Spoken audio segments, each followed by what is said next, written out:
In this 4.5-hour beginner music producer course, you're going to learn everything you need to know to start making your own music in FL Studio. Whether this is your first video on making music or you've been already producing for a few months, this will be the most important 4 hours you're going to experience, even if you've already took other courses or tried learning on your own. My name is Max, founder of mixelite.com, where for years we've been teaching millions of producers online and turning no-name bedroom producers into hit makers. If you stick by, follow along with this course and download all the resources you'll find in the first link below, I promise that by the end of this course, FL Studio will be your second nature. You'll be turning ideas into real music like it's a game. You'll be able to write your own fresh sounding chords and melodies, program amazing sounding drums, arrange your ideas into full songs, record and mix vocals, and then mix and master your track until you have a full song ready to be released on Spotify or YouTube. So clear your schedule, put your phone away, and turn this video full screen because you're about to master all the fundamentals of music production. This course is divided into a 7-day experience with daily homeworks and no prior knowledge required. So if you want to go through it in a structured daily manner, check the first link in the description.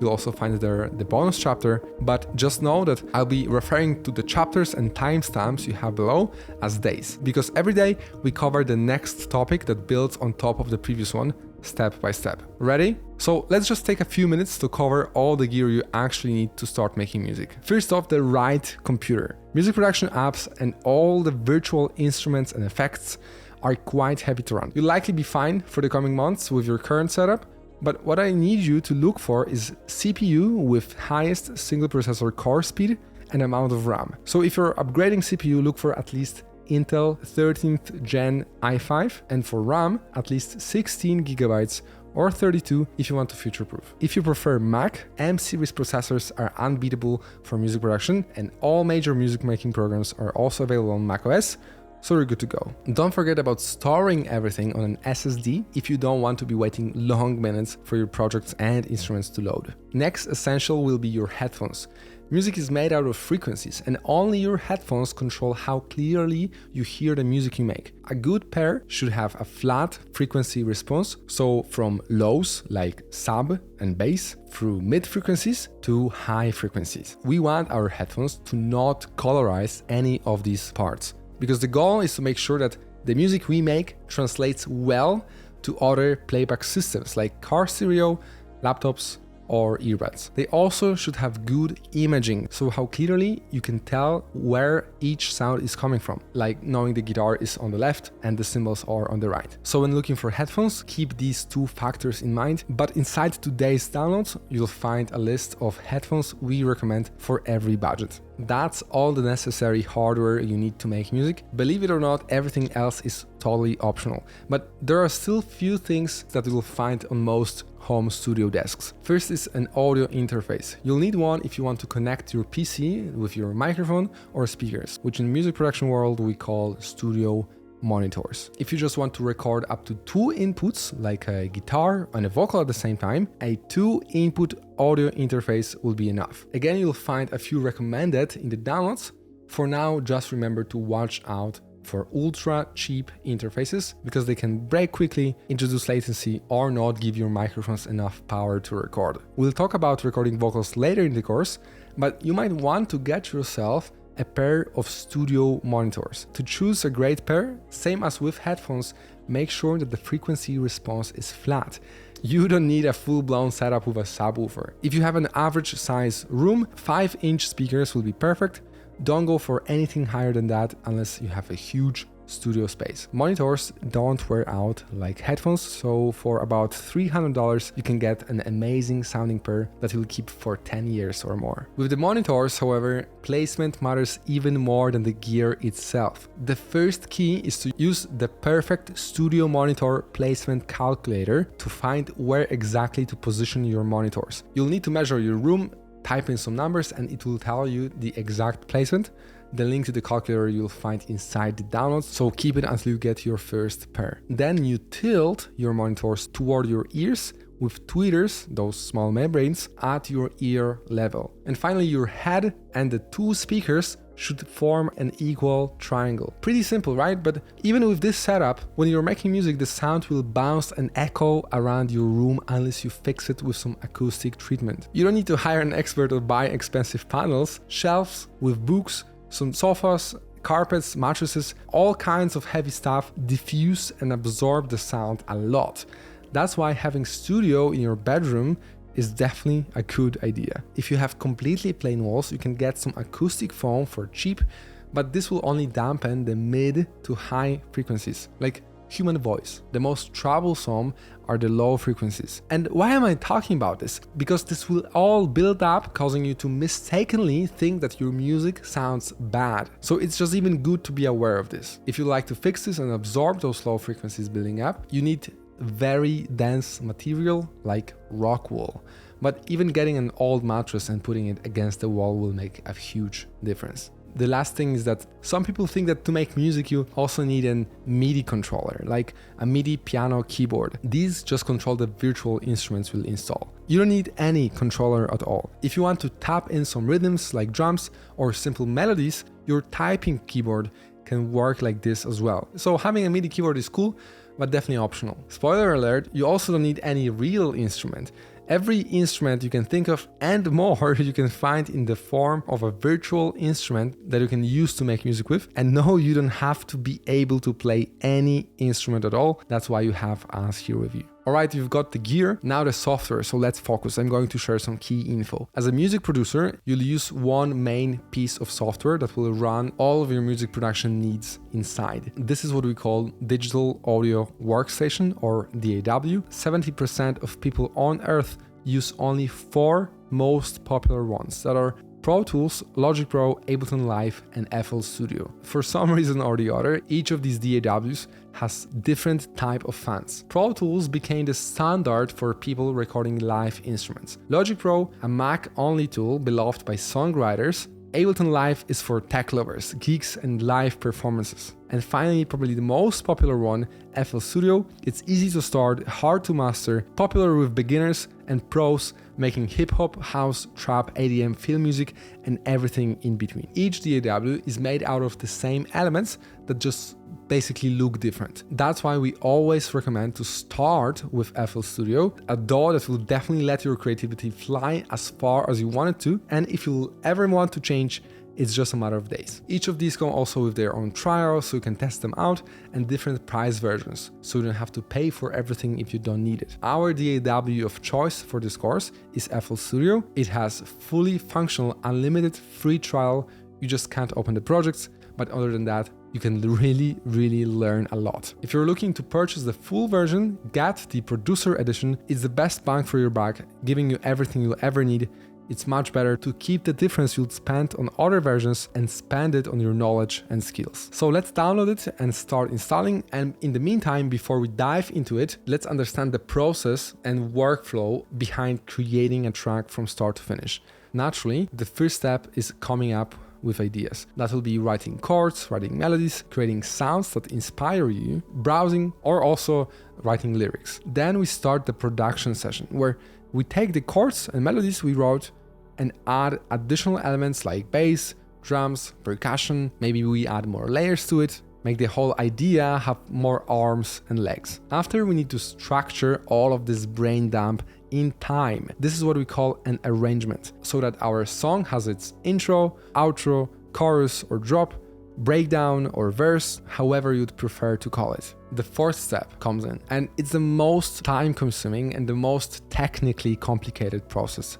It's mixing, and it's all about making our tracks sound just as the professional tracks you hear on the radio or festivals. We'll be applying different processing and effects to each element that we've already wrote as an individual or as a group to create a well-balanced mix. It takes about 5 to 10 hours on average, of course more if your track is very complicated. As soon as you decide that it sounds good, you have ready, as we call it, final mix. At this point, we'll export the track into a single audio file and put it into a fresh project to do the final polishing process called mastering. This is the final 5% of preparing your track for the release. We'll make sure that the song is loud and up to the current industry standards. The thing here is that since you're used to your tracks so much, the mastering process is sometimes outsourced to a professional for a fee so they can dive in with fresh ears and make the best decisions. And the final step we get to is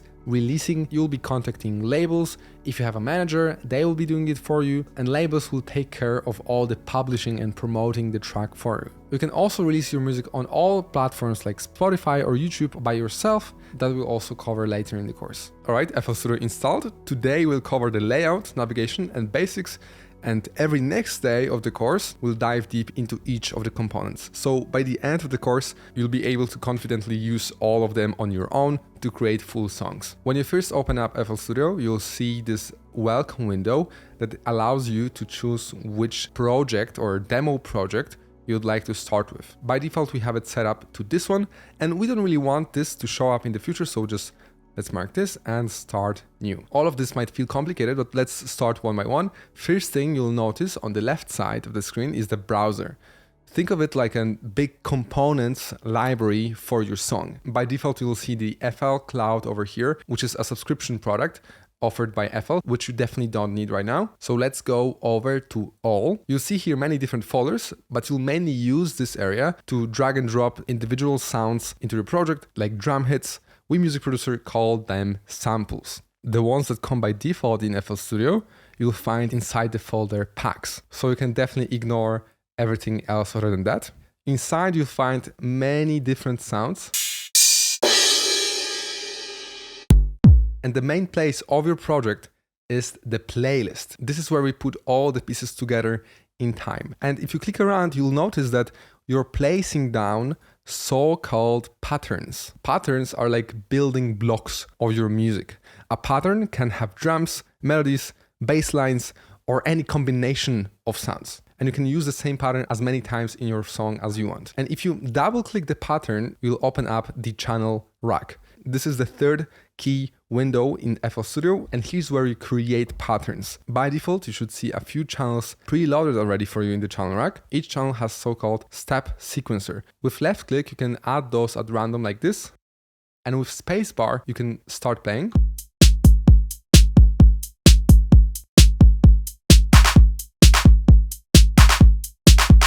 And with right click, you can delete. Pretty quick and intuitive, right? Technically, you can make them infinitely long, but watch what happens in the playlist. It actually just repeats itself because we have the same pattern over and over placed like this, right? Inside the playlist, you also delete by right click. So we have two different types of elements. We have samples that mainly are just for drums, and we also have virtual instruments, which is this flex bass over here. Let's try to add it like this. The problem is that in the step sequencer, we can only see steps, the rhythm basically, right? All virtual instruments like this one have some kind of settings. To open it up, just click on the name and it will show up. Pretty intimidating at first, but all of those gives you some kind of control over how this sound sounds. And it's definitely not as complicated as you might think. Since it's a melodic instrument, we should be able to make it play different pitch as well. That's what you can do by clicking at different keys on your keyboard.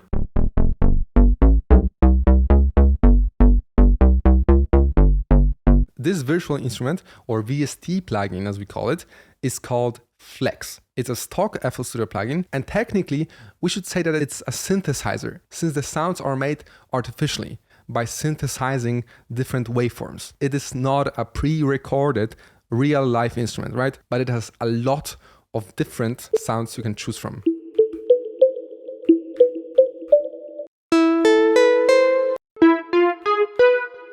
So this would be super fun. Coming back to the channel rack, the problem now is that we only have those steps.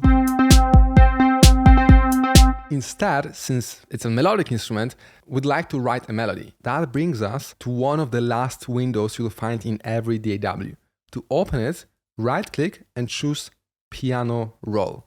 Here, you can dial in the notes you want your instrument to play again in time, right? It will basically mimic the step sequencer, but allow you to choose different pitch of the channel you want to control.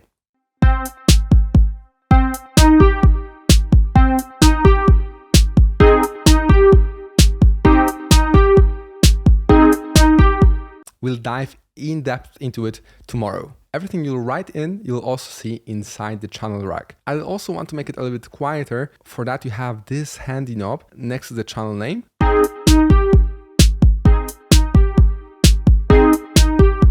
And the one on the left controls the panning. So whether the sound is on the left ear or the right ear. There are many different stock VST instrument plugins in FL Studio. You can find all of them by clicking on the plus in the channel rack. Again, many different options, but if you'd like to look for instruments, you'd go for Synth Group or Synth Classic. All the other ones are basically just utilities that we will not really use that often. For example, we use the one from Synth Classic, which is this flex over here, right? So if you'd like to add another instance or another channel, you just click on it like this. You need to know that the VST plugins market is huge, and there are hundreds of companies making their own plugins, instruments, and effects. Other than the stock ones you'll find here, there are many free instruments online that we'll cover and install tomorrow. Same with the samples. I don't really like how those drums sound, so that's why you can go into the packs inside your browser and find different drum sounds and simply drag and drop to replace them.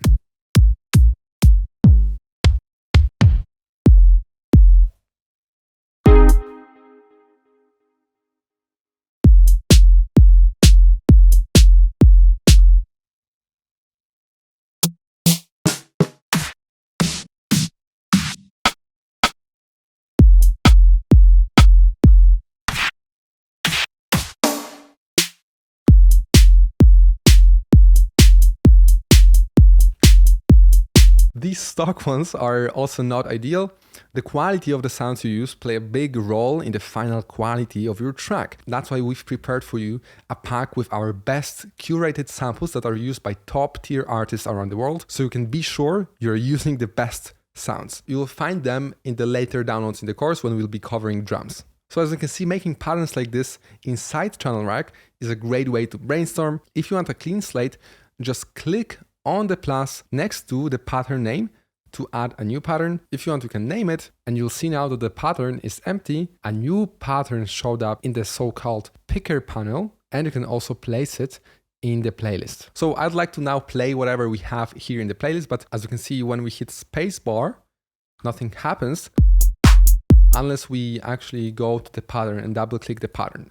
That's what we have the top menu bar for. Majority of those settings over here will not be any useful to you. I personally don't even use 90% of what you see over here. The most important panels are this hint panel that basically will tell you what you are hovering your mouse over. And whatever you have active right now, let's say channel rack, and you hit F1 on your keyboard, it will take you to the manual. From my experience, when people start to read through those manuals, you can really get totally lost. So I personally don't recommend this unless you're looking for some specific feature, right? Next, you will see two knobs. The one on the top is for the main volume of your FL Studio. I would not be using it ever. It's basically an extension of your default Windows or macOS volume. Then we have master pitch, which is just changing the pitch of the whole project. You also never actually use this knob unless you want to, just have fun. Then we have the song position, which I don't find any useful ever unless you want to change the position from where you want to start playing your pattern from, which I don't know, may happen. Then you have the pattern or song mode. So when we wanted to play our song, so our playlist, you need to just change it to song. If you want to go back to changing the patterns, you just can change it to the pattern. And it will be playing whatever active pattern you have right now. Then you have the BPM. So this is the beats per minute. It defines the tempo of your track.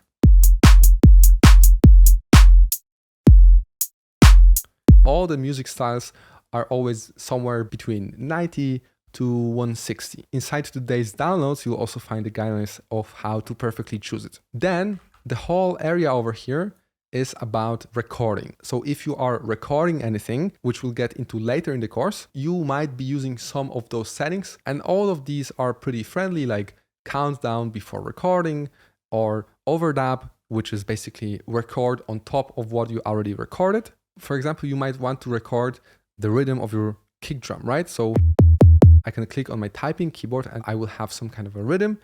I can then just click record. And since I just want to record the notes of the kick, I just hit notes and automations. Now, if I hit play and start hitting on my typing keyboard,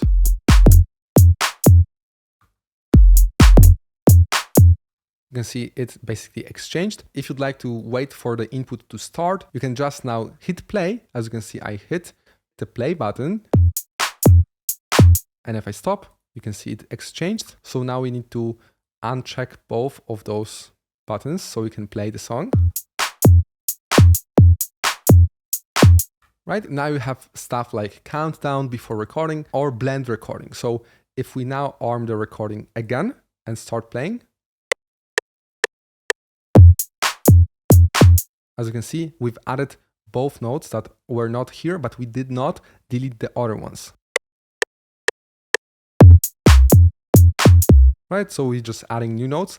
And if you enable loop recording, it will be looping the pattern all over again. Let's come back to everything we had before. So if you want to record anything, those are the settings you might want to play around with. Then we have the song position. You can see it in beats, or if you click it in minutes and seconds, then you have the snap or quantizations of your project. So if you change it to none, nothing in the playlist will stick to the lines and the grid, which can cause a lot of troubles because the rhythms can sound off. So let's come back. Then we have the pattern settings, which are also very, very simple. If you want to add a new pattern, you can just click on the plus, or if you want to, for example, clone the pattern or rename it, all the options you'll have in here. So this is also very, very optional, and you don't need to know about all of these to start making music. And then we have 5 most important buttons that are just opening the playlist, opening the piano roll,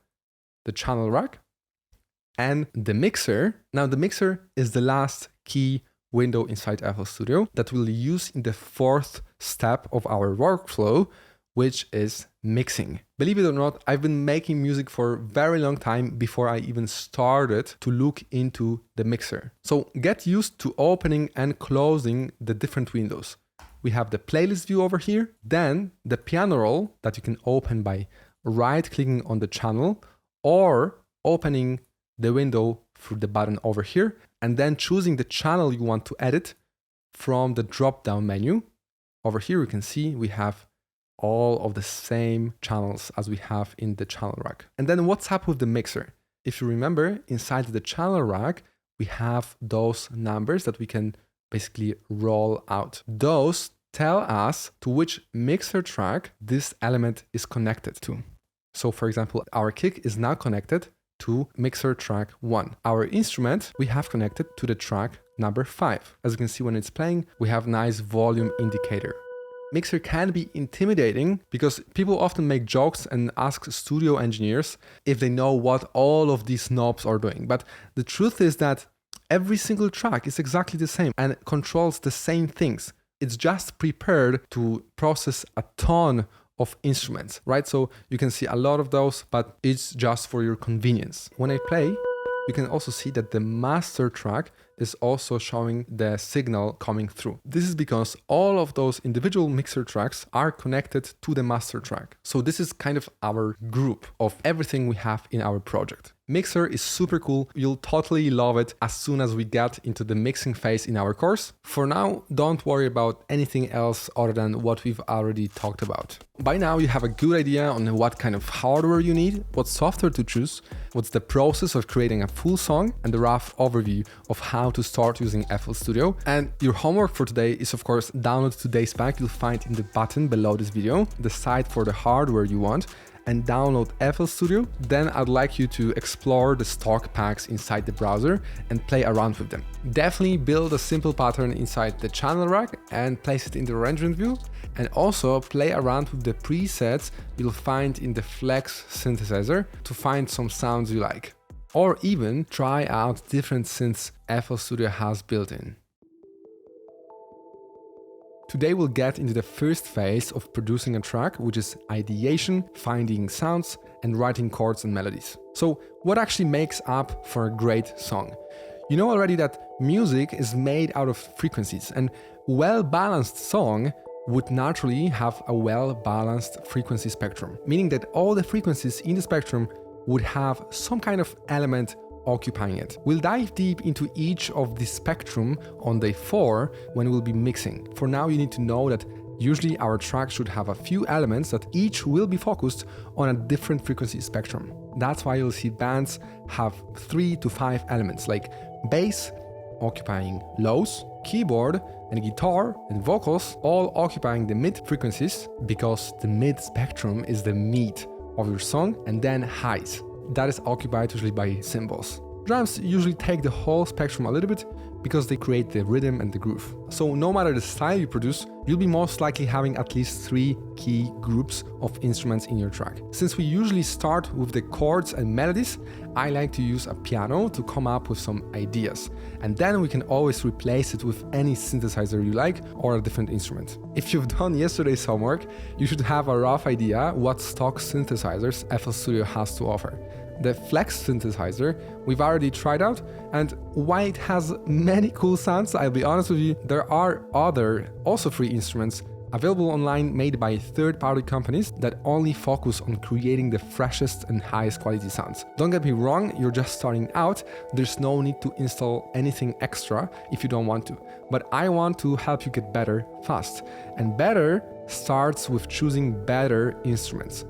So before we dive into writing chords, let's find and install third-party instruments. This way you'll have more and better sounds to play with as you make music, and also be able to explore and install new instruments on your own. So I love Real Instruments. They bring life into your music. None of this is sponsored, and you'll get the download link to all plugins in the course downloads at the end of today's video. The hands down best free VST instrument plugin is LUFS by Spitfire Audio. It has all the Real Instruments you'll need, so let's search for LUFS and you'll see the Spitfire Audio LUFS. You can just go to try free and continue without subscribing, and then just create an account. Then I'm on Windows, so I'll download for Windows. Now let's go install, and always the important part will be your VST or a VST3 folder. So just make sure you remember that path, and let's install. And now LUFS opened as a standalone window. Usually we'll never need anything standalone, so we can just delete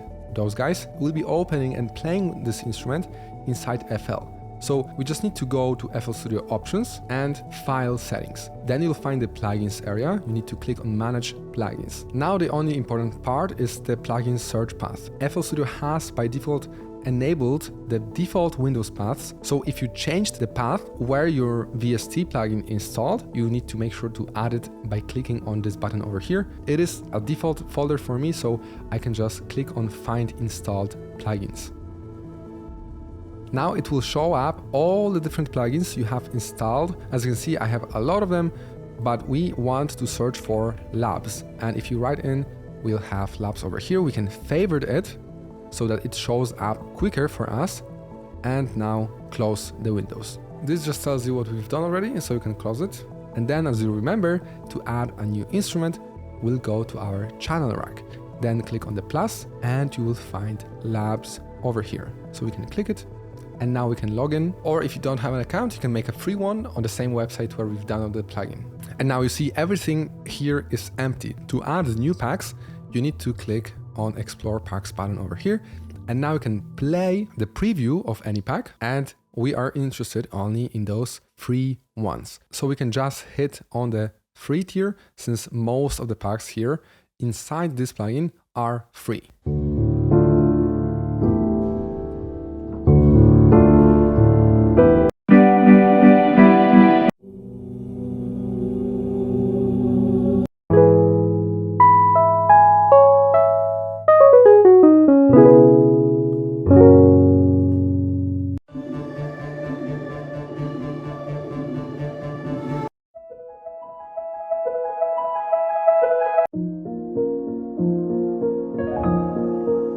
You'll love playing with this plugin. I'm looking for just a simple piano so we can clearly hear what we'll be building but you can choose any one that you want.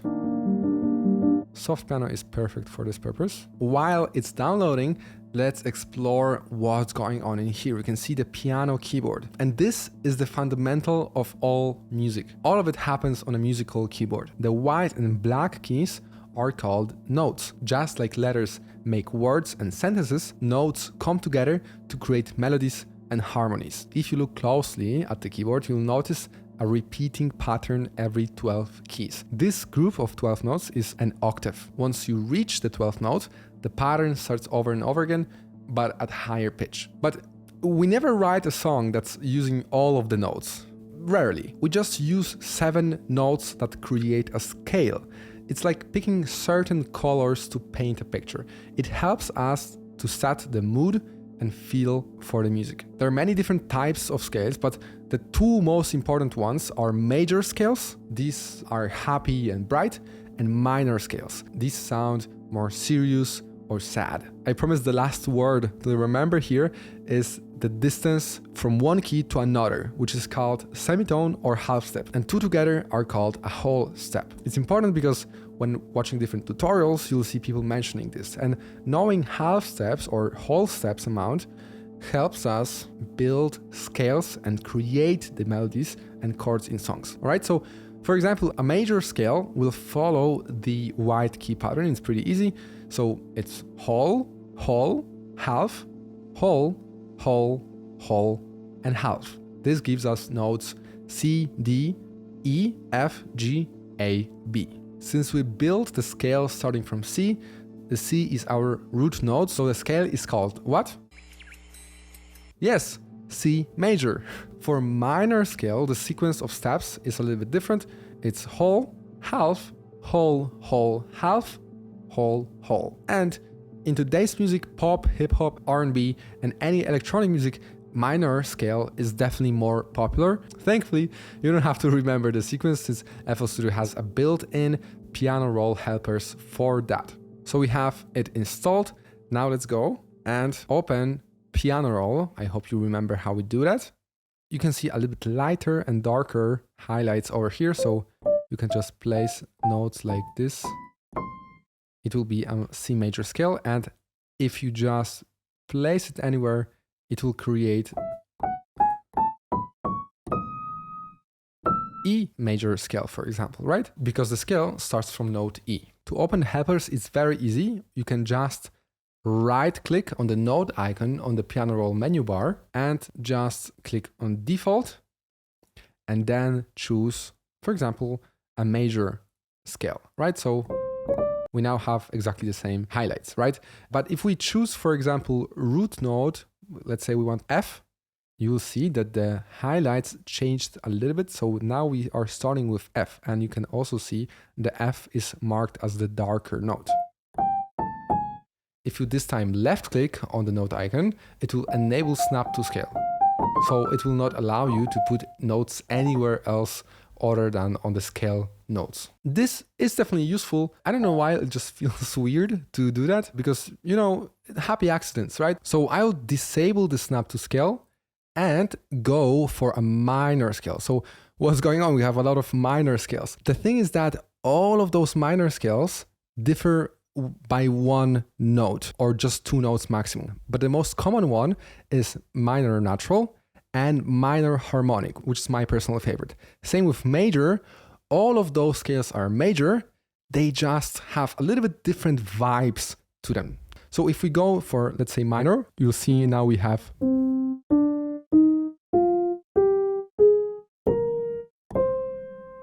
and if you choose the harmonic minor, we have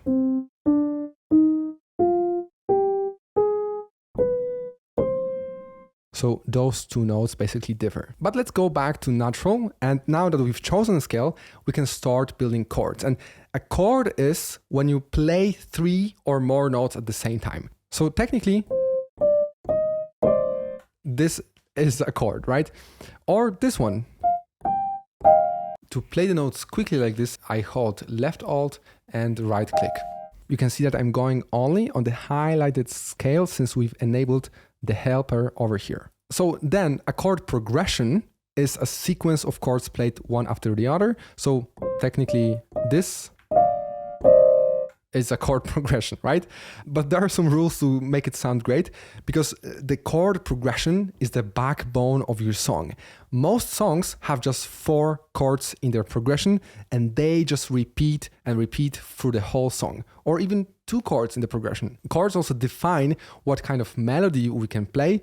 It is a part of extensive music theory, but since there are only 7 notes in a scale, we can only make 7 basis chords, so there are not many ways we can go for. When writing the chord progression, it's always easiest to start with the root note, or bass note as some people call it. The root, just like in a tree, it's the lowest note, and it serves as a foundation for the rest of the chord. We musicians use Roman numerals to tell the progression. So here's a popular we can go for. That is 1, then 5. So we count all the white notes up to 5, also counting the first note. So we go 1, 2, 3, 4, 5. And as you can see, I place it after the note, right? So we let it play for 1 beat, and then on the second beat, so we have 1, 5. Then we go to 6, so 1 higher, and 4, so 1 lower than 5.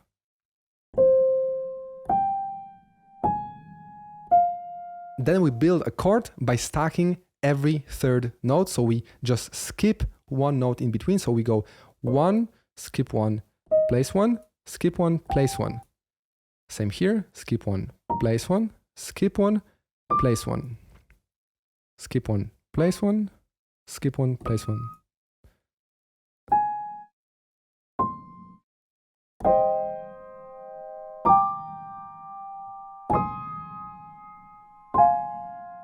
You can hear that it's getting very, very high in pitch. So we can mark everything, hold Control, and hit arrow down on your keyboard. It will take it an octave lower, so everything will sound the same, just 1 octave lower.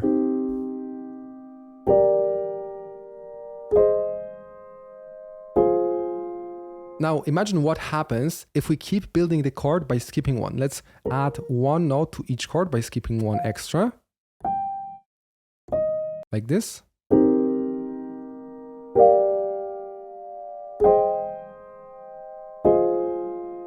Now you're getting jazzy, right? So you could technically be adding even more notes, but it doesn't really start to sound any better. Overall, we've added the 7th note, as you can see. Those are the 7th notes counting from the root note of the chord, right? So we have 1, 2, 3, 4, 5, 6, 7. Another pro tip is to double the root note an octave lower. This will make our chord sound a little bit more full.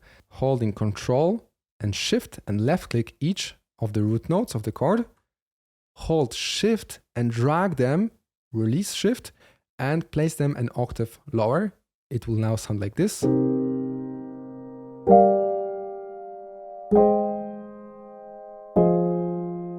Another pro tip here is, as you can see, the difference between the notes here, it goes like this, right? The highest note is over here, and then the highest note of the next chord is very far away from this one. Let's try to make it more smooth like this. So we can, holding Control and left click, drag our mouse over the top notes, similar to what we've just done with the whole chord progression. We just hold down Control and arrow down. It will sound a little bit different.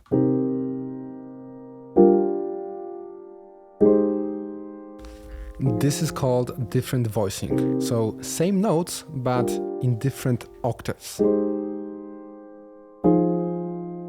Nice, let's do that again with a different chord progression. We'll go with 1, 6, 1, 2, 3, 4, 5, 6, and 7. So 1 higher, and let's extend it like this. Now let's build the chord. Now you can see the FL copied the length of the last note. We can just delete it by right-clicking and hit on the shorter note, and it will remember this length. So we keep building the chord like that. And now we can click on this note, so it will copy the length.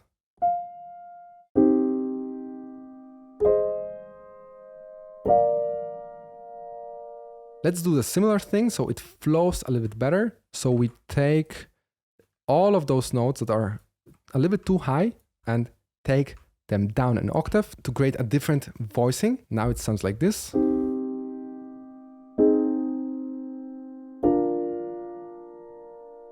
Or what we can do is even take the whole chords other than the first chord an octave lower. So it also flows pretty nice. Let's hear it now.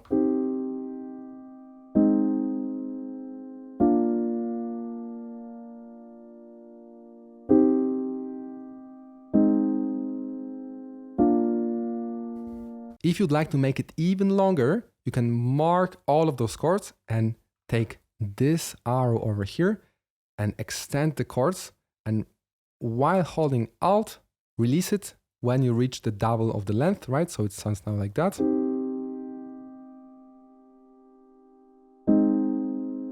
Right, so something like this would be too fast.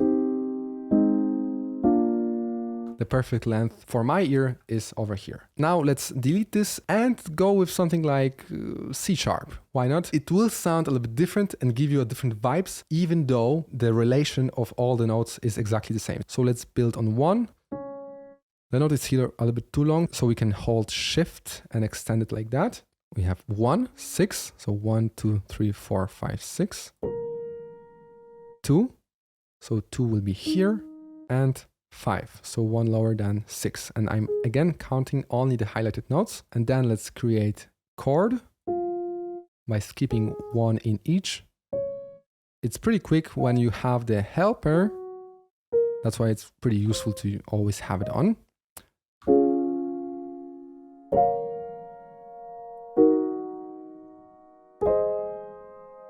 Let's take the voicing down.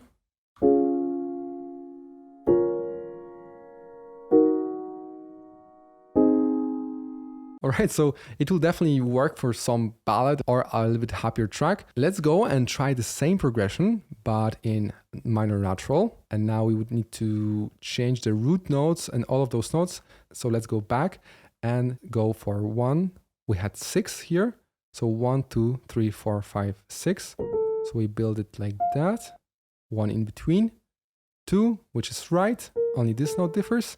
And then 5, which only this note differs. Now let's take those guys down and hear how it sounds.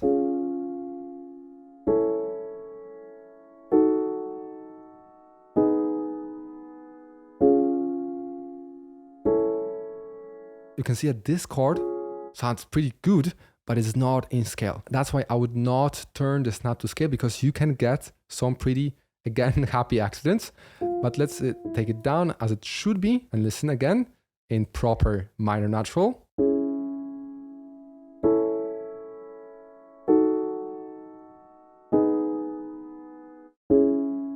And lastly, this chord for me doesn't sound quite right. That's why you can experiment with different modes of the minor scale, especially with the harmonic one. As you can see, all of the notes are correct, but the last note over here. Let's try it out.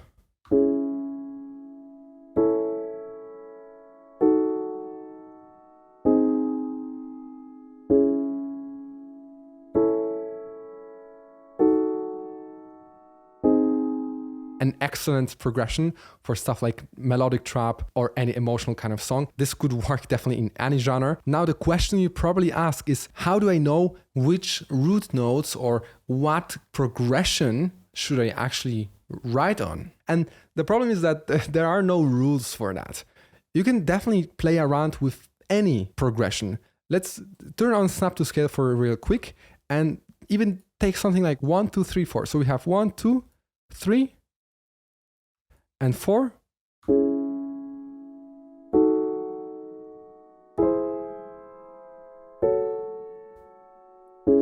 Sounds pretty nice, or something totally random like that.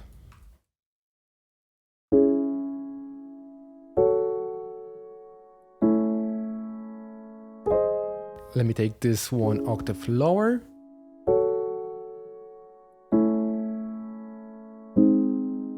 And just quickly change the voicing here of those 2 notes.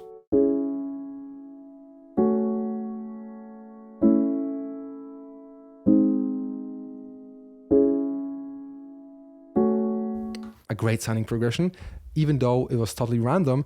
However, there is a list of progressions that work for certain genres and certain styles, and you will find the full list of the progressions that simply work inside today's downloads, because the root notes you choose, this is where the magic happens. There's no magic in building a chord by skip one, right? Or just changing how the notes flow in voicing. This is not hard. The hard part is getting the right progression, because it will define the vibe of your track. As soon as you have a progression like that, you can always experiment by adding just random notes to it. Let's say we add this one here, and this one here.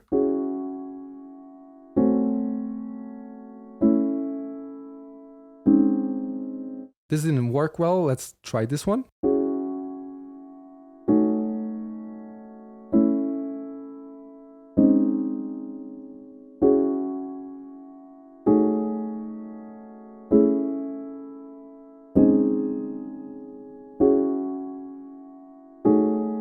A little bit too many notes over here.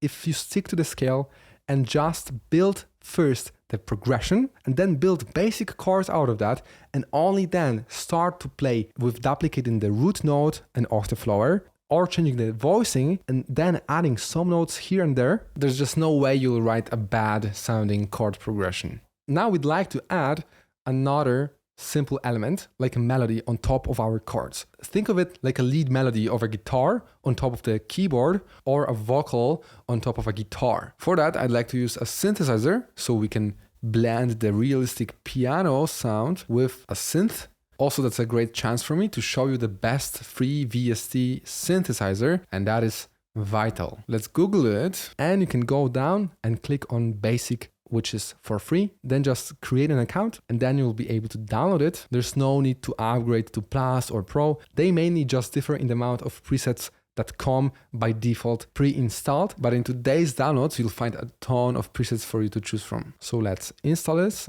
Installation is complete. We can go again to Options, File Settings, Manage Plugins, and again, find installed plugins, and then just search for our V.O.C.A.L. You might see a couple of different versions of it. I always prefer to use the VST3 format. It's the newest one. Now we can close it, go to Plus, and hit on V.O.C.A.L. You can click on Work Offline or Login again. And now don't get intimidated. This is a full-blown synthesizer that lets you create any sound you can imagine. Sound design process is very fascinating, and we also have super in-depth courses on just sound design if you'd like to get pro as a sound designer. But we just want to search for a cool preset. You can click on the init preset here, and it will show you all the presets you have pre-installed inside V.O.C.A.L. You can choose one and start playing on your typing keyboard. If it doesn't play, you just need to click on the window itself. Text to wavetable.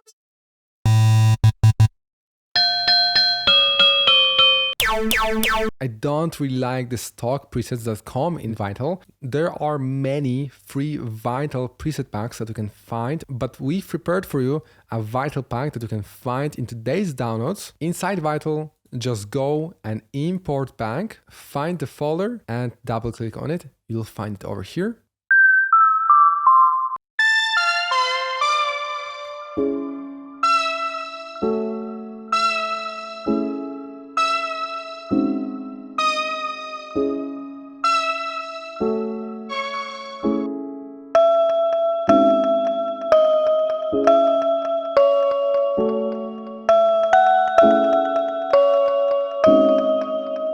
Pretty cool stuff. We have a course that covers V.O.C.A.L in depth, so you can make any sounds you have in your head. If you feel like it, you can definitely go in and play around with those settings, especially with the macros on the left, which quickly change how those presets sound.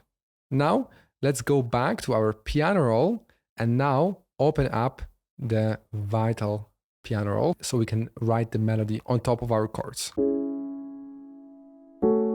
Let's make our piano a little bit louder and our pluck a little bit quieter. All right, so when it comes to writing melodies, a pretty good idea if you want to skip all the music theory and just like play around yourself is go to your typing keyboard to piano keyboard button and right click it. It will show up the layout. And the trick here is to choose the exact same layout we've chosen for our piano roll. So we chose the C sharp minor harmonic. So let's choose C sharp and minor harmonic. Now your typing keyboard will only play the notes in the right scale, starting from Z. This was A and Q and 1. So you will only be in scale, and now you can just play around with a rhythm. I would start, for example, with a root note of your track, which in this case will be Z, A, Q, or 1 on your keyboard. So we can do something like this.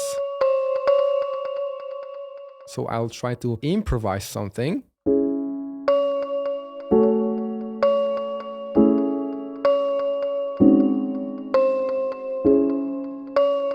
Right? Very, very simple. We can also record that if you want by arming the record button, changing it to only notes, and then we can enable the countdown before recording and start.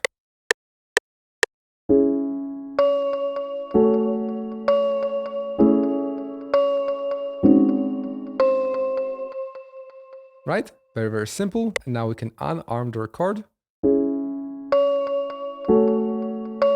Let's figure out something even better. First framework for writing melodies that I'd like you to follow is just to write a simple melody only on top of the notes that we've already written when putting down your chords. So you can see in the piano roll those gray so-called ghost notes. If you don't see them, you can go to View and Ghost Channels, or simply hit Alt and V. So you can see if we hit Alt and V, the other channel we have over here will show up as ghost notes. So we can just follow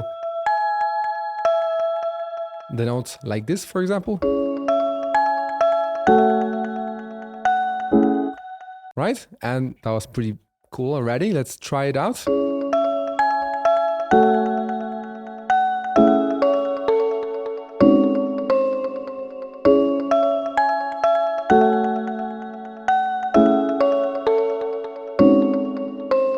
Maybe you can go a little bit out of those chord notes, but still with snap to scale enabled.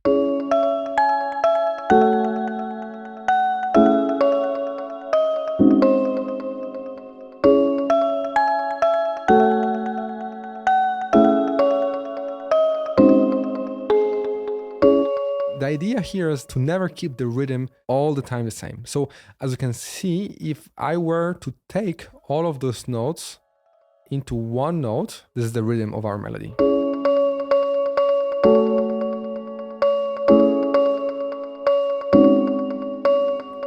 You can see that every bar has a different kind of rhythm. So if you'd like to take this approach, you can choose the paint tool and paint over all the notes, and then just maybe even like delete some of them.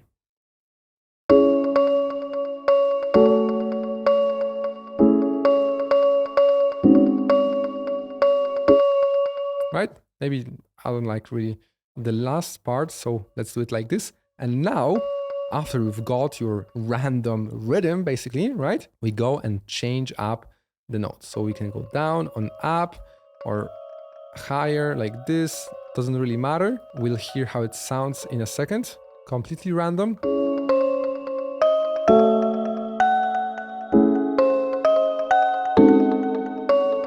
This technique with coming up with rhythms first and then changing up the notes doesn't really work as good as the first technique I showed you, because it goes completely random. Here it goes down, here it goes up, and up. And instead we would like it to kind of like maybe flow like this, right? So that's why this technique with rhythms can get you somewhere. It will not necessarily be a good direction. However, the third really good technique is just creating something repetitive and then repeating it 2 or 3 times in each of those bars, and then in the fourth bar changing it. Okay, so let's try it out.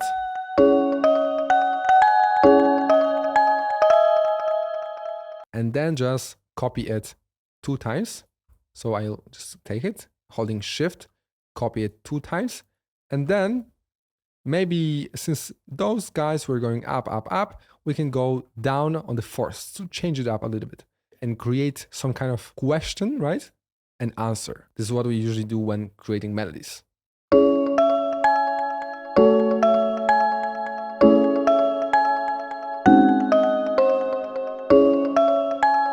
Maybe something else.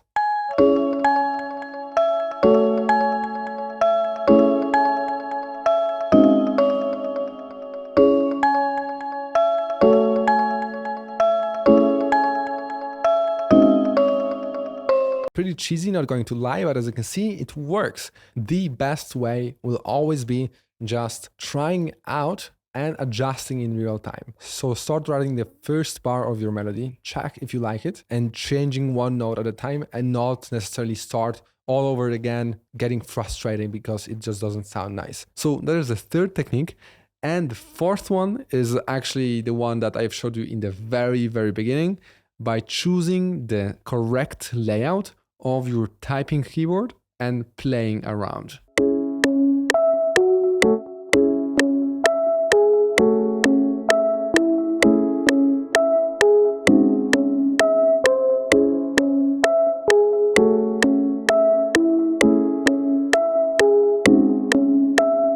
Let's say I played a nice melody, but I have not saved it. Fortunately, FL Studio always records your MIDI, even if you're not recording. For that, you can go to Tools and dump Score Log to selected pattern last 2 minutes. You can zoom out using Control and Scroll, and then zoom in using also Control and Scroll up. And then again, we'll mark, I think, this part. I'll copy it with Control C, and then with Control A, delete everything, and then scroll back and paste those guys back here. And we'll take only this part.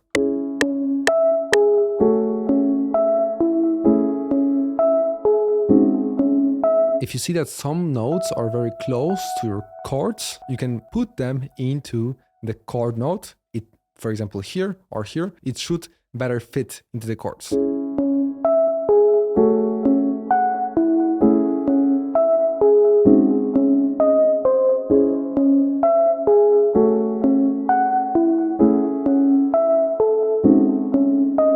I like it a lot. This is something I played by accident on a typing keyboard, and we have full course just about writing chords and melodies, but those are the essentials you need to know to start creating your melodies and harmonies. Now we covered the mids with our keyboard and melody. The one thing I think you'll love is also making a bass line. It's very easy because we'll take what we already have. Let's add another instance of V.O.C.A.L. Go into our presets and check one of the basses.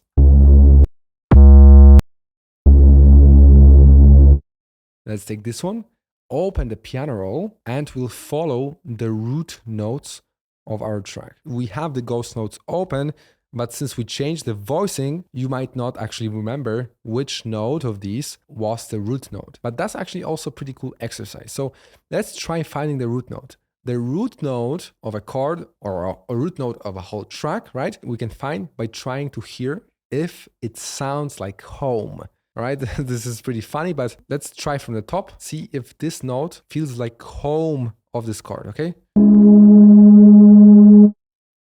I don't know. Let's try this one.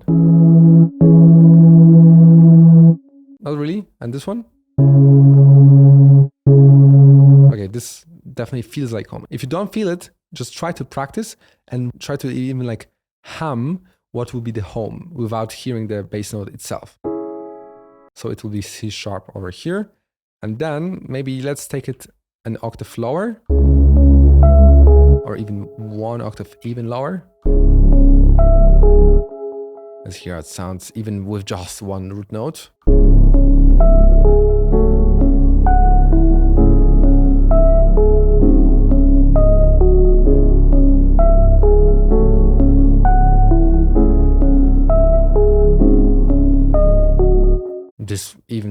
by itself could be like this, but let's try to find the root note of the other chord.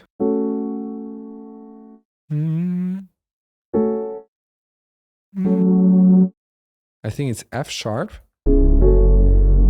Yep, and then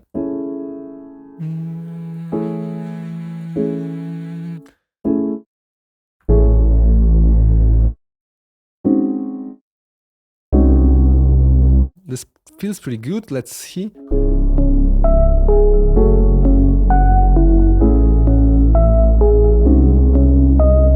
We can go octave lower with the C, but I would not suggest you go any lower than this because the bass will start to sound pretty weak.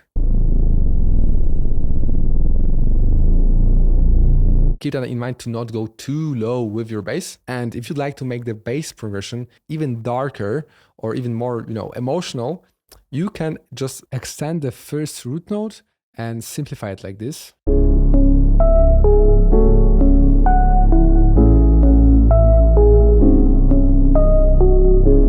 Sounds super cool because the chords change, but the bass stays the same. Inside the macros, our presets have those enabled so we can quickly change how the bass sounds.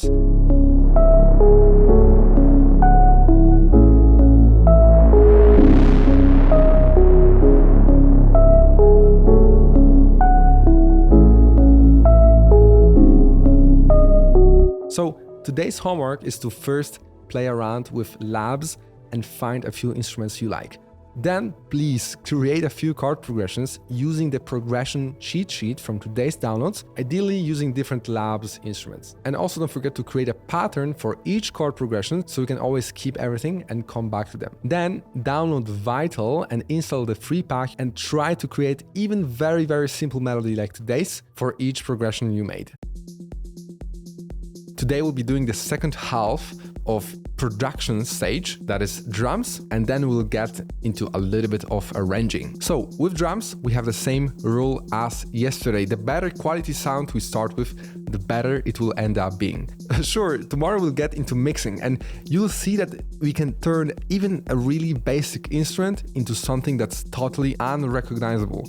However, gold in equals gold out. So why not start with something exciting right away? That's why yesterday we've already installed the Labs and V.O.C.A.L plugin to not rely on the stock instruments. So today I've prepared for you an amazing collection of drum sounds, and these sounds are used by top tier artists worldwide so that you have the best starting point possible. And spoiler alert, in the music production community, buying sample packs in specific styles is pretty common, but the one you get at the end of this video, we made pretty huge, so you will not have to spend any extra money for any other sample pack in the coming months. This loop we've made yesterday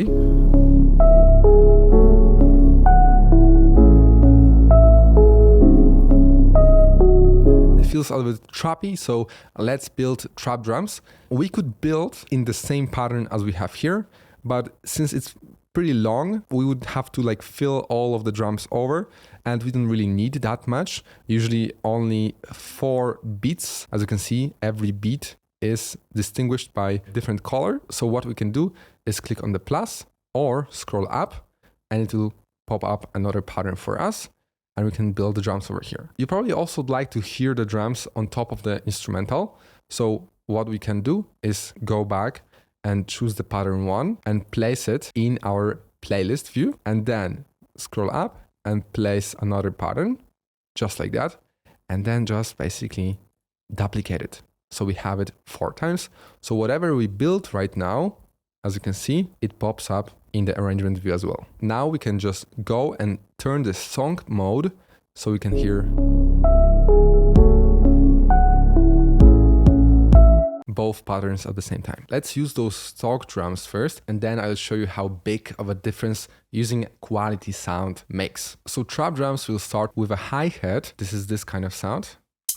And we can go and right click on the insert, and here you'll find a couple of automatic fills to save a little bit of time. So as you can see, it just filled every second step. Then for the snare, which sounds like that. we'll put it on beat number 3 and beat number 7. And since each beat starts with the new color, so we'll place it on 1, 2, 3, 4, and then it repeats, so it's 5, 6, 7, right? So you can just leave it like that.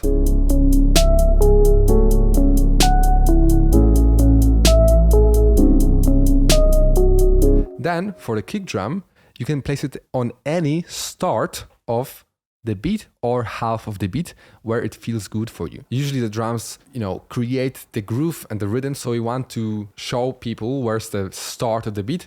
That's why I'll put the kick, which is like the fundamental of your drums, on the starting beat.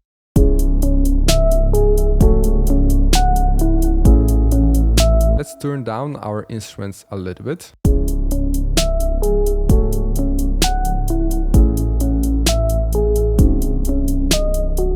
Doesn't sound any good at all because our drum pattern, especially the kick, should be at least 2 bars long. And for now we just have it 1 bar long. And the bars you can clearly see in the arrangement view. You can see 1, 2, 3, 4. And the beats are the vertical lines in between. And then beats you also have visible in the channel rack easily, looking by the color, so that we have 4 beats in a bar and 4 steps in a beat. So what we can do is remove those 2 patterns and extend them. So we have it double size like that. And now we need to add more hi-hats like this. As you can see, in arrangement also changed. So now we also add a snare, 1, 2, 3, 4, 5, 6, and 7.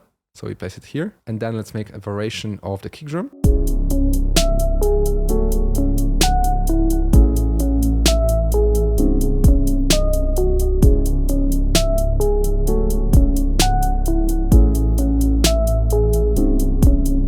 Right, so we can place it anywhere on the half or the starting. So let's maybe try something random like that.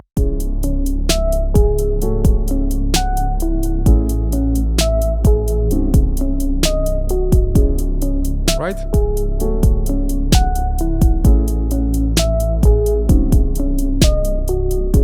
Don't go over the top. Drums, especially in trap music, are only to keep the rhythm going and not necessarily be in the highlight, right? So something easier like that, definitely better.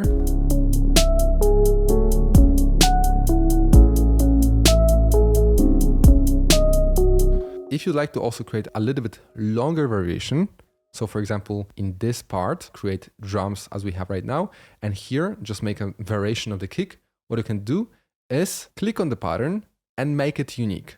It will now rename it to the pattern number 3. Another thing you could do is also just go into the pattern options and clone it, right? So it would create another one. We already have it here. So let's make a kick variation like this. Maybe we can just go with some extra kicks like this at the end.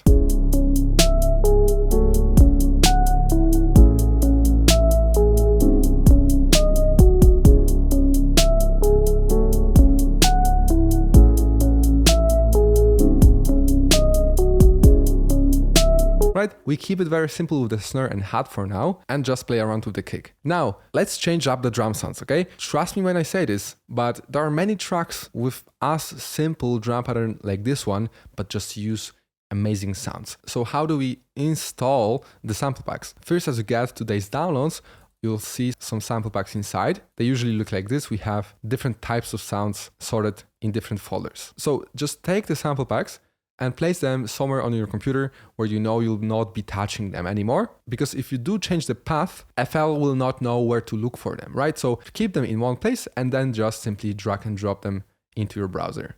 Super easy. We need to do this one by one. And you can see we have those 2 packs already here. So let's take the Supreme Drums Volume 1 and first find a cool kick drum. You can open the folder and just with your arrow down, scroll through the sounds. Let's take the kick 1 and just simply drag it over the current kick we had. Now let's exchange the snare. We look for snare or clap. They usually sound pretty similar. Claps are more high-end focused, so a little bit more bright, and snares are a little bit more punchy. Let's take this one. And now let's exchange the head. Let's go for a closed head. And drag it over. If you don't like the sound, you can quickly exchange it using Shift and arrow up or down in your browser while playing the song, so it will automatically exchange like this.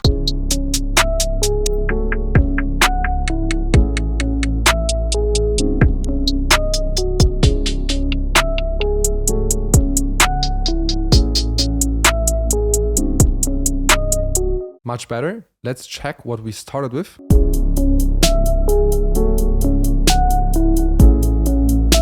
And now here we have very, very simple, but already much better just after exchanging the samples. Now let's go and create some hi-hat rolls. FL has a graph editor built in that allows you to quickly do that. Let's open it up, and whatever channel you have marked here, you'll be able to quickly change it. So for example, you can see that note pitch, it opens up a mini piano roll, right? So exactly the same thing that you would see inside the piano roll if you open that manually. So inside we have this repeat function that allows you to quickly create a cool rolls like this. Let's make it play only the pattern. There are no rules for where to make rolls. You should make it where you think it sounds good. So play around. But one framework that I like to use is change something every 4 beats. So we have 1, 2, 3, 4, we change something here, 1, 2, 3, 4, we change something here. Or if it sounds better somewhere else, let's place one repeat over here. Like that.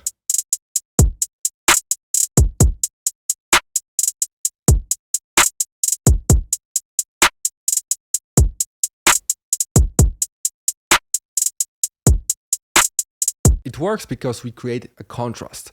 So in these 3 beats, we create like the fundamental of the hat pattern. So you get used to kind of this rhythm. Then you change something up. So you like tickle the ears, and then you do very similar thing over here. So you keep the same pattern for 2 beats and then change it up at the end. So don't go over the top and don't try to like, place stuff like that.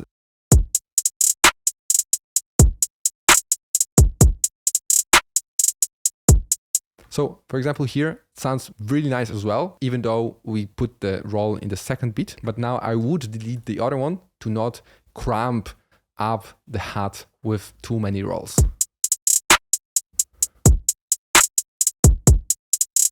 Now you can of course do a little bit different things as well here. Let's go to note pitch, and we had the roll somewhere over here. So let's change the pitch and check what it does.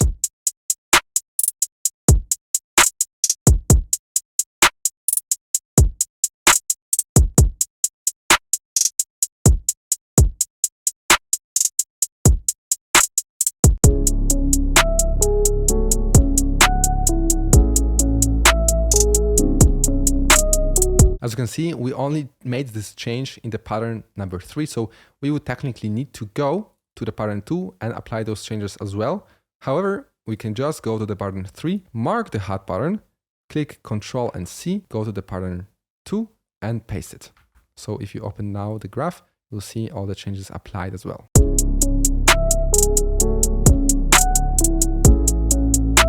And the last thing for hats that I think you should know about is the velocity, where varying the velocity of your hats will also bring them to life. So you don't want to sound too robotic. I would put down the velocity of every other one. It doesn't have to be perfect. Even if it's not perfect, it's better because it's more human.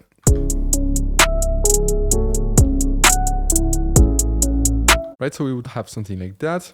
A little bit less maybe even.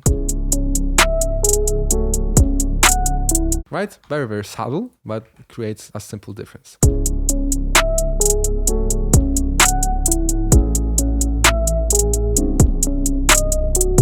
In the pattern 2, we could also change a little bit of the rolls so that they're not too repetitive.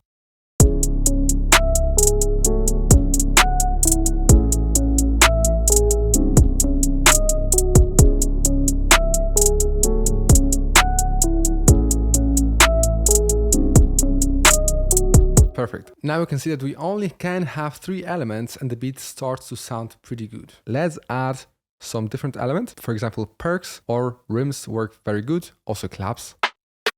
So perk, rim, clap, something that we'll put as an additional element to like spice the drum loop up.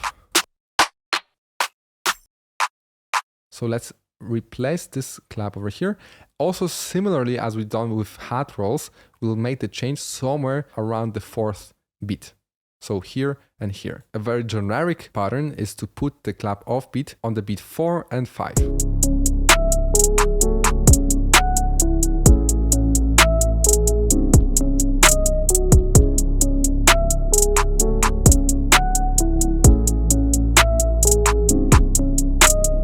Now we can change the sound.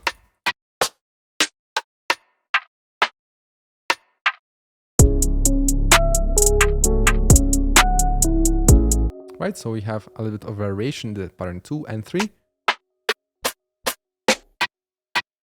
In drums like this, a lot of the vibe comes from the hats. If we were to exchange the hat and make a pattern where we skip 2 and repeat the pattern, so we now repeat the pattern again and again.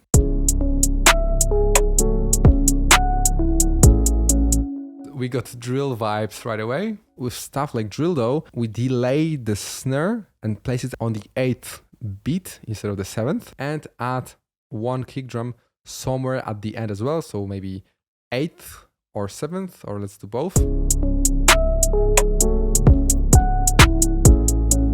Right, so if we are saying on this topic of trap drums, it's definitely a good idea to touch slightly upon 808s. So 808 is very similar to bass that we used yesterday, but it got really popular to not use it as an instrument like we used yesterday, V.O.C.A.L, right? But just use a sample as the instrument, which is possible. We can just choose one that we like. Let's drag it over to our playlist and turn on the piano roll. I also changed from song to pattern, so you can just try it out.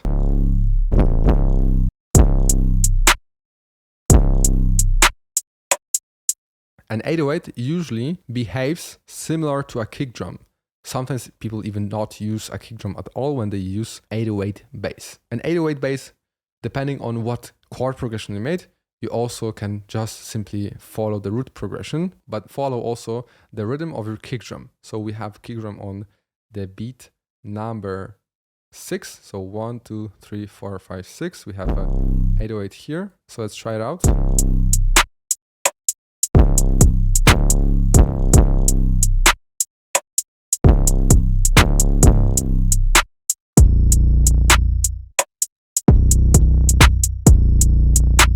It would require some mixing that we'll get into tomorrow. Let's remove that for now and create another pattern, and we'll create some simple ADM drums, house to be exact. Let's also use some stock drums. First, let's open packs, go to drums, and just choose a kick drum, and you can just drag them like that. So we had previously kick, snare, closed hat, so you just need a snare.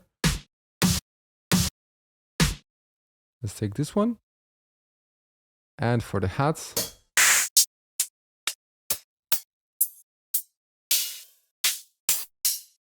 so we have 3 elements so far. If you hold shift and scroll up, you can change the placement. So let's put them all the way to the up so you can clearly see them.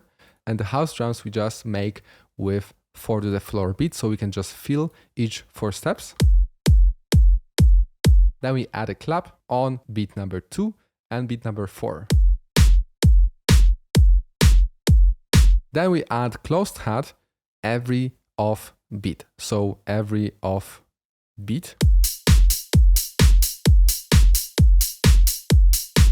And then we can also add a percussion element like we had inside the pattern 3, as you can remember.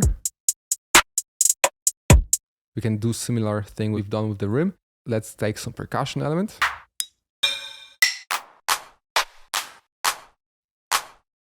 We'll again place it on off beat, but the problem is that again the drum pattern here is just 1 bar long, and as you remember, At least 2 bars or 4 bars is best, so we can make variations. We can just place an extra kick and make it fill each 4 steps, and it will extend the pattern for 1 extra bar. And for the off percussion element, we'll do it again somewhere at the end, right? So let's place it like this. Would work if you make it hit just before the next beat. You will create this popular disco effect.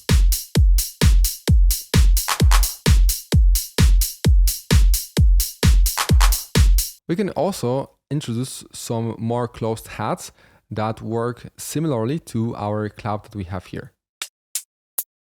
We'll use a little bit shorter hat to mimic how would real drums work, right? So hi-hat can be opened or closed. That's why we have here open hat, and we can add a closed hat somewhere in between.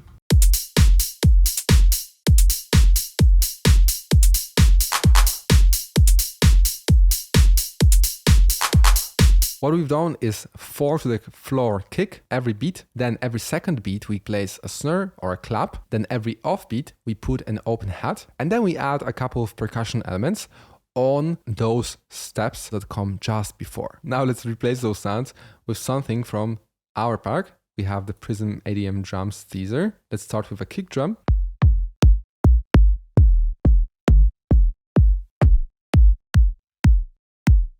Let's take this one. For the clap, whatever you choose from those packs will be way better than anything else.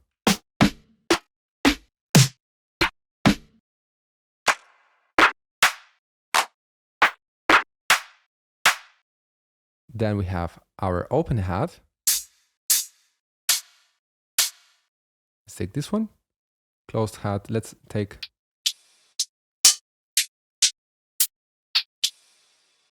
this one, sounds good. And for the off perk, let's take some room. Now, before we play this, house drums love swing. What swing does is basically it takes all the notes that are neither on beat or off beat and delays them slightly over by a couple of milliseconds, creating so-called swing. You can enable it here by turning up this knob. We can go with something like 40%.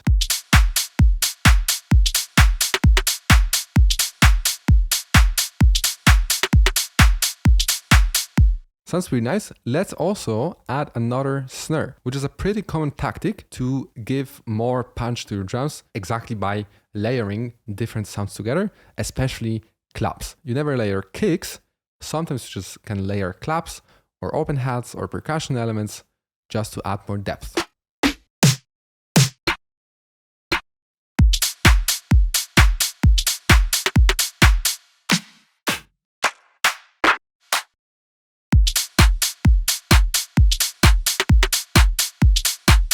Same thing you can do with the hat. So let's layer it with another one that ideally sounds a little bit different. So if we layer it with a hat that's brighter, like this one, we'll get an interesting result definitely. You can also pan them a little bit to the left and right.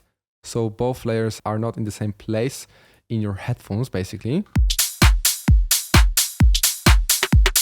Definitely adds a little bit of excitement, right? This is what we started with. And those were pretty good sounds already.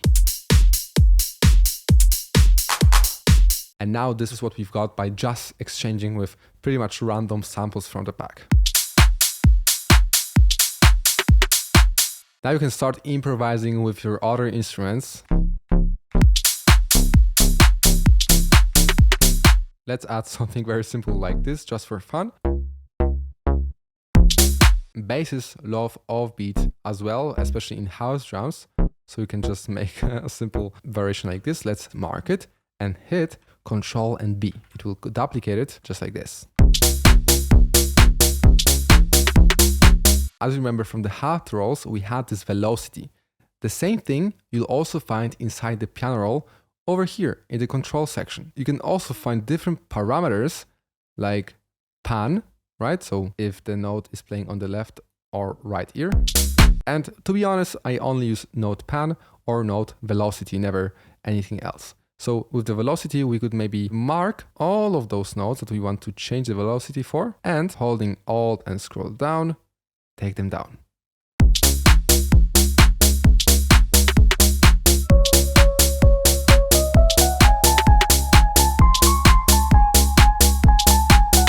Okay, having fun with this, I leave to you. The question you're definitely burning to ask is, how do I know what kind of sound to use? And you know already how important that is. Other than getting a high quality sample pack like this one, there's no shortcut to learning how to distinguish what sound is good or bad. The more you practice and compare your music to professional productions, the better you'll become at choosing the right sounds. So there's no shortcut for that other than using a great pack right from the start. Different music styles require different sounds.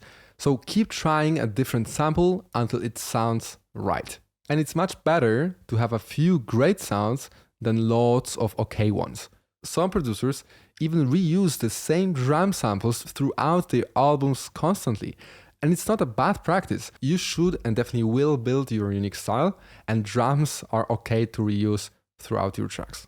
Now let's get into a little bit of arrangement. We can already arrange an instrumental as simple as we've got so far.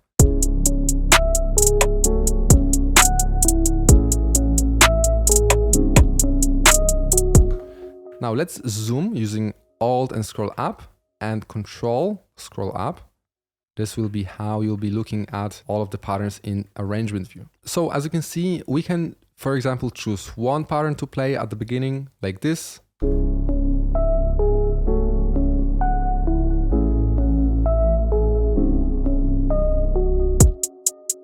Right? And then just repeat the pattern. But the problem is that we've cramped everything, all the instruments inside basically two patterns, okay? So to have an easy time making a cool arrangement, the best it would be if we had every element, so every instrument or drum hit, in a separate pattern. Yes, it can get a little bit messier than what we've got so far, but let's deal with it. So the best way is just to go to pattern settings and split by channel. As you can see, it will put up all the elements separately.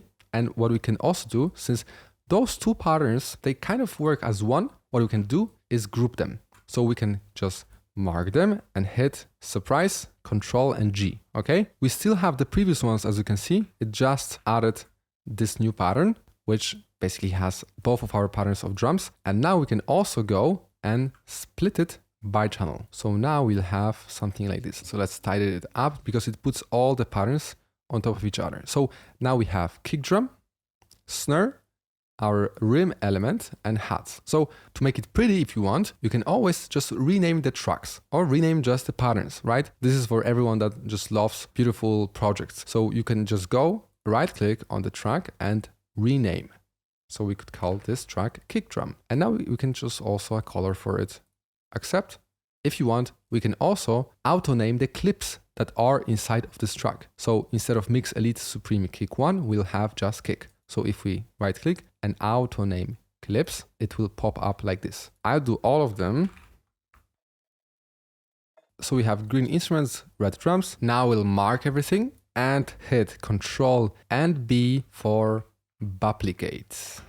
Should be duplicate, right? You can make it however long you want. I think around 2 minutes will be perfect. And now we'll take the mute tool and mute everything we have, okay? We'll do so-called additive arrangement, where we just add stuff in. We keep the mute tool on, and here is a simple rough overview of how we can start. For the first 4 bars, we have an introduction because we want our arrangement to work as if we were taking someone by hand, experiencing our song. We don't want to slap everything right away and go for it. We'd like to introduce the mood first and then go slowly. So what we can do to help ourselves is to add some markers. So we know, oh, this is intro, and then we'll have something else. We can add a marker. You can do that by going to playlist options and going to time markers and add one. For 16 first bars, we'll have an intro, and then after 16 bars, we'll have a hook.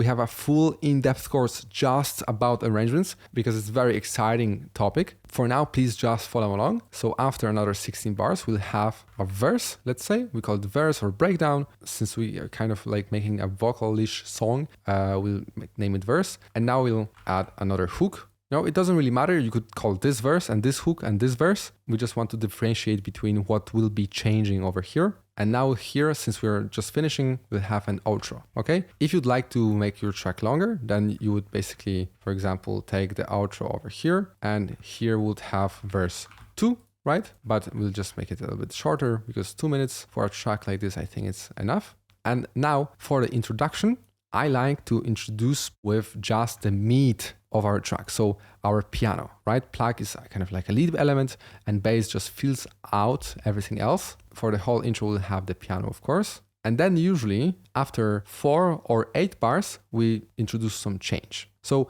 in the 8th bar, I would introduce plug, and in the 13th bar, I would introduce bass. So we have like, it's slowly going up, okay? And then for the hook, we definitely want to go all in with all the drums and all in, of course, with all the elements. Let's play to check what we've got so far. We can also make the track a little bit faster by going to 140 because trap is usually around 140 and not 130.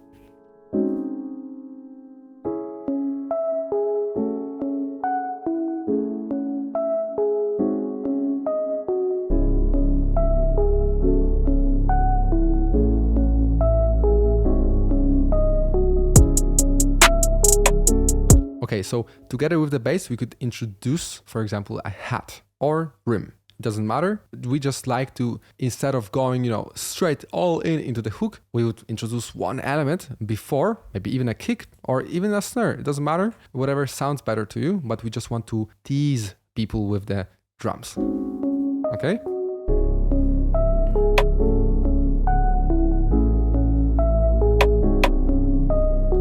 Maybe hat.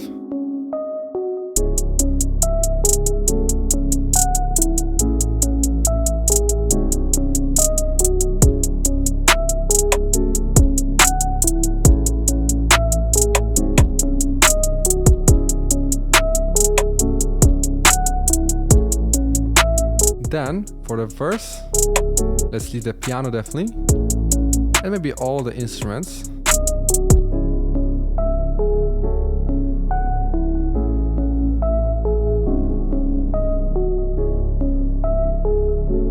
Okay, now after those 8 bars, we again need some change. We could also make the change after the first 4 bars, but let's make it after 8 bars. So we'll introduce hat again, and again on the hook we'll have full-blown instrumental, again like this, okay?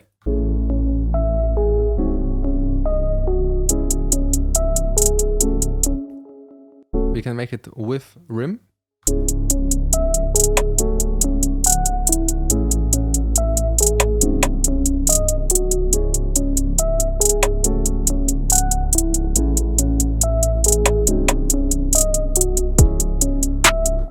Also, if you want, inside the verse, you can keep one other element that is not in the second half of the verse. That will introduce some contrast.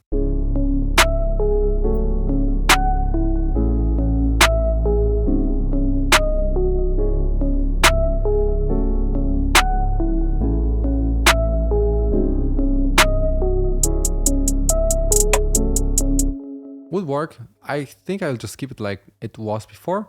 And then for the outro,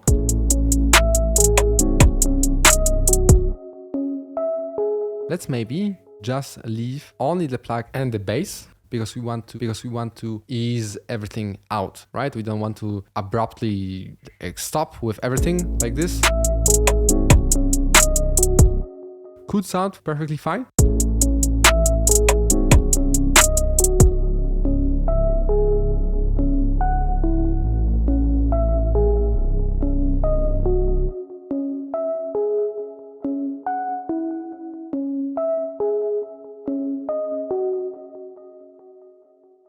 So when it comes to arranging trap beat like this one we have here, it's a tricky thing because it's vocal focused, right? So it will be up to the person who will be singing or rapping over this beat to decide how long they want it to be. So this is a rough arrangement for purpose, so then we can get some vocals on top of this instrumental and decide for the final arrangement. If you're like, hey, Max, I don't want to be figuring out the proper arrangement on my own. I want to have like a proven framework for creating best arrangements. And if you want to hack your way into making arrangements like this, or not even arranging, but producing overall, the trick is to use a reference track. Having a reference track is one of the most powerful strategies to level up quickly. A reference track can be any track that you like a lot that's in the same style as the track you're making. So let's say I have a track that I really like and I will drop it directly from the Explorer. Then let's create a new arrangement so we don't screw up this one. This is also a handy trick. I don't really use it that often, but we can definitely work with this. So let's mute everything, okay? And just using shift and scroll up, put our track at the very top. First, we need to make sure that this track is in the same BPM as our track. If you've taken a popular track, you can just Google what's the BPM of XYZ, or you can also tap the tempo. So let's play the track and open the tempo tapper, and we'll just tap to the tempo of the sample. So let's play the song.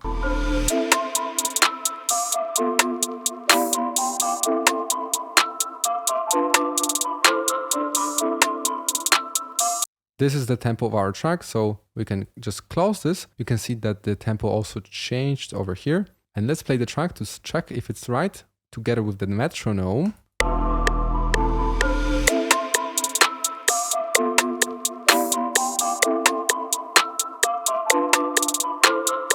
You can see that all of those hits line up.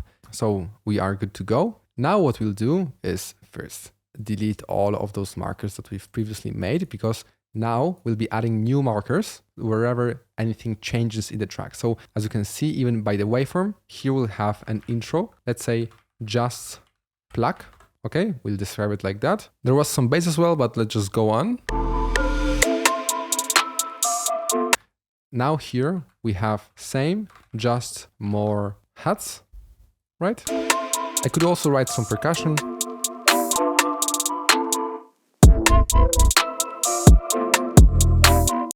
Now here we have hook, definitely. All drums, bass, and all instruments. You can see we have a change over here as well.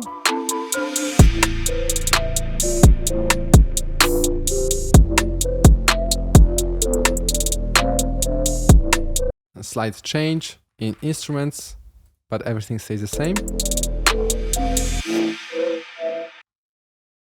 Just pluck, and then at the end we have all again. Okay, this track is actually a loop I've made previously. It's not perfectly arranged. I just took it so you can check that this is how it can be done. Then you can just remove the song, speed it up to whatever it was before over here, and then just follow your notes. So intro, we had just pluck, so we can just enable the pluck.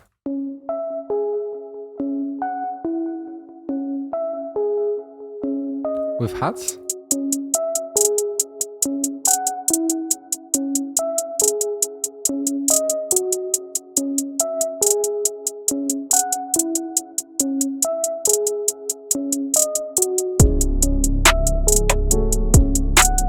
Right, and this is how you could just go by following your notes. If you go with the technique we started with, which is additive arrangement, right? We copied everything, muted it, and then started to add in real time as we hear what we think should come. You will definitely get pretty cool results, and this will also be unique to you, and you will not be influenced by any other tracks and maybe define your unique style. The last thing when it comes to arrangement is using some effects like transitions and sweep downs and sweep ups. So cool thing about the playlist is those kind of effects, samples or symbols we can drag directly into our playlist. So let's choose one and drag it over. We can place it wherever our hook starts, right? So we have something like this right now. Sounds pretty awful because it's way too loud. To change that, you remember in channel rack, we had this knob to change the volume, but now you can see everything disappeared from the channel rack. That's because we've added audio into the playlist. To open what we had previously, for example, in hats, you would need to go and change the view from audio to all, for example, and you'll see all of the instruments you've added. Yes, you could change the volume in the channel rack because channel rack contains all the files that you've brought to your project. Always anything you put in, whether it's through the browser directly to the playlist or an instrument or a sample directly into channel rack, it always shows it if you put it on all. So yes, we can change the volume of this crash here, but you can also just double click on the waveform and it will show you this sampler. It has a couple of options, but the most important for now that we are interested in is the volume. You can just take it down.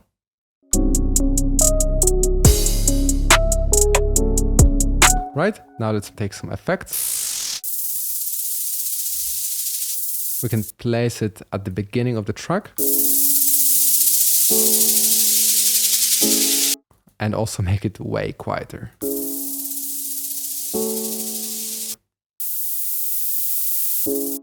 We can also use another one, make it quieter.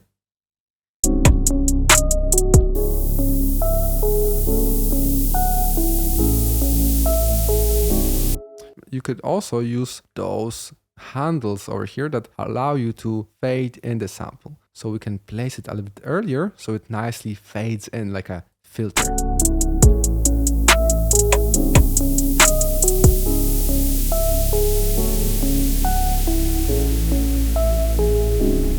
As you can see, I'm all the time using Control and Alt. I'm keeping my hands on Control and Alt and my scroll wheel at all times so I can quickly zoom in and zoom out. And whenever I want to change where the song plays from, I'm just changing it on the timeline.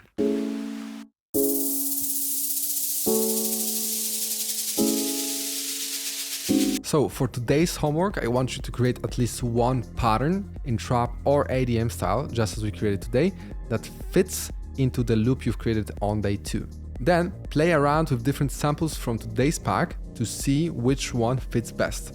You need to trust your guts here. Then put all of them into the playlist, split the patterns by channel, please color code, it will be much less overwhelming, and then create a very simple structure using the additive arrangement trick I showed you today, where every 8 or 16 bars you add different elements. Today we're going to take quite a leap and learn how to make whatever you create sound professional. We are getting into the 4th step of the music producer workflow, which is mixing. Mixing is an in-depth process that takes years to master. But today I have a step-by-step framework that you can follow every time you want to make your track sound better. I'm sure that if you keep watching through and apply what we learn in this 7-day course, and hopefully join the Mix Elite Academy, where you can get me and my team to personally take you by hand, you're going to get insanely good in no time. So the better your production is, the less work we'll need to be doing while mixing to make it sound good. The more elements you use in your song, the more moving parts, so the more sound problems there will be to fix. And the less elements, naturally there will be less problems. But there's a limit, right? If you remember from day 2, we want our elements to be occupying the full frequency spectrum. So we want to have a good balance between elements in our track. So not too little elements, to not make our song feel empty, but at the same time, we don't want to overproduce, which is a common mistake beginners producers do, feeling that they need to add more and more elements and cramping up their mix and just basically making a big mess. There are 4 sacred principles of mixing that I like to call the Holy Quad mixing formula. I want you to remember it and always follow it when you're mixing and trying to make your music sound better. In the first place of any mix is volume. So setting the volume of every element right. That can be by moving the knobs you see in the channel rack or the faders in the mixer track or anywhere else where you can control the volume. Second is equalization. Every sound, as you know, takes up space in the frequency spectrum. Some sounds sounds are low, like bass, some are high, like cymbals. We use a tool called EQ that allows us to remove or boost specific frequencies that we want to make the mix cleaner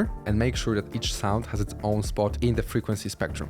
Third principle is dynamics. Every element, especially like drums, move between loud and soft moments. We use a tool called compressor to compress these dynamics and smooth them out so it feels consistent and controlled. And fourth principle is space. Some sounds feel close and some feel far away. We use reverb to add depth and panning to place sounds left or right or center, creating a spacey stereo image of your track. Since yesterday we've made a trap instrumental, today we'll try to mix an EDM song. I tried to keep it very simple, but the process still applies to any other style you produce. Let's first just take a look at this project so you know what's going on in here. You can see the kick, clap, hats, shakers, and fills. Those are our drums. This is similar to what we've done yesterday. We color-coded all over our drums. However, instead of putting all the drums into patterns as we done yesterday, I've put them directly into the playlist. This is completely up to you and up to your preference. Whenever I have more complicated drums, like in trap music or R&B, I like to build my drums inside patterns. If I have less complicated drums that just loop on repeat and repeat, I like to put them directly into the playlist, just as yesterday we've put the effects and crashes. But it doesn't have to be like this. For example, this clap I left in a pattern, just so you can see that both ways are possible. And also I've added a shaker loop, which is a common practice to add more depth into your drums. As you remember, yesterday we've created a simple EDM house drum loop and added some percussion, but on top of that, you can always layer it with more percussion elements, like this shaker. I'll hit Control on my keyboard and left click the track to solo it so you can hear. Inside yesterday's pack, if you explored it, you'll find the loops section, which can level up your drum loops a little bit further. Then we have a simple bass pattern, exactly just as we've done on the second day. As you can see, we have the pattern with the bass. Let me solo it so you can hear it.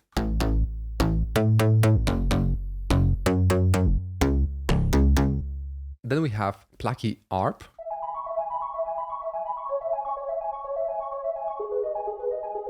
Following a simple chord pattern, very, very similar to what we've done on the first day. Then we have a Reese bass, which is exactly the same type of sound that we use on the second day. Very similar. And then we have a couple effects elements that we've already touched upon on yesterday. So for example, this brass and crash.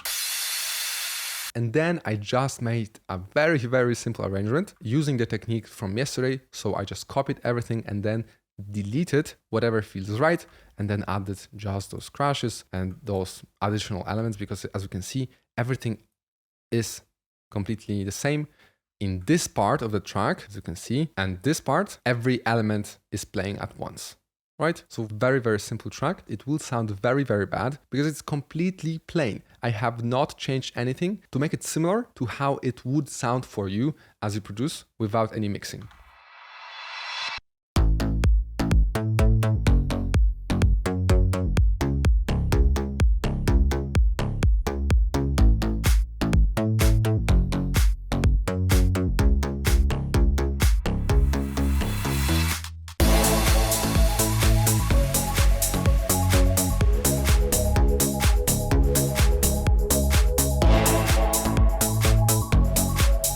And let's take a look at this sound here when everything is playing at once.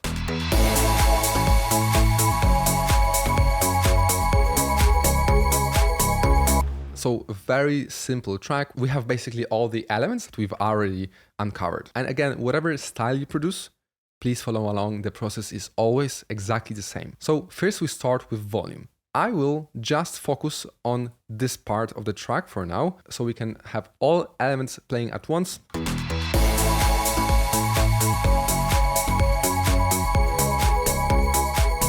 And we need to balance the volumes first. I always start with attenuating sounds that feel way too loud. The most important parts are always your drums, and your main sound or like main lead, whatever makes your track, right? So it could be melody, it could be a vocal. We want to make those elements most important. That's why we'll make them the loudest. We definitely want our kick to play the main role first, and then for us, the bass plays the melodic role here. We want to make those two elements stand out. We don't have to necessarily boost them right away. What you can do is just attenuate or lower the volume of the other stuff. And that's what I will always start with, is by attenuating unnecessary elements that are too loud. So for sure the strings here, they're way too loud, so let's double click and bring the volume down.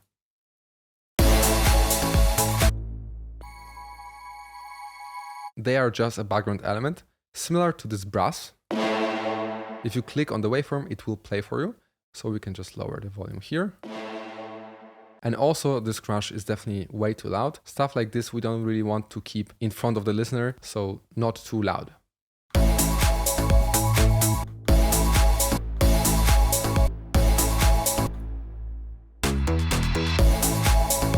I see that this effect also, it's a little bit too loud.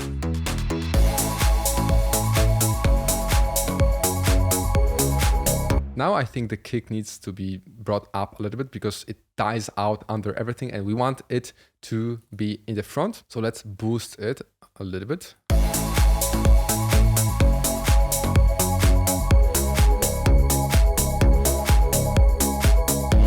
And now this is getting harder and harder because it starts to sound better and better. That's why you sometimes need to just close your eyes and listen to what bothers you in this track the most.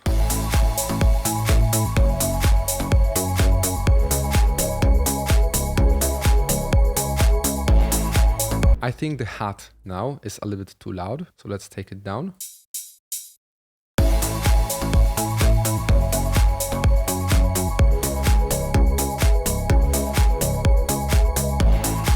Now we can definitely bring up the bass a little bit. As you can see, we have 3 layers of bass. Let's listen to how they sound, similar to how we layered claps yesterday.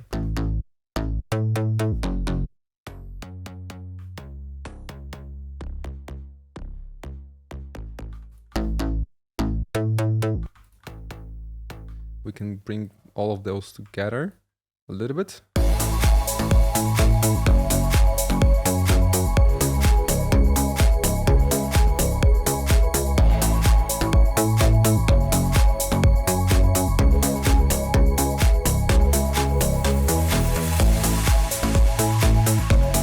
Okay, now we have those effects that take too much volume in our mix.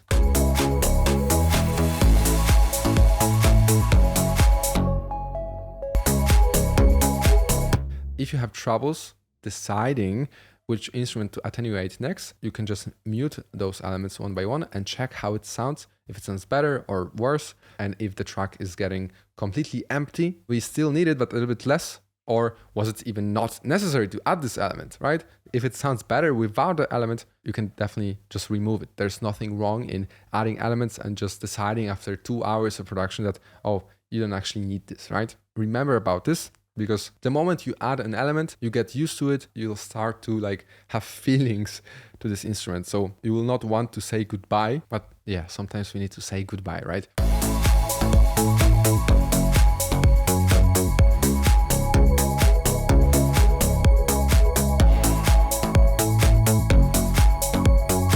I would take it down slightly.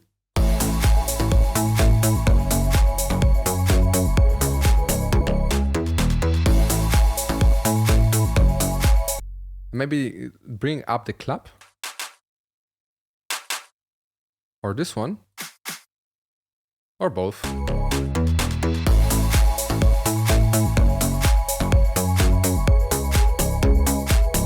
Always play around with the volume knob and just see if it sounds better or worse.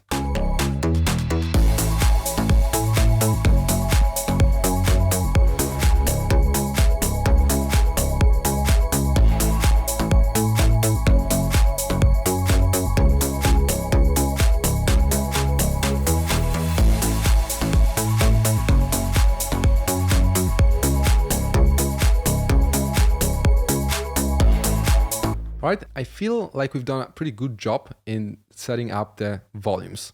Let's now get into equalization. And this is where the fun actually starts, because we'll be connecting everything to our mixer. If you open your channel rack, you will see we have not connected anything yet. That's why what we can do is just double click on the selector and hit Ctrl+L, or go to channel options and assign selected to free mixer tracks. As you can see, we now have a number next to every single channel. If we go and open the mixer, you will see that now, before, it looked like this. All the channels were gray. Now we even have all of them color coded. That's why I recommended you yesterday to color code everything, because it can get messy if you don't do it. And it's much more fun to produce if you don't create a huge mess in your project. Here on the top, you can change the view of the mixer track. I will change it to large so we can easily distinguish all of those mixer tracks and can easily see those. And you can also change the order of them if you hold Shift and scroll. Exactly the same process as we can do in your arrangement or channel rack.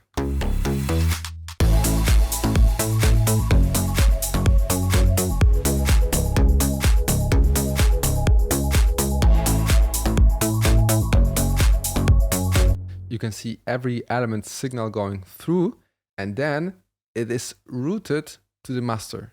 You can see this line over going down and going to the master. Let's focus on just one of them. Depending on which look you choose, if you choose white, you'll see all of those little buttons. And if you choose, for example, extra large, it might get hidden, so just extend it. You should see all of those. So on the very top, we have the name and the number. The number never changes, so you can always know which track it is. But of course, the signal changes here, right? If we change it, you can see the number changes in the channel rack. On the very top, we have panning. So whether we play the instrument through left ear or right ear. The same knob is here, but those are not connected. So if you change it to the left, it doesn't change here. This is basically changing the panning on the channel level instead of the mixer level. Then you have the volume fader.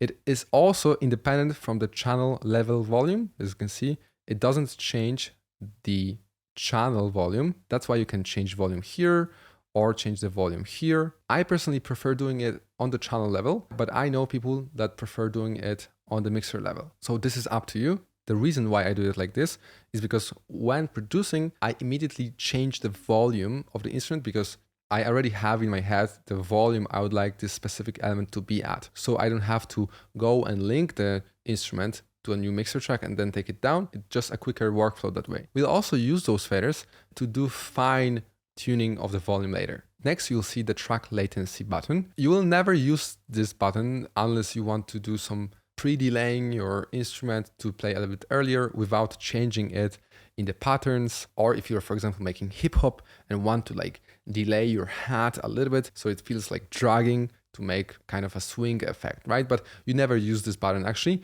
you might see that it's highlighted for both main bass and ARPs. That's because we are using a VST plugin for those two instruments, and for all of the rest, we are using samples. And FL Studio just needs to compensate, so it just lets you know that, hey, we have 0.02 milliseconds of compensation here. Nothing to worry about. Then we have ARM disk recording, which allows you to, if you click ARM and then choosing your input, to record audio directly into FL Studio. We'll take care of that tomorrow when we'll be covering recording and mixing vocals. Then we have reverse polarity button. That will not be any useful for you, especially if you're starting out. It simply reverses the polarity of the waveform. It could be useful in moments where some of your waves of your sound are canceling each other out. We'll not get into this in this course, and it will not be any useful for you anytime in the near future, so don't worry about this. And then we have swipe left and right channel, which will make basically everything that was on the left ear play on the right ear. So if we put it on all the way to the left and click the swap left and right channels, it will play on the right ear. I've never used this pattern. And then almost at the end, we have stereo separation, which is very important, especially in the last step of mixing, when we'll be shaping the stereo image. When we put it all the way to the left, it separates the channels. So whatever is on the left ear makes it even more on the left ear, and what's on the right, even more on the right. Kind of makes it sound a little bit wider. We rather use this feature to maybe merge the sound. That means whatever was on the left and right ear, we merge a little bit so it sounds more as it was mono. You can hear the difference.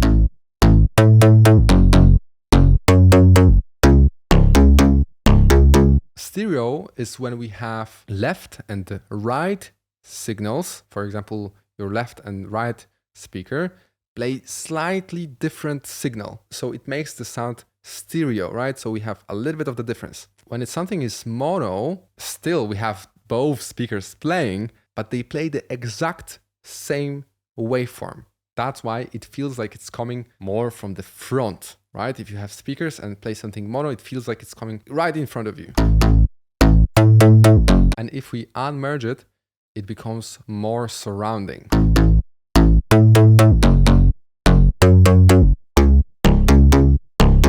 And then we have the arrow that tells us where the channel is connected to. That means it's sending the signal to the master mixer track, meaning that whatever plays here also plays on the master track, which is obvious. If we unconnected it from the master track, we won't hear anything because our headphones are connected to the master track, right? Like we always hear whatever is on the master track. But we missed a very important space. You can see this is the preview of our effect slots that we have here. As you can see, we have 10 effect slots, each with a mute button, similar to those in the arrangement view and in the channel rack. And if you right click a slot, it will show you all the effects that you have installed on your computer. You can also left click and it will show you all the plugins in the list form. We won't be using all of the slots. We usually just be using a couple of them, and only if the element needs some fixing. So if you come back to our holy quad mixing formula, the first step was volume, which we have already taken care of. Then the step 2 is equalization. So in the first slot, we would apply an equalizer. Then the third step was about dynamics and compression. So in the second slot, we would apply a compressor. And the fourth step was about space.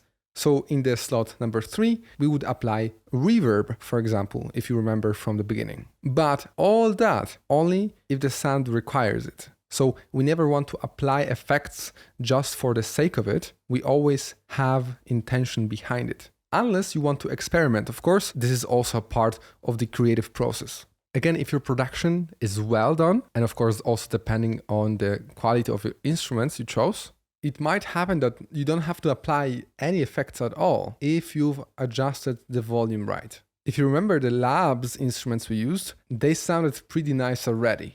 If we chose a really raw recording of a piano, we would need to apply some effects to make it sound better, make it sound nicer. We would use more of those slots, apply more effects. That's why starting with great quality sounds is so important. Then at the end of the slots, we have a simple equalizer built in. We can control it by dragging our mouse. So if you'd like to quickly apply some EQing, you can do it right here. But I personally never actually use this equalizer over here. I prefer to have a little bit more control by using an equalizer inside of the effects slot. Important thing before we start EQing, since it's our second step in our formula, is the signal flow. So we start with whatever is in our channel. So your instrument and the knobs over here, the panning and volume. Then the signal goes all the way to our mixer track, starting with effect slots. So whatever we apply first in the effect slot, we go from top to bottom. So if we apply EQ, then we apply compressor, the sound will first get equalized and only then compressed. So we go from top to bottom. This is the signal flow. Then the signal hits the equalizer that is built into FL. Again, I don't really use it. And only after the sound travels through all of those effect slots, we start to go through the effects that we have directly on our mixer. So the fader, right? And the stereo merge knob all the way to the master track and our headphones. So we've got our volumes right. Now let's start the EQing process. I like to start with elements that are low and focused, meaning that they are mostly present in the low frequencies. In that case, this will be our bass. So you can right click and write EQ, and you will see the parametric EQ2. This is the one we'll be using when it comes to EQing. Now we are going to focus only on this. Here you can nicely see that we have sub, bass, low mid, mids, high mids present, which is just basically a part of high mids, and then trebles. This is the whole spectrum of human hearing. So all music lies in these frequencies. So sub frequencies you mostly feel rather than hear. And they are, as you can see, from 20 or 30 to 80 Hertz. If you hover your mouse and check the hint panel, it will show you the exact Hertz amount. Let's solo the bass. So I control and left click on the bass. I also like to enable the heat map. So we can go to the options and heat map enable.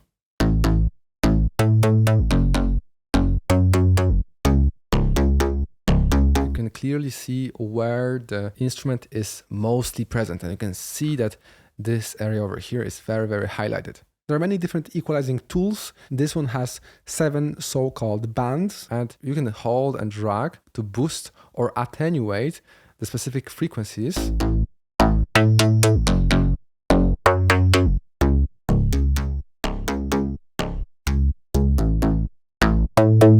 And scroll up or down to make this so-called bell EQ, because it, I don't know, looks like a bell. Make it narrower or wider. The more narrow you make it, the more, as we call it, surgical you would go. Surgical because you're just more precise with the specific frequencies you're boosting.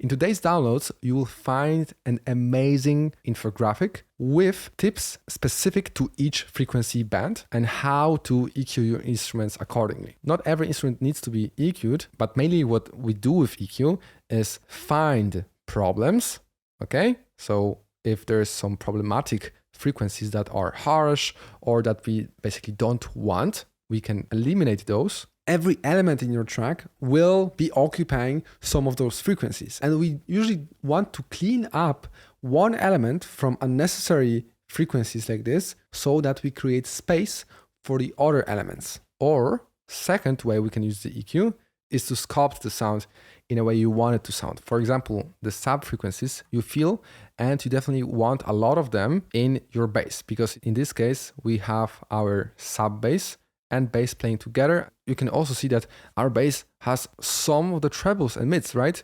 You can hear it playing in the whole frequency spectrum.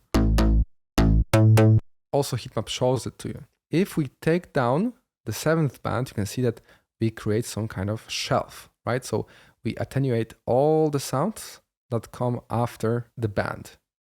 Band number 1 does the exact same thing, but from the left. And all of the bands in the middle just our normal bell type. And you can see it by looking at these logos here. You can hold your mouse over them and change how it behaves. For example, we can make it work as a low pass. So we completely remove all the frequencies after the band. You can see that.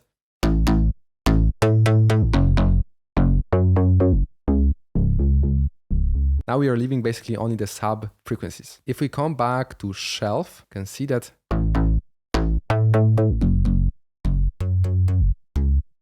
we still hear a little bit of these frequencies anyway. So if you'd like to completely remove them, you would choose something like high cut, because we are cutting the highs. Or it's also called low pass, because we would let the lows pass. If you'd like to sculpt it, for example, you don't like the presence area of your main bass,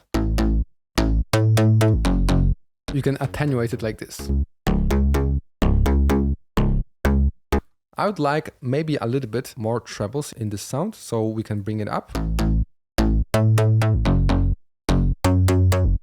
Now, the problems will start to appear when we play it together with different sounds in your track. For example, in this case, we have a couple of layers of the bass. So let's take a listen to another layer. Let's apply EQ also on it.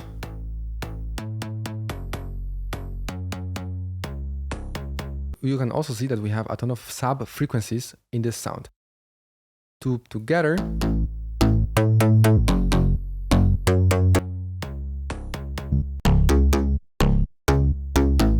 The problem that we have here is that we never want to layer the sub frequencies. Your low range of your frequency spectrum in your song is very vulnerable for all kinds of issues. We want to have an instrument playing there, but we want to keep it minimal because, again, this area is very, very sensitive. So what we need to do is choose which one of those basses we want to play the sub frequency range. Only one of them can play it at the same time. That's why I would just take an EQ and change the first band instead of low shelf like this into low cut. So this is a low cut because we are cutting the lows, or some also like to call it high pass. So we let pass the high frequencies. And you can see that we start to slowly roll off the frequencies.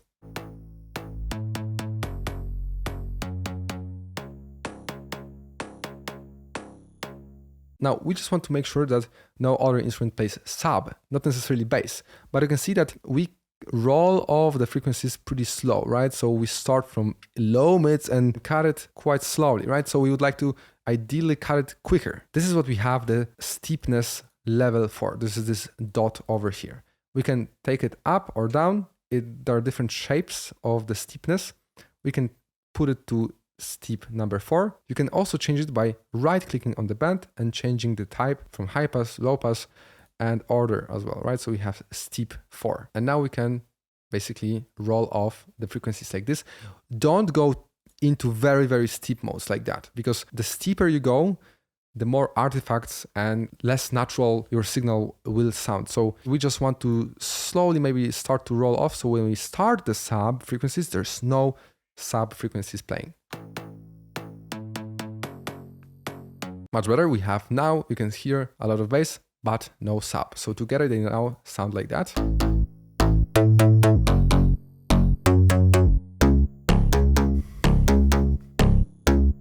If you'd like, for example, this layer to have a little bit more mids, you can boost them just a little bit. I would never suggest boosting anything over about 6 dB, since it's much better and you'll end up with a cleaner mix if you instead attenuate and remove what's wrong instead of trying to boost what's good. Okay? So sure, you can boost, but don't overdo it unless it's for creative purposes.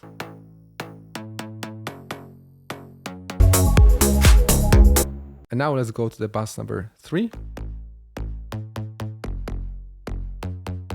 Let's apply an EQ as well. You can see again, we have a ton of sub. We don't want it in any other instrument rather than one of them. So we'll do the same process. I change it to low cut by choosing it from here and to a little bit steeper mode.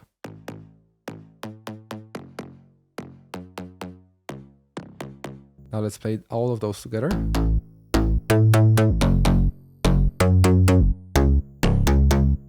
Mixing is all about those tiny differences, and if you get your low end right, you'll have a great foundation for the rest of your mix. So when you are in the EQing stage of the mixing, you start with the low end since it's the most sensitive, then you go into mid frequencies and trebles. So now what we've got next is our ARPs.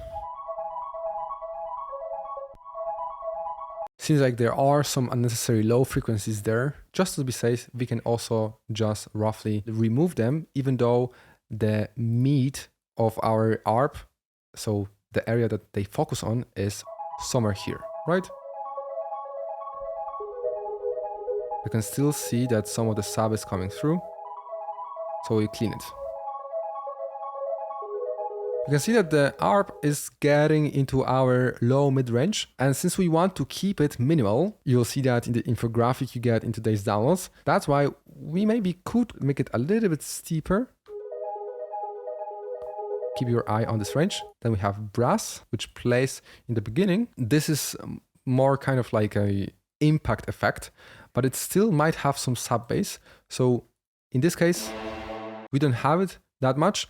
You could clean it maybe even with just this built-in EQ inside of FL if you want, just be sure. So in that case, we would be just left with sculpting the sound as we want. But this sample itself is already processed in a way that I like, so we'll not be sculpting it in a way. Then we have the strings. Let's see.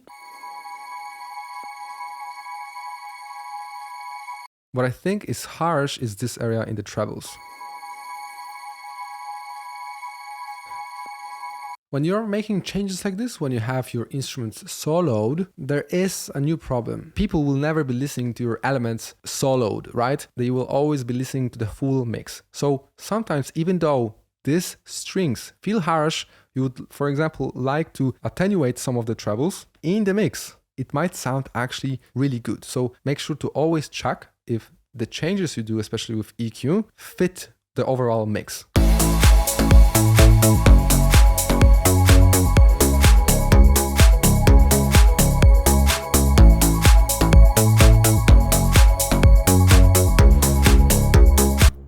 I think we just need to attenuate the overall volume of the strings and not necessarily touch any of the EQ, because this sound pretty nicely fills out the background. Then we have the Reese. This guy definitely has a ton of sub that we also want to cut. So I change it to high pass and remove slightly some of the bass. So I'm used to just setting it to steep and then changing, so we can go gentle, more gentle like that. Because this also fills out a ton of stereo space in our mix. And before, if we leave it like that, it will definitely be overwhelming the whole mix, especially when playing with all of those bass shots we have here, right?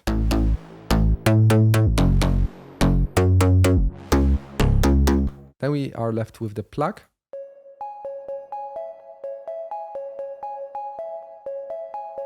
Again, I don't think we have to do anything here.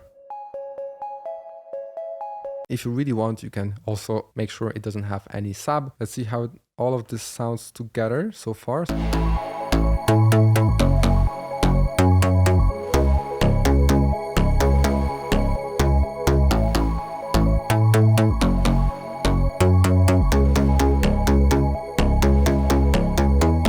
Perfect. Now we have our drums. Let's check what we can do with the EQ in our kick. You can see that definitely we have sub. We never want to remove any sub from the kick drum, because in a couple of moments when we get into the dynamics, we'll apply a different technique that will take care of that problem. So with the kick drum, I first, of course, want to choose a great sample, right? And then sculpt it. So sculpt the tonal balance or the frequency spectrum to make it play nicer with my track. So for example, if you'd like to have more presence in your kick, you would increase the high mids and the presence area.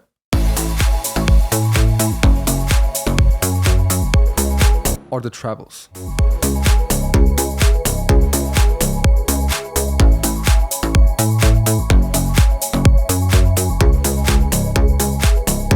If you like a little bit more punch, you could try out increasing a little bit of the bass, depending on, of course, what sample you chose. Kick has its punch in this bass to low mid area. So if your kick sample has a ton of punch, if you boost this range, you can overwhelm your mix and just make it so-called muddy. A muddy mix is just when you feel like everything is fighting with each other and there's no clarity in your mix. This kick, if we enable the heat map, this kick already has pretty minimal amount of this low mids, but if you feel like your kick is muddy, especially if you're listening on speakers, you just can attenuate this range here. Never ever increase the low shelf like this, even though it might sound cool. We rarely use this low shelf to boost the sub range like this. We usually just use a slight bell to increase area over here. And if you feel like your kick really lacks the sub bass, sure, you can also boost it a little bit, but never go over the top like that. It's much better to choose a different sample if you feel like you really need to boost this area in the sub range. Also, while we are on it, sometimes people boost the kick too much and then their whole track is ruined just because they had applied a limiter on their master. FL Studio does that by default, so when you're mixing, make sure that your master track is completely empty, especially without any limiter at the end. So for the kick drum, we want to just sculpt the frequencies to make it fit better in our track.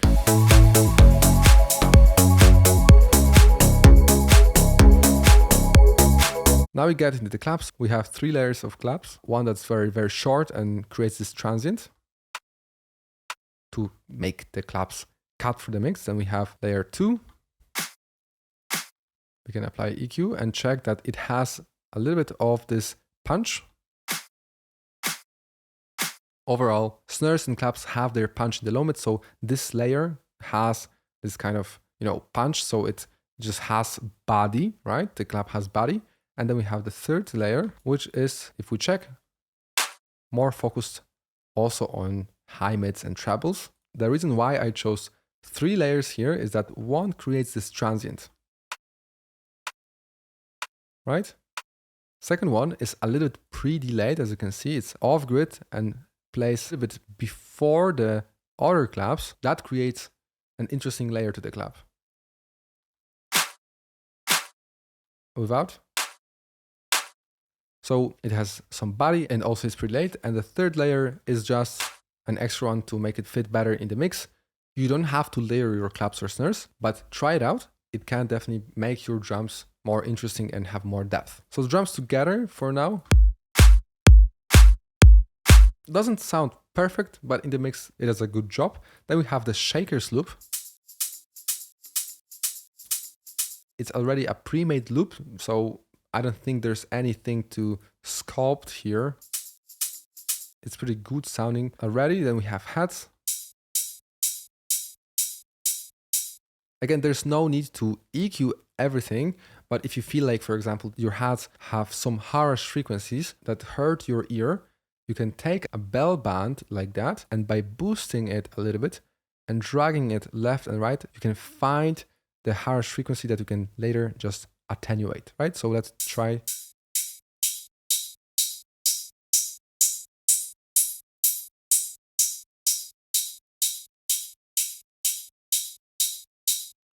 You can see that there's a small peak that we can maybe take down a little bit. I like to just use this fader so I'm sure I'm in the same space. Let's take a listen before and after. And after.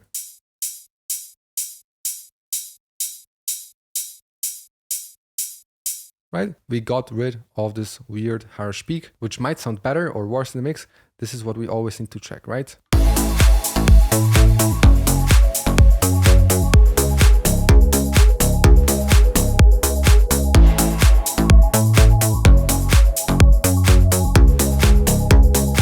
I think we can just lower it a little bit, but it doesn't make a ton of difference in the whole mix. Then the fill is just a little sample here, so you don't need to really do anything. And for the effects, I usually don't apply any EQing on those, unless the crash effects have some unnecessary sub, which we can check. I don't see or hear any, so we can just leave it as is.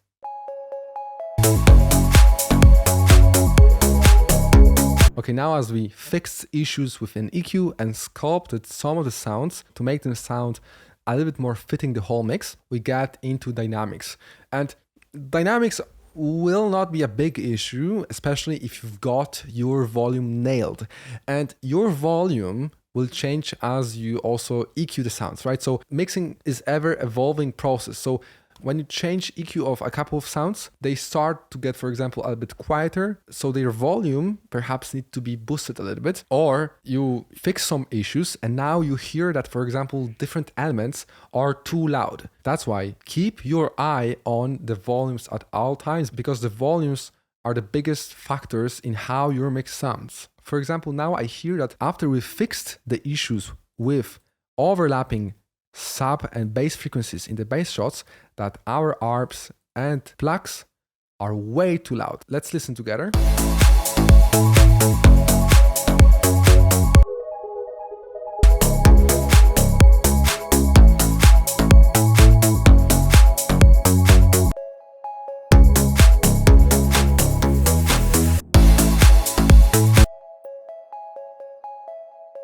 So you see, mixing is about managing focus. That means whatever is the loudest, most in the front, is in the focus. And we cannot have everything in the focus, right?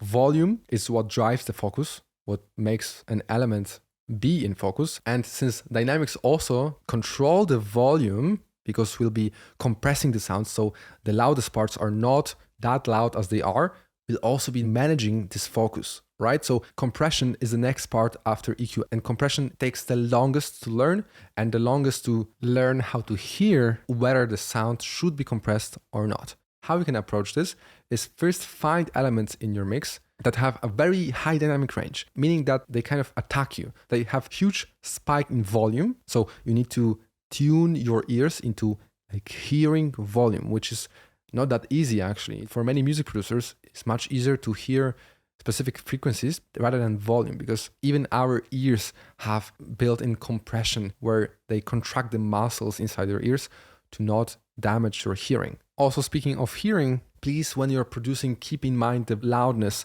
and keep it a little bit lower than what you'd like it to, because you can easily damage your hearing, especially when listening to long periods of time. So now in the dynamics stage of mixing, we are tuning our ears to hear those spikes in volumes.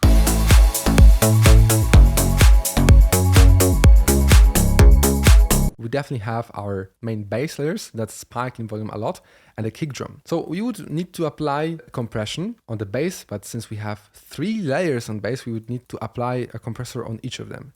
To avoid doing that, we need to create a group. So we need to somehow group 3 of those layers so they behave as one, so we can just process all of them at once. To do that, we need to first find an empty mixer track, and you have a ton of them. Then, to make it easy, you can hold shift and scroll up to bring it closer to your bass. Then we mark all of those 3 guys or all of your layers or instruments that you want to process together by holding left click on your mouse and control and dragging your mouse on top of them.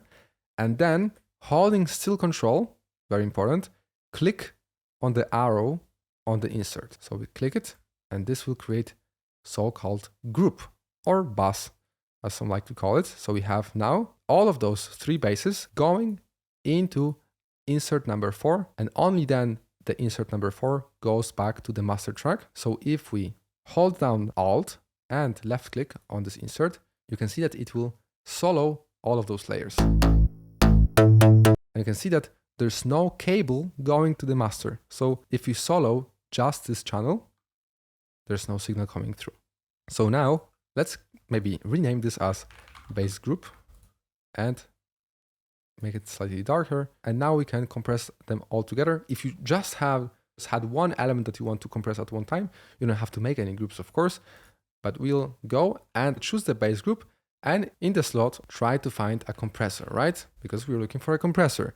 Now, the problem with this compressor we have here is that we don't have any visual feedback to what's happening. And since compression is so hard to hear, right? We would like something different. So let's remove this plugin. We can just click on the arrow down and click delete, and we'll open up limiter.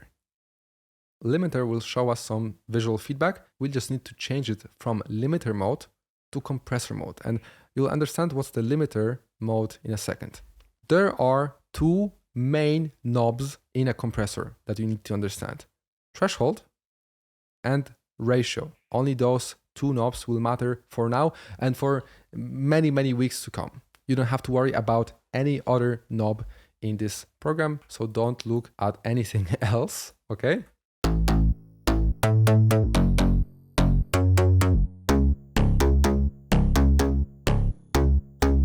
So now you can see the waveform over here, and compressor works exactly like a volume fader, but with a volume fader, we would take down everything, right? We would just lower the volume of everything we have here. But compressor is like a magic volume control that automatically works for you, making the loud sounds quieter and maybe even the quiet sounds louder. So everything sounds more squashed together, right? So the threshold is the volume level. So we define the volume level where compressor says, okay, this is too loud, time to step in. Imagine you are watching TV, and if the sounds get louder than this threshold, your mom steps in and says, turn that down. And the ratio is your mom telling you how much to take it down, or your roommate. So when we set the ratio to 2 to 1, if our sound, for example, exceeds the threshold by 2 decibels, we will only let 1 decibel through. If our peak is about 0 decibels, that you can see all here, and our threshold is at around -12, we will only let 6 decibels through, making it much quieter. Let's see the difference. As you can see, the purple mark is what it was before, and the white one is basically after.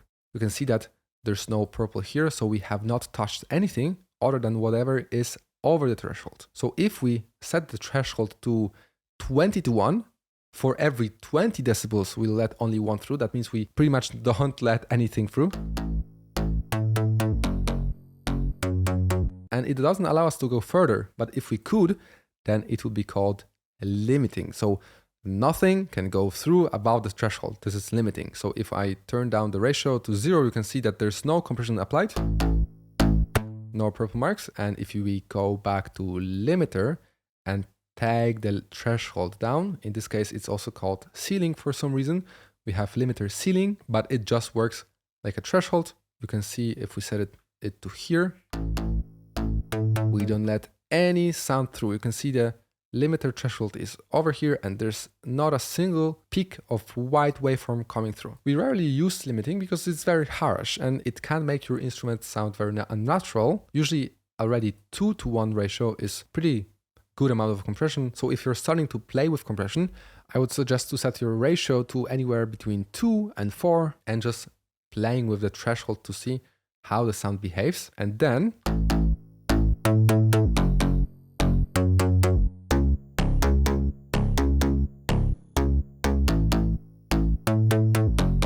you can see that we apply more compressor overall. So we make the sound a little bit less plucky, right? Now I mentioned that we can also make the quieter sounds louder, which we can do with the gain knob. This is the makeup gain that works after whatever we do here. Even though it's before, it works after. So with makeup gain, we can bring up the overall loudness of our element to whatever it was previously.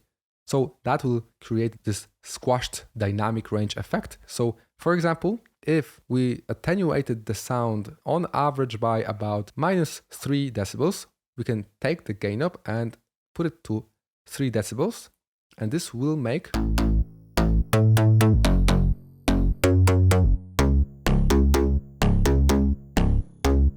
the level, meaning that the waveform will not exceed whatever it was previously, but we have more squashed sound. So let's compare it before and after.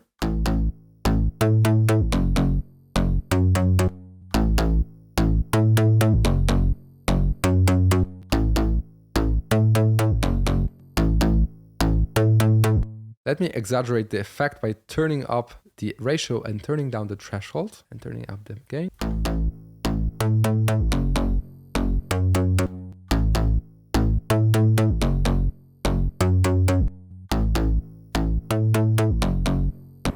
You can see that the tails of the sounds became very, very audible. Now this is definitely too much. So let's go back to what we had previously by hitting Ctrl and Z. And now let's hear it in the mix.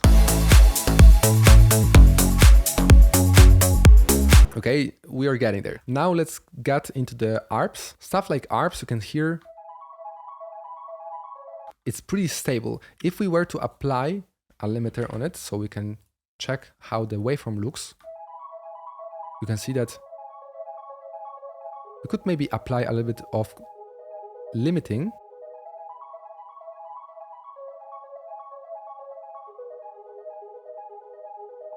Because it's very uncontrolled. You see, some of the peaks are coming through, some of them don't. So it can disorientate the listener because sometimes this ARP here becomes very loud, sometimes it's, quiet. That's why I like to always keep it in control. It doesn't make a huge difference, but stuff like this make up for a greater track at the end. Then for impact effects, like brass in this case,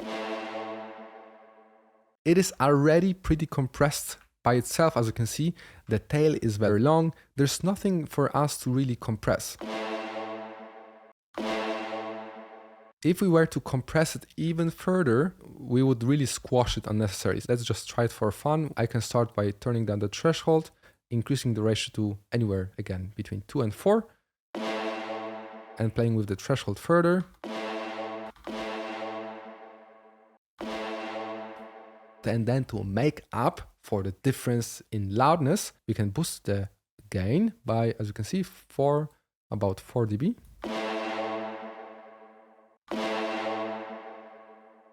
Maybe let's put the compressor to 1.5 to 1. So we make a very, very slight compression on the very, very highest peak of this brass hit. As you can see, we are only controlling this part, not doing anything with the rest. Then for the strings, technically you can see some waveform peaks, but this is an ambient background sustained element. There's nothing to compress here. The Reese bass also sounds very compressed already because of its very long tail. I like to apply even limiter just to see the waveform.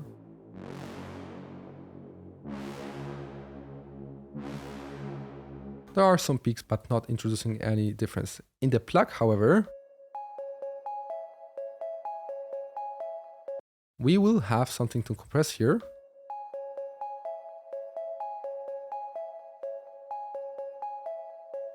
See, we have the problem here that there's so little space for us to play with the threshold, right? We would need to go so low. And this is touching on the gain staging concept, where gain staging means that we set the proper input volume levels so that we have easy time to apply different effects on the sound. That's why we can go into our channel rack and increase the volume here on the channel level so we can see more of the waveform. And on the mixer, just decrease the volume the same amount as we just boosted it in the channel rack.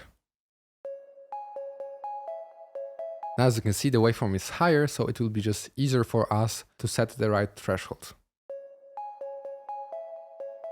I've touched upon this concept because I see a lot of beginners struggle with this and then overdoing the compression or not doing it at all because they set up their channel volumes, so volumes of your instruments on the channel level, too low. That's an advantage of changing the volume levels on the mixer level.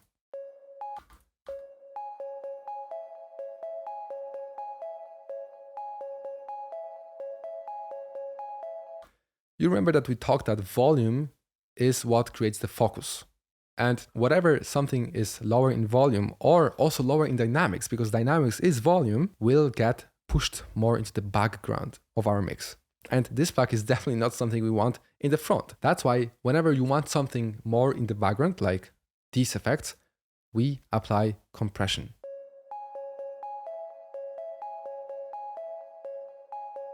You see that we are taking down the pluckiness of this element. So if we turn it off,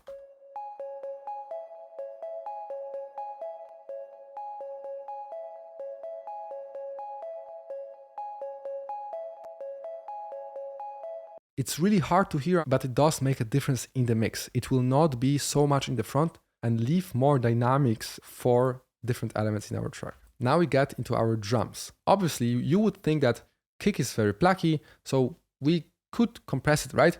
The problem with this is that kick itself is pretty much just the transient element. It's cutting through the mix. The purpose of the kick drum is to cut through the mix and create this rhythm. We don't want to over-compress our drums or sometimes not compress our drums at all because we want them to keep the groove going. And you can see that pretty much when we apply the limiter, or let's say we apply some compression and increase the ratio to 2 to 1, you can see that we are just basically attenuating the whole kick drum. So there's no sense of just compressing the kick drum alone, because it's so plucky and so short usually that you'll often find that it's much better to just set the right volume for the kick drum. The same thing with our clap, snares, shakers, and hats. All of them are very, very transient driven. However, what is a common practice is to compress all drums together as one group. We've done already the group for the bass, so let's repeat this process for drums. So let's take an empty insert, place it next to our drums, mark all of them by left clicking, dragging over all of your drums, and then keep holding control and left click on the arrow of your empty track. Now every element is routed to our drum group. So we can rename it, call it drum group. And now we can solo it by clicking Alt and left click.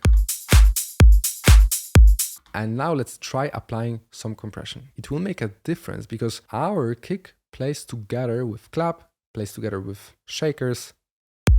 Let's increase the ceiling of the limiter so it doesn't affect our drums, but we just use compressor mode. We take down the threshold a little bit and increase the ratio again to, let's say, 3:1.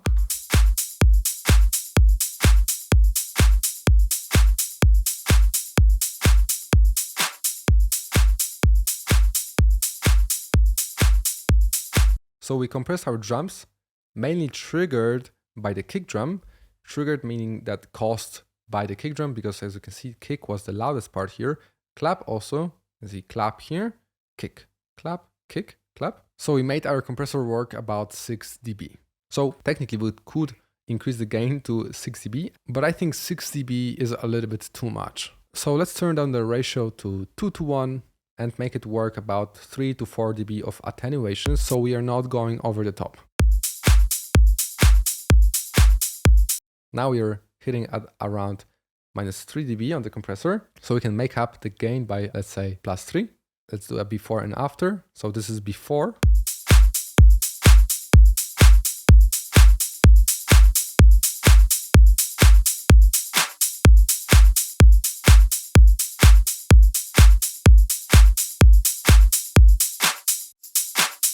It might not sound like much to you, but by bringing down the difference between the very, very loud kick and clap and bringing them together with the hats makes the sound of the drums more controlled. And this is a magical concept. Overall, compression is a magical concept because it's not obvious. It's very hard to understand why it works. Why compressor works starts in human psychology, because our ears prefer consistency. Sudden changes in volume are distracting and mentally exhausting, believe it or not. If one moment is quiet and the next one is loud, your brain has to consistently adjust your tension in your ears to keep up, right? With compression, the sound is more consistent, so your brain can relax and focus on the music, or whether it's, for example, a podcast, focus on the message. Because believe it or not, my voice right now, as I'm speaking to you, is compressed a lot. Imagine a friend talking softly to you, right? And then suddenly yelling. Other than that, it just keeps important sounds on top. So as I said before, in a mix with a lot of instruments, some sounds are more important than others, right? For example, if your pluck volume jumps too much, your vocal can be buried and fight for this attention. While we want our vocal, for example, right, to be in the front, because it's usually the most important part of a song. And again, as I said, our ears have a natural form of compression built in. When you hear very loud sounds, your ears automatically reduce their sensitivity to protect your hearing. That's why it will sound better like this. And now finishing the stage of dynamics in mixing, one of the most important parts of creating this dynamic balance in your mix is sidechain compression. Sidechain compression works exactly like a compressor, attenuating whatever exceeds the threshold, but we take a different trigger for the compressor. Let me explain. If we applied a compressor on our bass group, normal compressor, the trigger to this compressor is the bass group, right? We have the sound of the bass going into the limiter. We affect bass signal with its own signal. Sidechain compression, on the other hand, is when we affect the bass signal with something else. This allows us to duck elements if any other elements is playing at the same time. This is especially useful applied from kick to the bass group, meaning that we apply a sidechain compression on the bass group and we take the kick drum as the trigger to this compressor. So we'll surely apply a compressor, right? Let's apply another second compressor on the bass group. Let's increase the ceiling so it's not affecting the signal in any way and change to compressor mode. Now, again, you all the time ignore everything else, but we take a look at something new, which is called Sidechain over here. If you right click it, you will see all the signals that this compressor sees. So it reads all the signals that come through this mixer track. The signals that come are from the main bass and the layer, because we had 3 layers which are connected to our bass group. So we need to somehow send the kick signal to this bass group compressor. To do that, simply choose the kick mixer track and go over to the bass group, or if you have just one bass layer, then it will be just your bass track, and click on the arrow. This will send the signal together with audio to the bass group. So if we play it now, we have the kick playing twice because we are sending it, as you can see, to 2 groups, which both are connected to the master track, right? So kick sound travels to the bass group, and then together with all the bass sounds travels to the master track, and also travels to the drum group and travels all the way to the master group. We don't want that, we just want it once, but we still want to send the signal. That's why we need to take the volume down by clicking on the knob and dragging it down. So now we'll have the audio going only once to our ears and not duplicating this sound, but the signal still goes through to the bass group, so that if we open the new compressor that we've added, we'll be able to see it if we right click on the sidechain menu. So let's choose the kick. And now let's see what happens if we take down the threshold and increase the ratio. Again, to something like 4:1. We need to enable also the drum group because the kick audio is only going to the drum group. Let's play now bass group and the kick together.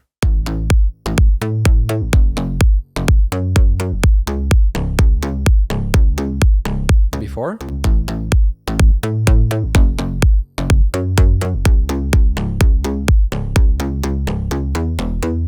Do you hear the difference?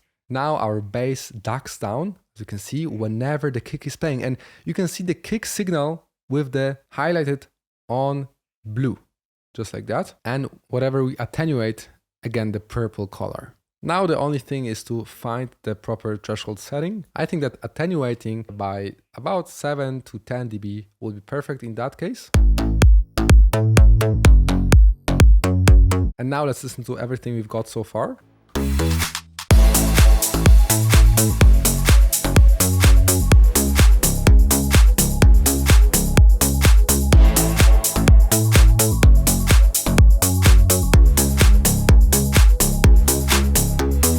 Alright, we have a couple of different elements that we could also attenuate whenever the kick is playing. For example, this Reese bass, this ARP sound. Not necessarily, but I think this will create more punch done by the kick. So what I would do personally is create a new separate group for everything that we want to apply sidechain compression to. So that can be all the background elements, the bass sounds, definitely, because as you remember, we don't want any sub bass playing at the same time with the kick. And this sidechain compression method also fights this exact issue. So let's create another group. I will put it in the very beginning on the insert 1, and let's call it sidechain. And now what we can do is, of course, remove the sidechain compression from the bass group because we will apply it on the sidechain. So let's remove it.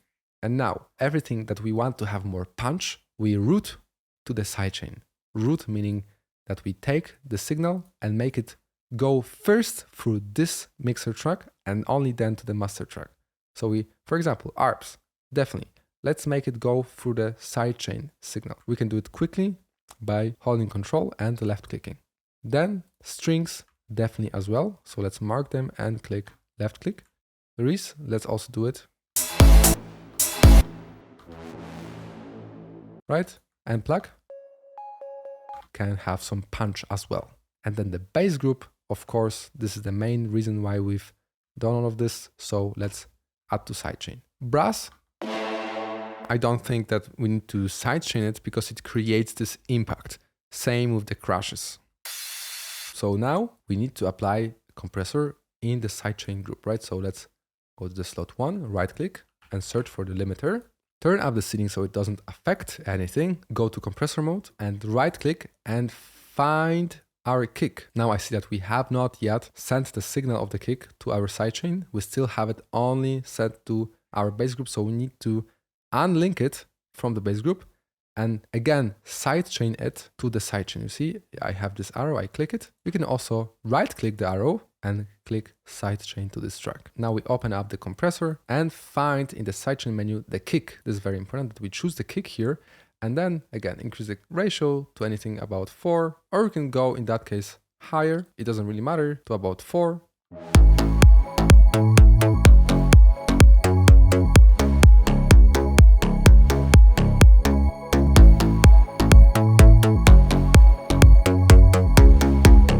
And after.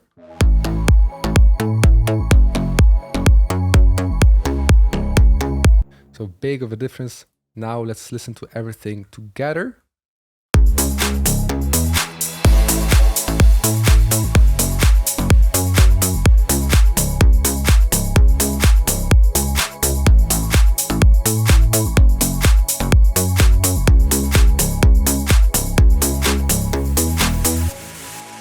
Now at this point, after you've done some leveling, some EQ and the sidechain, you can circle back and check if the volumes are properly set up for everything. Because now after we sidechained everything, we've EQ'd, we've compressed stuff, new problems will pop up, especially with leveling, because the levels will change a ton. You could make something a little bit too quiet or something a little bit too loud because you've misapplied the makeup gain. That's why let's go quickly and adjust the volumes once again.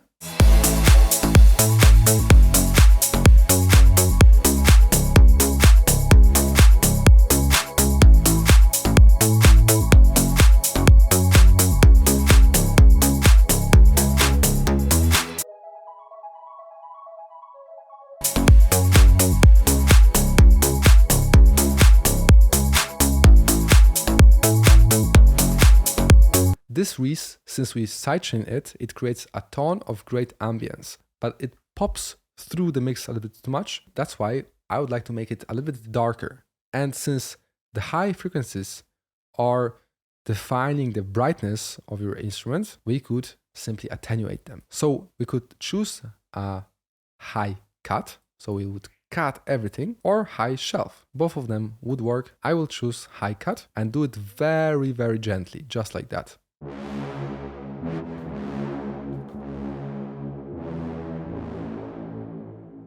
Before.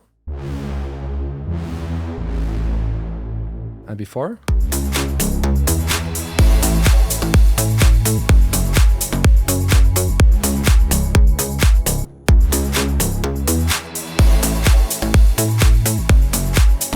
This makes a huge difference. After we've compressed and EQ'd everything, I hear that our kick drum is now a little bit too boomy. Means that it has a little bit too much body. If you listen to it closely,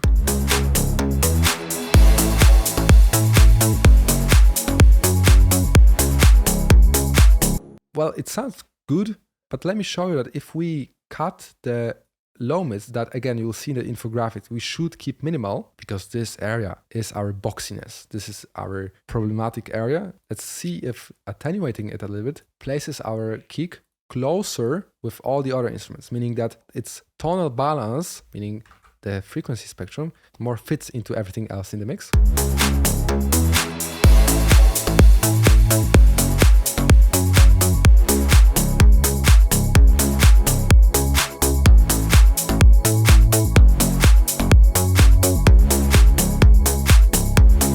Same boxiness as you have in the kick drum, you can find problematic in your bass. Let's check how it would sound if we would attenuate this area over here in the bass.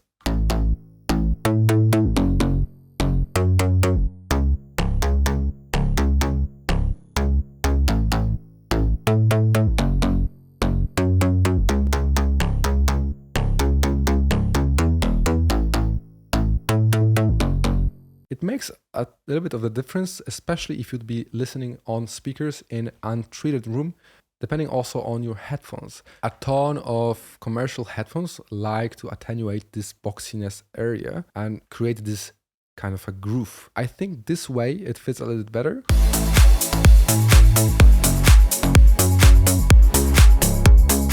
Now, as you can see, mixing is really an in-depth process, but I hope you're learning a lot.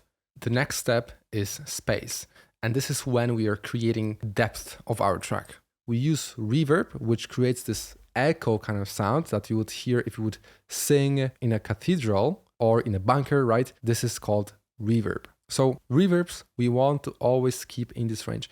Again, you see this pattern appearing that we try to leave this area of the lows minimal and controlled, since it's very vulnerable, right? We could start with adding some reverb on, let's say, our claps, so you can see the difference it makes. Let's apply reverb. For some reason, instead of reverb, it's called re-everb in FL Studio. And what I want you to focus on are 3 knobs: low cut, size, decay, and 2 faders, dry and wet. Every single reverb plugin will have those knobs. Sometimes instead of 2 dry and wet faders, you might see just a mix knob. Just remember that the dry signal is the unprocessed one and the wet is the processed one. 100% mix means that the signal is 100% wet, and 0% mix means that it's 100% dry. We always start by increasing the size. If we go all the way up or all the way down, I prefer to set the size to the highest amount, and then, since we don't want to apply reverb on any low frequencies, we increase the low cut, which is this exact same thing we have in EQ, just like this. It works exactly the same. You just cannot see it. It's in the low cut knob here. Let's put an EQ so you can clearly hear the difference. See, it's stale. We play and it stays a little bit. If I remove the reverb, much shorter, right? And we also reverberate this area over here. So if we increase it to something about 700 Hertz, so around here, so we would kind of like create this effect, right?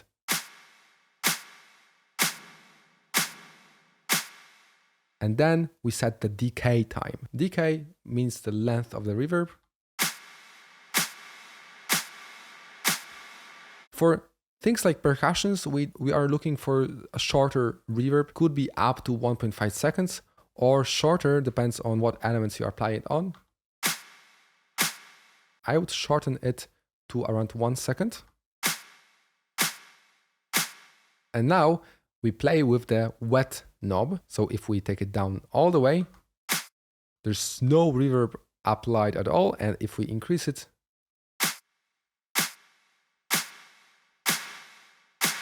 we start to apply the effect, right? So I would keep it minimal. So let's hear it in the mix with all drums.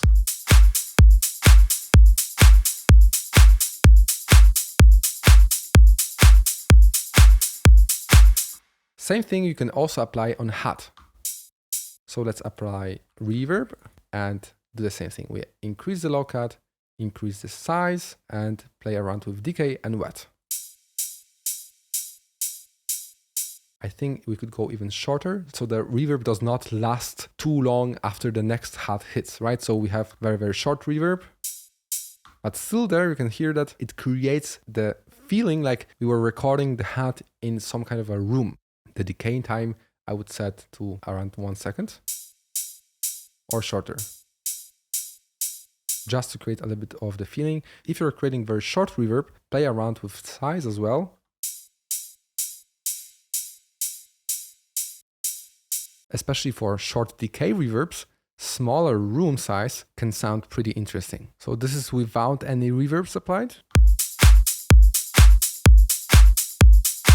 Feels very dry. And if we enable the reverb on the clap and hat, feels like we have more space, right? Creating space is also about panning, if you remember from what we started today's lesson with. So if you have a couple of layers of clap, you can pan one slightly left and one slightly right, and hear how it sounds, if it sounds better.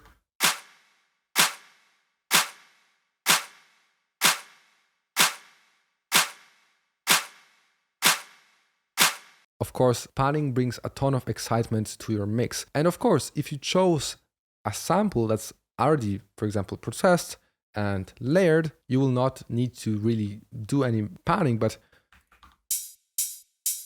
you can see that left channel here is a little bit louder than the right one. That means that the sample itself has been already panned a little bit to the left or right, so you need to watch out for this. That's exactly why choosing better samples creates better mixes immediately, because you don't have to do things like this, especially if you're a beginner. Later down the road, you will definitely want more control, so make sure you have downloaded the yesterday's pack. You can still pan it a little bit more to the right. Shakers, we can pan a little bit left, just slightly, like 10%, and add maybe also 10% right, so it's opposing sides, so we're not overwhelming only the left ear.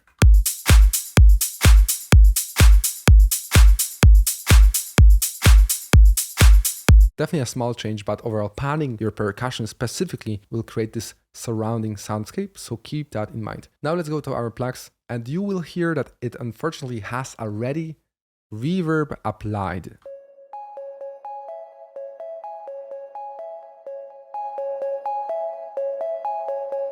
So I will remove it from the synthesizer itself. It's a Serum synthesizer. It's very, very similar to V.O.C.A.L one that we used on day 2. It's quite old, but very, very popular. So whenever you'll be watching any tutorials, you'll see it coming again and again. But this sound we used already had reverb applied. So if I remove it, you can hear that it got very dry.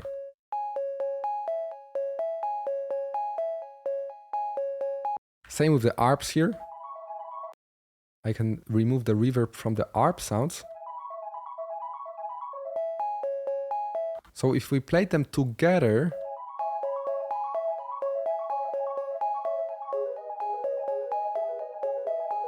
sounds pretty nice, but if we would like to create even more space and depth, we would apply reverb, right? Again, always increase the low cut so we don't mess up the lowest frequencies, which are the most sensible. And then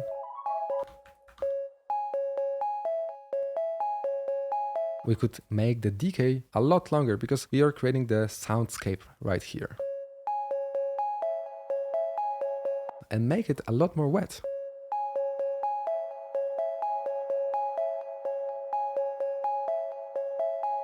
And before.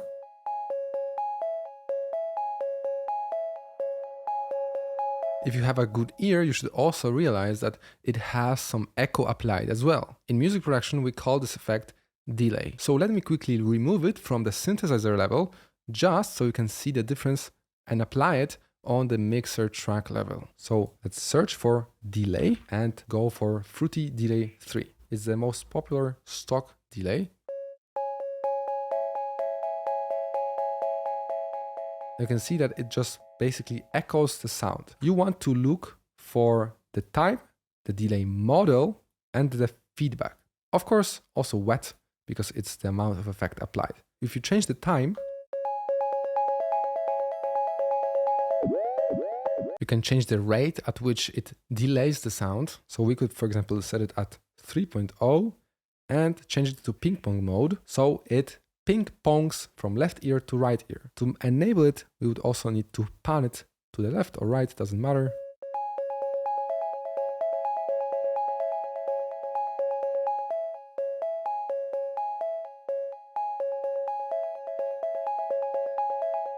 Very nice effect. And if we combine that with reverb,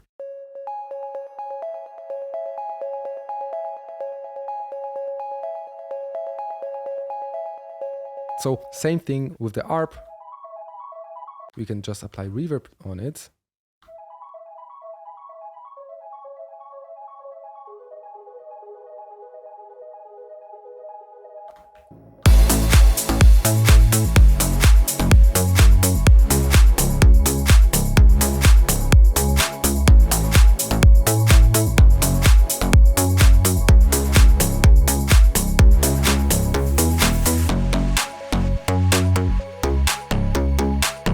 Turn it on.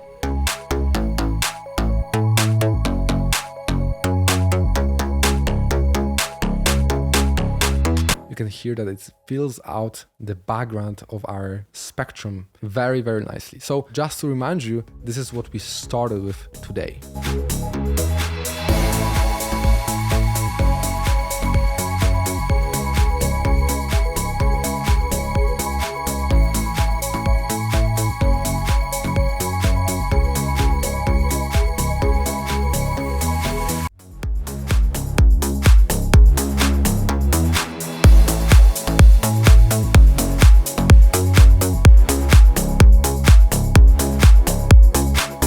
The last thing I wanted to quickly touch upon is automation. This will be very useful if you'd like to create change over time in your arrangement. So we have a moment in our track where bass plays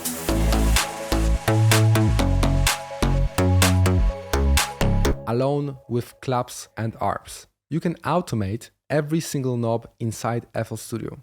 A common automation trick is to automate the hi-cut. So since our bass is playing alone, let's apply an EQ after whatever we had in our bass group, right? So let's just apply an EQ and create a hi-cut. So again, we take down the band type, we can make it a little bit more steep. And if you scroll down, you can make this kind of so-called resonance, which boosts the frequencies and then takes them down. Here, what happens when I make this kind of movement from bottom to the top,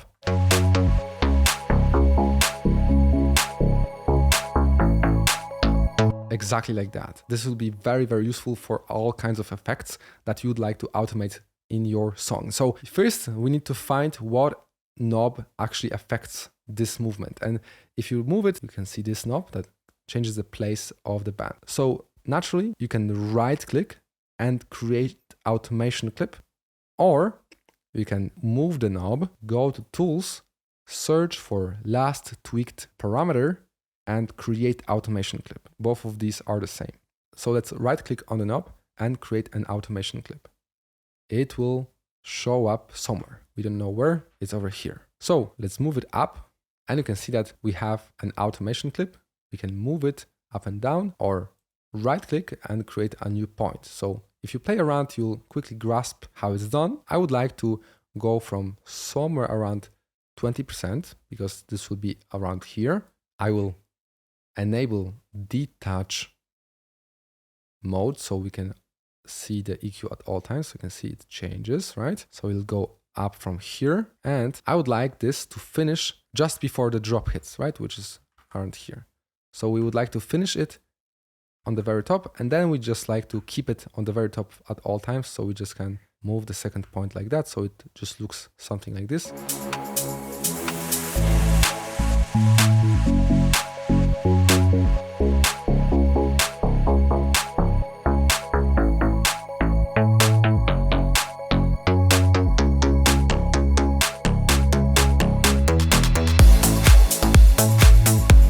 You can automate a ton of different parameters. For example, we have this clap playing. You can see it's track 15. So let's go to the track 15 and apply reverb and repeat the same process that we've done. So we increase the low cut size. And this time let's increase the decay because we'll create a washout effect where it's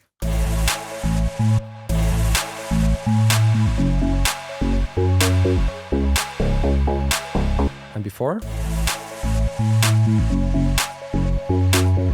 Right? But we want this effect to only be applied during this moment on the clap, not anywhere else. That's why we can create an automation out of this wet fader. So let's set wherever we want it to be. Let's say here is perfect. So we can right click, create automation clip, find it, okay? Let's take it up. So we have it next to our clap and we want to automate the wetness only to be here. So we take it down when the drop hits.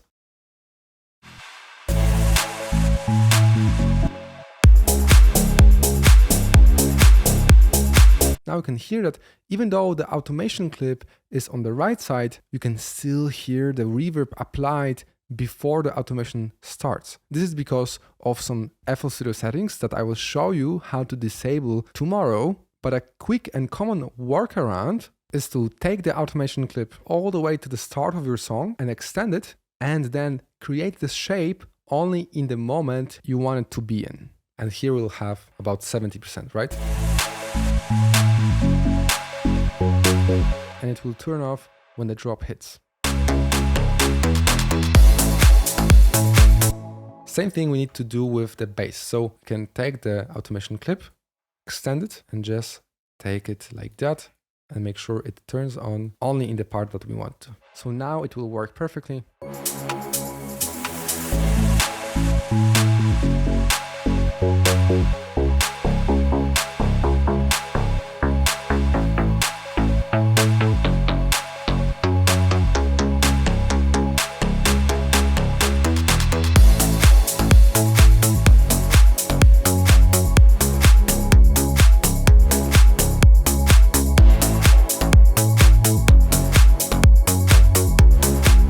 Your homework for today is to open up today's downloads and try to follow along the video and replicate all the steps we've done on the project we started with. You'll find also the final mix project file so you can deconstruct it yourself and compare it with what you've done.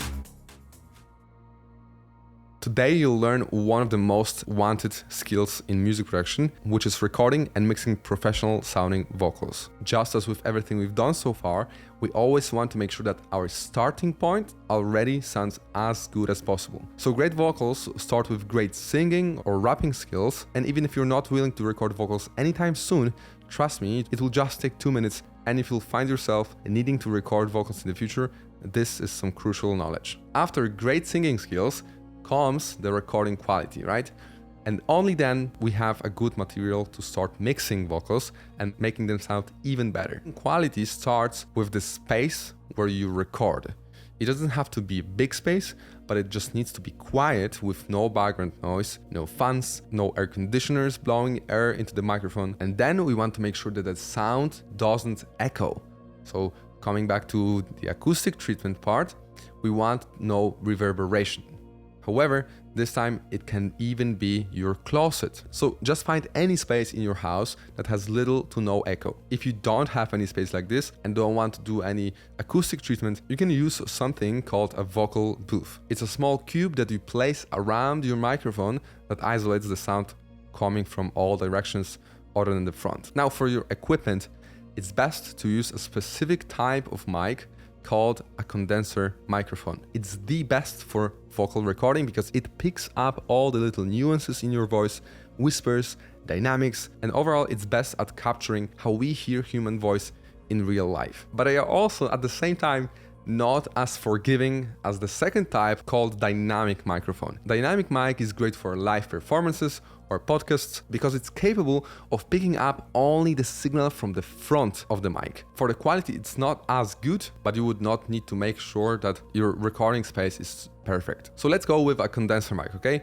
There are many condenser microphones that you can pick up for a good deal. You'll find a few recommendations that you cannot go wrong with in today's downloads. Now to make the most out of it, you'll need a mic stand so you can comfortably stand when singing, a pop filter to eliminate plosive sounds caused by the air hitting the mic, and a spider shock mount to eliminate any noise or vibrations coming through the stand. All of them are pretty cheap. Most microphones come equipped with that already, but there are also DIY tutorials on how to do that yourself. Just don't keep the mic, especially a condenser one, in your hand while recording. Then, as you know already, you surely will need an audio interface and a pair of closed back headphones that we've already covered on day one of the course. So we've got the room acoustics right, no noise, proper gear, and now we need a proper recording technique. So you first need, of course, to make sure where the front of the microphone is, because it can be misleading. You'll not believe how many people I see do it wrong. Then make sure the mic is at your mouth level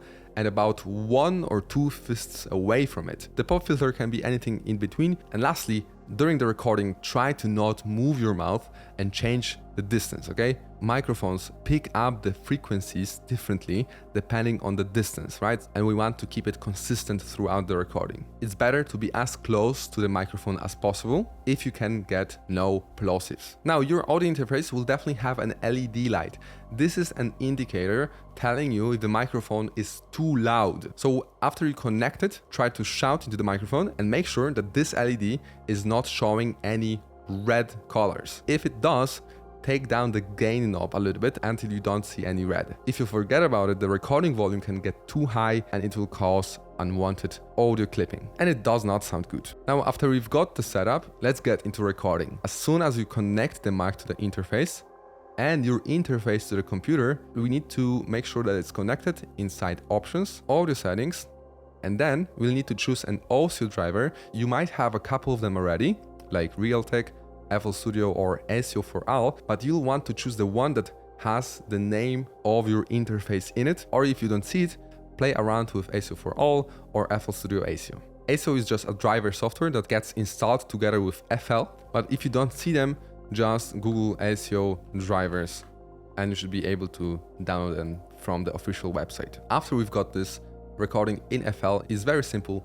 We just want to click on the record button, and the best for recording overall, I would say, is audio into the playlist as an audio clip. So you can clearly see the audio inside the playlist. So let's click on that. And now you'll be able to choose the ins you have on your audio interface. I have two here, and my microphone, I know that is on the in 2. You can see that it's already starting to record. If you don't want to hear yourself at the same time, go to Monitor External Input, off. So now you will not hear your voice. When you set it to when armed, here is the arm button. So whenever you have it enabled and you hit record with the red record button enabled, it will be recording. If you open Mixer, which we've covered a lot yesterday, you'll see that we have a new channel already linked to our voice. So if I take it here, you can see that we immediately connected this playlist track into this mixer track. You will see also the same buttons over here. Here's the input, same as you saw it on the playlist. Also choosing the record function. You always want to keep it on external input only, because if you record with anything like post effects, post EQ, it will basically run the channel through the effects you have on here and then record it. And we just want to have always a raw recording of your vocals without any effects applied. Also, if you have issues with latency, where your vocal sounds very delayed in your headphones, open up a new project and record the vocals into a new project, or make sure to disable the effects. As you remember from yesterday, we used the extra large view and we had those buttons that allowed us to quickly disable the effects. So if you disable all of them, you should have a better latency when recording. Now, I will not be recording my vocals, but if you ever do, make sure you record several takes. FL Studio does that automatically. If we just keep recording and start playing, you will see that a new group pops up over here. And now if I stop it, and if I keep doing that, we'll be adding new and new tracks, right?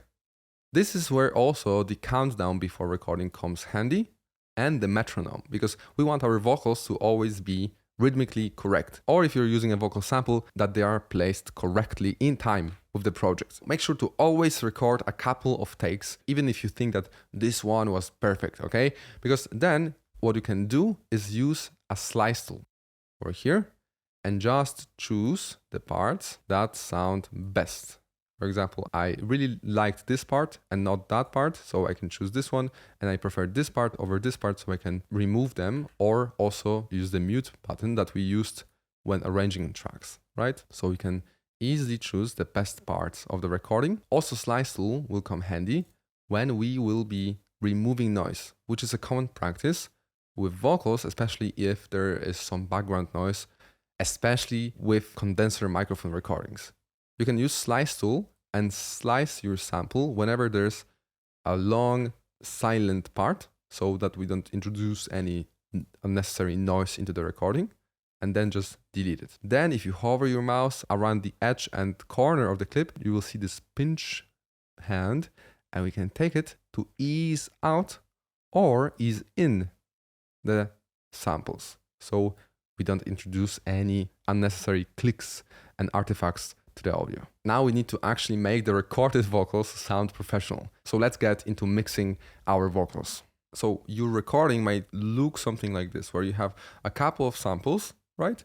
And now overall, we can put them together like this. And the problem now is that since you've made a couple of takes and the distance will differ, your energy will also differ, we want to start by automating the volume.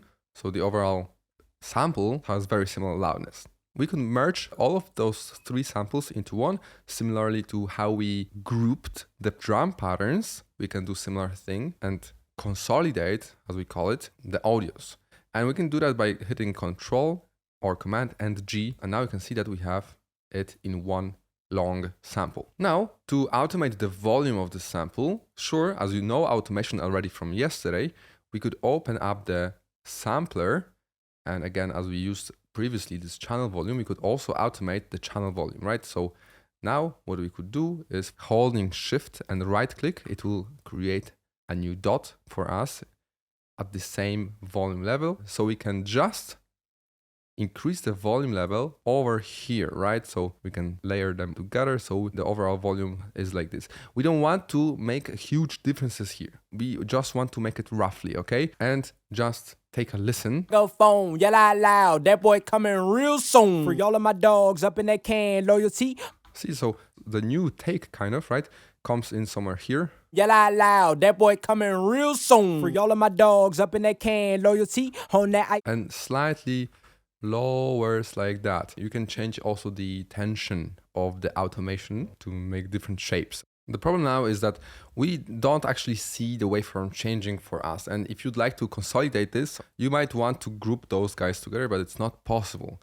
We would need a slightly different approach. Okay, so let's remove this automation and we'll get into another issue that you will get definitely when producing in FL Studio, is that automation clips actually kind of still work even though you have removed them from your playlist. So you can see that if I change the volume, you can see that it jumps back, right?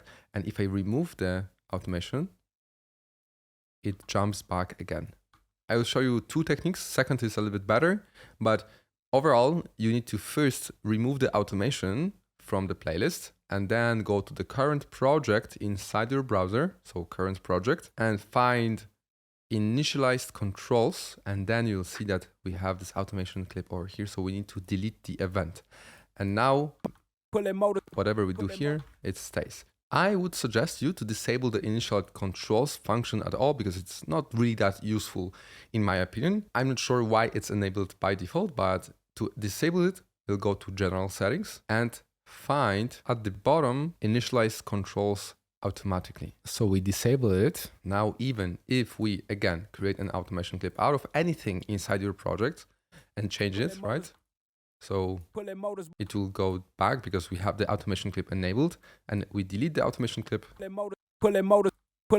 We will not have any similar issues, okay? Now, so ideally we would like to, see the visual feedback of this waveform to be slightly evened out, right?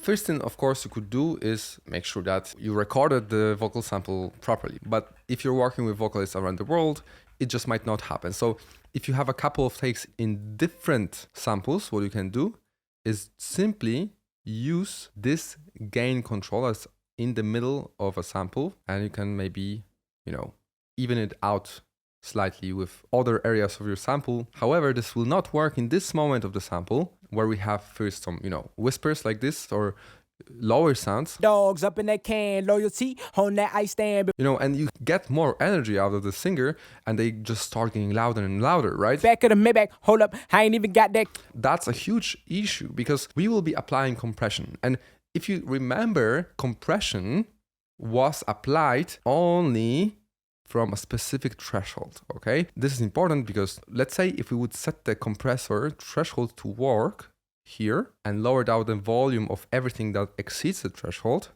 this compressor will not work on those waveform peaks, as you can see, right? That's why we need this automation to be done. The easiest way to do it would be with some kind of sample editor that allows us to really dive deep into the sample and change whatever we want about it without, creating automation clips and applying effects and stuff like this. There's a tool for that in FL Studio, and we can open this by clicking on the waveform of the sample and hitting Edit Sample. It will open Edison. This is our tool that allows us to really play around with the sample. So it's pretty advanced. It has a lot of features, but we're just looking to automate the volume, which we do by going down and looking for these views. So we have edit waveform, which we have right now enabled. Then we have edit panning. So that will be right, left. And now we have here volume envelope. So louder and quieter. And it also works by right clicking, and we can create new automations. And we just want to make this moment here a little bit louder, right? Because we have slightly quieter moment here. Dogs up in that And going into the louder moment. got the stars and you know that. Right, so Edison, we lost it. We can always open it back by going to the mixer, and you'll find the Edison applied on the master track, because Edison is just like another plugin and opens up in our mixer. So let's just do the same thing that we've done with the automation clip and increase the audio here and going like that, right? Because the peaks go like this. So our volume, we need to go like that slightly. Again, anything up to 3 dB of the difference, so we don't overdo anything. So you can see on the hint panel, we have right now 2.99. Let's do it like this. Maybe also lower it over here because these guys are also a bit quieter, right? We can go back to waveform mode, so we can play the sample and zoom in into the last part. We can see that this part also is very quiet. Them young boys up in that pole, and they gonna take your soul. Right, so we get different energy from this part. So let's also create an automation clip so we can increase the volume like that. Again, let's say plus 2 dB. So this is crucial, and maybe even we can increase it a little bit further at the very end, just like that, okay? Again, this will make a huge difference. Always make sure that you do these tweaks, unless you are doing a rough mix, meaning that you just want to quickly get inspired and skip the nitty-gritty stuff. And now you can just hover your mouse over the drag button and drag the waveform into the playlist. And can you believe it? We have perfectly even sample, so we now have perfectly ready input to start processing. Dogs up in that can, loyalty on that ice stand. Doing my part, and I ain't gonna stop till the rape got the stars and you. And they gonna take your soul. This was the most boring part. Let's now get to the next step, which is pitch correction. There are two ways you can go here. First is by using a pitch correction plugin. Mostly these are used for styles like pop or EDM. And second is by using an autotune effect plugin. Mainly you'll see that in rap or during live performances, right? I'm sure you've heard about autotune and how it just fixes the vocals in real time. FL Studio has a pitch corrector plugin built in. So I'll take another vocal, which is more sung. I swear that it's getting to go, and I have nowhere to go. And now see, this is exactly what I was talking about. If you're recording with different energy levels, it's very important to then go again, edit sample, go to volume and slightly adjust the volume. And now we can just drag it over and you can see it's much better right now, okay? So pitch correction, we also click on the sample options and open pitch correct sample. This will open new tone. As we did when building chords, we first chose a scale. And this is what we also need to do when using a pitch correction plugin like Newton. We want to go to edit, so those scissors, scale, and now we need to choose the scale. Now this time we only have the major or minor scale. So you need to, of course, check what's the scale of your song or what's the scale of your recorded vocals. And if you completely have no idea what's the scale of the vocal sample, even though it's usually coded, you can open tunebad.com/analyzer and drop it in. It says that we are in C# minor. So we can go and choose the scale, C# minor. And now we can snap to scale. So it will work basically the same as we previously done inside the piano roll when making harmonies. Now, however, you can see this orange fill, right? We have this orange fill and the orange highlight. This tells us where the part of this vocal should be at. And we can automatically stick all of those lyrics into the correct placement by turning up the center knob. As you can see, as soon as I center, the fill disappears and we have everything centered. This center knob, as you can see, only works on small chunks of the vocal, and it just tells us about the average of this part, where it sits, and not about the variation. You can see the variation is this line going up and down. We can adjust it by using this variation knob. We never go up. We always first go center up and then play with the variation, whatever feels better for you. Swear that it's getting to go. You also don't want to go totally to 0% because Swear that it's getting to go. it will be very, very robotic. If you change the transition to 0%, it will be completely robotic. As you can see, there will be no transition between each of the sample. If I take the transition down, it just basically jumps from one note to another. Of course, you would now need to go through the whole vocal, and if some samples sound bad to you, of course, change them individually. Newton in the producer version of FL Studio comes with trial, so you can use it, but you just cannot export the vocal. There are some workarounds that we'll not get into definitely, but the more popular way of processing vocals, let's delete Newton and Edison from our master, is by using an autotune. So there are many paid and free autotune plugins. The best free autotune is called Gralion 2. So let's Google it and you'll see it pop up. Let's download the free edition. We don't need the full edition at all. Let's go for Windows and open the file. You might see this FL Studio plugin version, and I would not suggest you use it because if you'd like to open another project file from someone else that didn't use it, it would just not open. I would just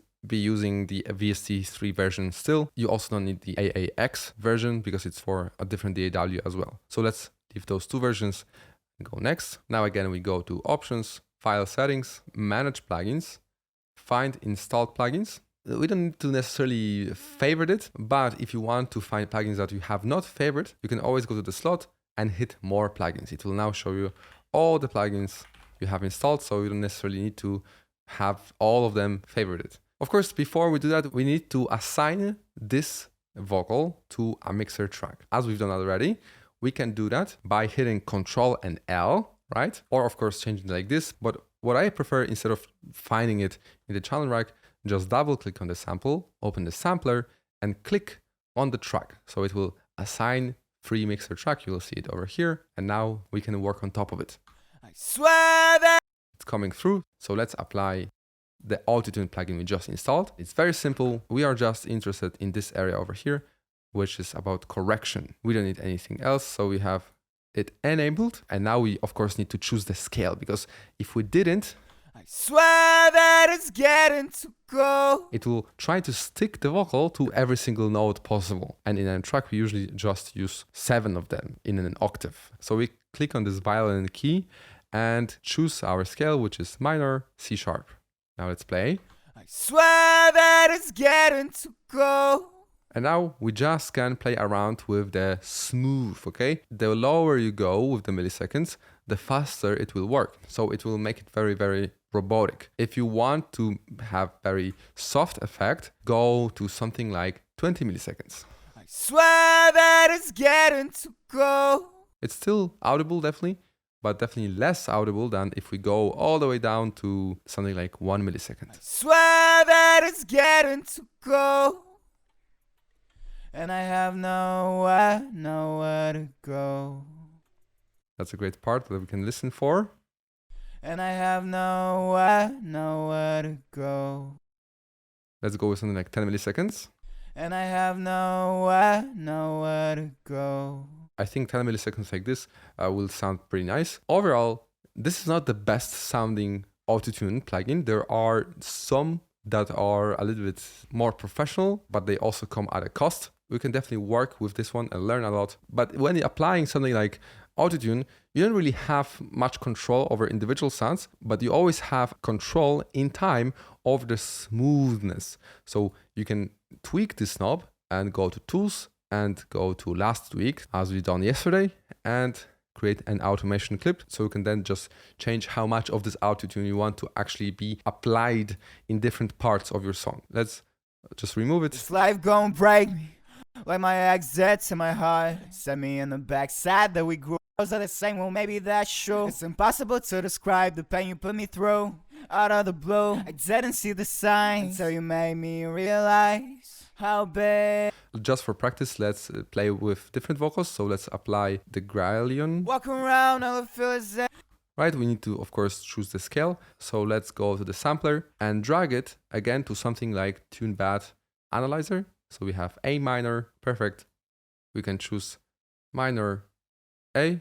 But it doesn't help me at all. So I'm going right to the bottom. But it doesn't help me at all. So I'm going right to the bottom. Push the battle to the floor for G.O.A.L. To be honest, I don't care if I die tomorrow. Okay, we can leave it at that. And now I want you to remember a simple vocal chain that we call V.O.C.A.L. It's V.O.C.A.L.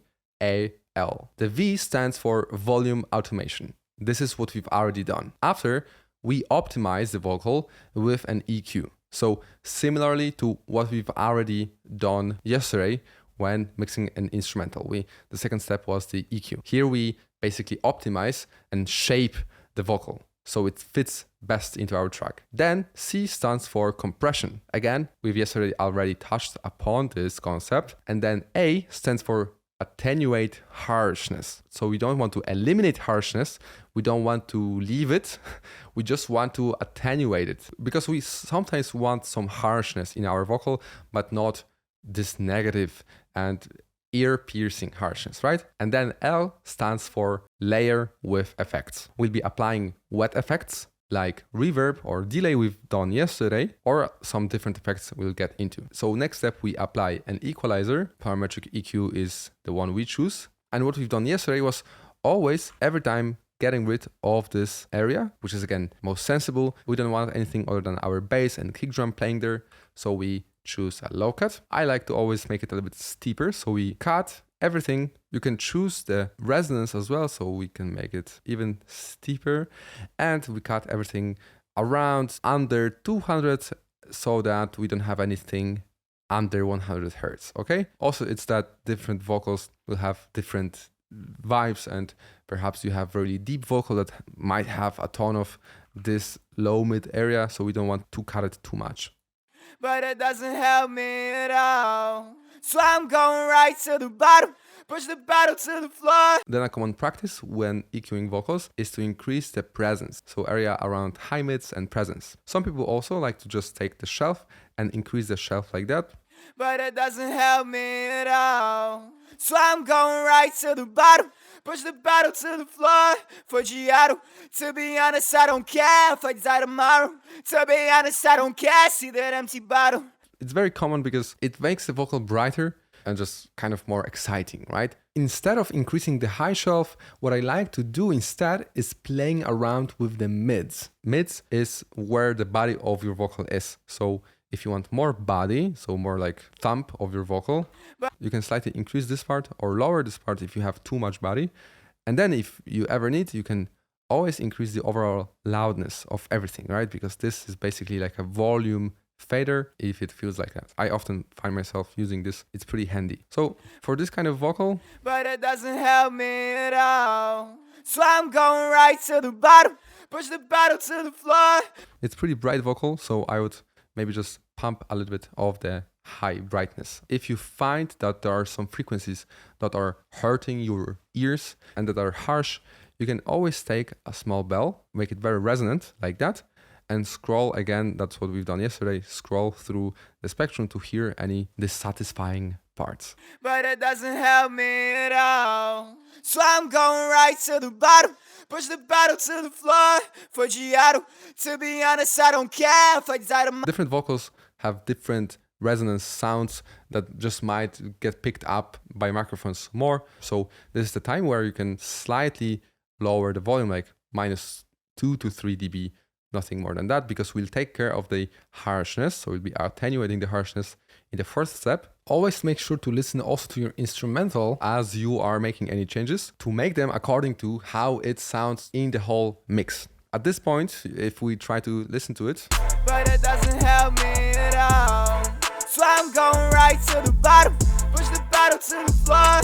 For G.I.L. To be honest, I don't care if I die tomorrow. you see, for now it doesn't sound really that nice because of the high dynamic range. Sometimes it's very, very loud, sometimes it's very quiet. That's why we have compression for the C in our vocal mixing chain. So let's apply Fruity Limiter. If you have skipped yesterday's mixing day, make sure to come back to it so you can understand everything about it. We are going to set the ratio again to something about 4:1, and with the threshold this time, we just want to set it so that we even out all the lyrics in the vocal. So every lyric or every word in our vocal is equally audible. So amplitude of the waveform is pretty much hitting the same average. So let's try that. But it doesn't help me at all. So I'm going right to the bottom, push the bottle to the floor. For G.I.L. To be honest, I don't care if I die tomorrow. To be honest, I don't care. See that empty bottle, yeah. Walk around, all I feel is envy. Pockets get a mega, but my heart is still so empty. Feel like nobody. As you can see, But it doesn't help me at all. we are hitting those parts a ton and those not at all. This means that we have pretty good threshold setup. But it doesn't help me at all. So I'm going right to the bottom. Now we can listen to it with the whole track and adjust the gain so that our vocal is the most important in our track, meaning we want to make it slightly louder than everything else. But it doesn't help me at all. So I'm going right to the bottom, push the bottle to the floor. For G.I.L. To be honest, I don't care if I die tomorrow. To be honest, I don't care. See that empty bottle, yeah. Walk around, all I feel is Never make huge differences immediately. Start with 1 dB, then go to 2 dB. And then, as you can see, at 3.1 decibels, we hit pretty good volume for this vocal. So it pops out in the mix, but it's not overwhelming it. Then we attenuate the harshness. That's done usually with a De-esser plugin. And there are many paid De-esser plugins and free ones, but there's also a built-in feature inside FL Studio, inside a plugin called Maximus. Maximus is a multiband compressor plugin. So Maximus has kind of like 3 compressors, 1, 2, 3, and this compressor 1 is only affected by those frequencies, compressor 2 is only affected by those frequencies, and compressor 3 is only affected by those frequencies independently. In Maximus, those 3 bands you can see clearly by going to bands, so you can see this is the frequency spectrum, similarly to what we have here, and this is compressor 1, compressor 2, compressor 3.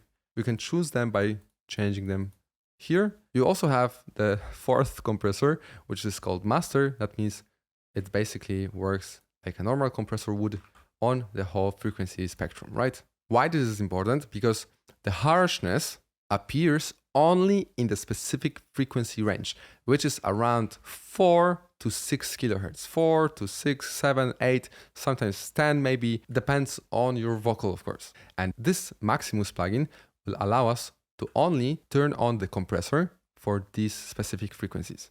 In normal compressor, like the limiter plugin, we set the threshold here, right? So you can see that the blue line goes down and we have the threshold and the ratio creates this angle, right? Maximus is exactly the same. Basically, instead of having 2 knobs like this, we just can change this threshold by holding Alt and dragging our mouse so it sticks to the line, this line, which basically allows whole sound through. So we make the threshold at around this time, minus about 9 dB. So minus 9 dB would be here in our normal compressor. And here we just specifically set ratio. So here's no ratio, just as we would have it like this. And 4:1 looks like that. So it would go with something like this. Here we have probably somewhere around 4:1. This will be very, very useful tomorrow when we'll be mastering our track. Now inside Maximus, you'll find a preset for de-essing. So you don't have to set everything yourself. Preset means that the settings are preset for you. You can left click on the presets and choose de-essing narrowband or splitband. Doesn't matter, you can choose whichever sounds better for you. You can see that they differ only by taking down and working on all of the frequencies above around 3.5 kilohertz. And this narrowband just works from about 2.5 to 9.5. Each line here shows 1000. So we have 3, 4, 5, 6, 7, 8. Here it shows 10, so 30, 40, 50. And here it shows 100. So we have 100, 200, 300, 400, 500. Let's choose maybe split band and we'll go to monitor so we can monitor what we are changing in the de-esser. But it doesn't help me at all. So I'm going right to the bottom. See, we are already a little bit affecting the S sounds, which are the harsh syllables in our vocal. We can also solo it so we can only hear this band. Let's solo.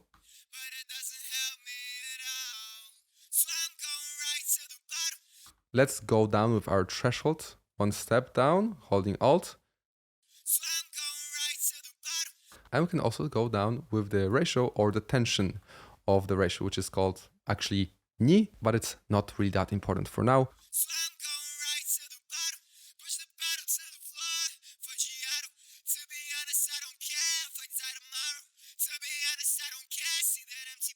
So let's now unsolo so we can hear it in the mix. So I'm going right to the bottom, push the bottle to the floor for Giotto. To be honest, I don't care if I die tomorrow. To be honest, I don't care, see that empty bottle, yeah. Now the last in our vocal mixing chain is to layer with wet effects. So yesterday we applied reverb. We'll use also reverb on vocals. Again, as yesterday, we'll increase the low cut to something about 700 Hertz. Size, I like to always go slightly higher, but we'll check how it sounds. And with decay, we also don't want to overdo it. Let's hear it for now. To be honest, I don't care, see that empty bottle, yeah. Walking around, all I feel is envy. Pockets get a mega, but my heart is still so empty. Feel like nobody around, going out to save me. I'm by myself in the field, me and my semi. Walking around, all I feel is envy. Pockets get a mega, but my heart is still so empty. Feel like nobody around, going out to save me. I'm by myself in the field, me and my semi. Okay, I think this is pretty alright, but the problem is now that we are washing out everything, right? You can hear that reverb basically blurs everything and puts everything into huge space. Imagine if we didn't apply the low cut, this will get even worse. All these thoughts inside of my head, I try to get rid of them. And if we increase the decay to 4 seconds, which is pretty common default for a lot of reverb plugins, it will get even worse. All these thoughts inside of my head, I try to get rid of them. I try. All these thoughts inside of my head, I try to get rid of them. I try to get rid of them, but it doesn't. I see now that previously when I was showing you the threshold, I also took the threshold up. So keep in mind that some things can get screwed up during everything you do. You might mistakenly turn something off and you will forget about it. Always, always be cautious. So let's fix the threshold. All these thoughts inside of my head, I try to get rid of them. I try to get rid of them, but it doesn't help me at all. So I'm going right to the bottom, push the bottle to the floor for Giotto. And now you can hear how this reverb screws everything up. It doesn't sound good at all. Reverb is something that beginner producers overuse because it just blurs imperfections. And for something like a vocal, we want it to be clear. Pop, kind of trap vocals, or even ADM vocals, all kinds of vocals, unless they are, like background effects, we want to be clear and audible and understandable, right? That's why we do the compressor, and that's why with reverb, we need to figure out a way where we can duck down the effect so it's not applied whenever our vocal is playing. If you remember from yesterday, this is similar to what we've done with the bass and kick, where we made the bass duck down, lower in volume, whenever the kick was playing. And this is what we also can do here. So let's take a new insert and call it Sidechain Reverb, okay? And now, since you already applied some reverb, let's say you've chosen the right settings you want, the right decay, which was 2.5 seconds for us. Everything is perfect as you want it. right? You can now just copy it over to this new track that we've made, so we can save a little bit of time. You can very, very quickly duplicate the presets between the mixer tracks by going to the dropdown and dragging the Save Preset As option onto the mixer track that we want. And of course, now we want to delete it from the original vocal track. Now, yesterday, as you remember, we were linking the tracks together using those cables, right? We were linking them. We can do that by choosing first the vocal track and hitting the arrow up. That will send the vocal and duplicate it basically. So this insert track is routed to the master, so we can hear it. And then it's also routed to the other mixer track. And we can also hear it because this track is also linked to the master, right? So we kind of duplicated the volume of the vocal. All these thoughts inside of my head. We don't want that. We just want wet signal here. So we just want the pure reverb being applied. We don't want any dry signal because we don't want to duplicate the dry signal because it will make our vocal twice as loud. So that's what we have the dry level fader for. Inside the reverb, just take it down. And now we can also increase the wet. All these thoughts inside of my head. I try to get rid of them. I try to get rid of them. But it doesn't. Now you can hear only the wet effect applied. Now we just repeat what we've done yesterday with the sidechain kick to the bass. So we just apply a new compressor. We choose the Fruity limiter, go to compressor mode, find the sidechain menu, and choose the vocal that we just linked to it. Now we increase the ratio to, again, anything like 4:1 and slowly take down the threshold until you hear that you're really ducking down the effect. All these thoughts inside of my head. I try to get rid of them. I try to get rid of them. But it doesn't help me at all. So I'm going right to the bottom. Push the battle to the floor for G.O.A.L. To be honest, I don't care if I... You can clearly hear that the reverb ducks down every time the dry vocal plays. We can now simply control the volume or the amount of reverb by taking down the fader of this reverb mixer track. All these thoughts inside of my head. I try to get rid of them. I try to get rid of them. Let's double alt click on the mixer tracks. All these thoughts inside of my head. I try to get rid of them. I try to get rid of them. But it doesn't help me at all. So I'm going right to the bottom. Push the battle to the floor for G.O.A.L. To be honest, I don't care if I die tomorrow. Now we have proper applied effects. A bonus tip for you to make the vocal feel more modern is by using a plugin called OTT. It's a very popular plugin that you will see a ton of producers use. If we Google OTT plugin, you'll find it in the xferrecords.com and you can simply download it over here or for Windows here. Now, OTT is a multiband compressor. So it's basically exactly like Maximus, but it's a one-click solution for your multiband compressor needs. And the easiest way to explain this is simply by just listening to how it changes the sound. You'll see the depth knob, which is basically our mix knob. Mix knob just tells us how much of the effect is being applied. For vocals, we go for anything between 7% to 20%. Let's put it at 15. All these thoughts inside of my head. I try to get rid of them. I try to get rid of them. And without. But it doesn't help me at all. So I'm going right to the bottom.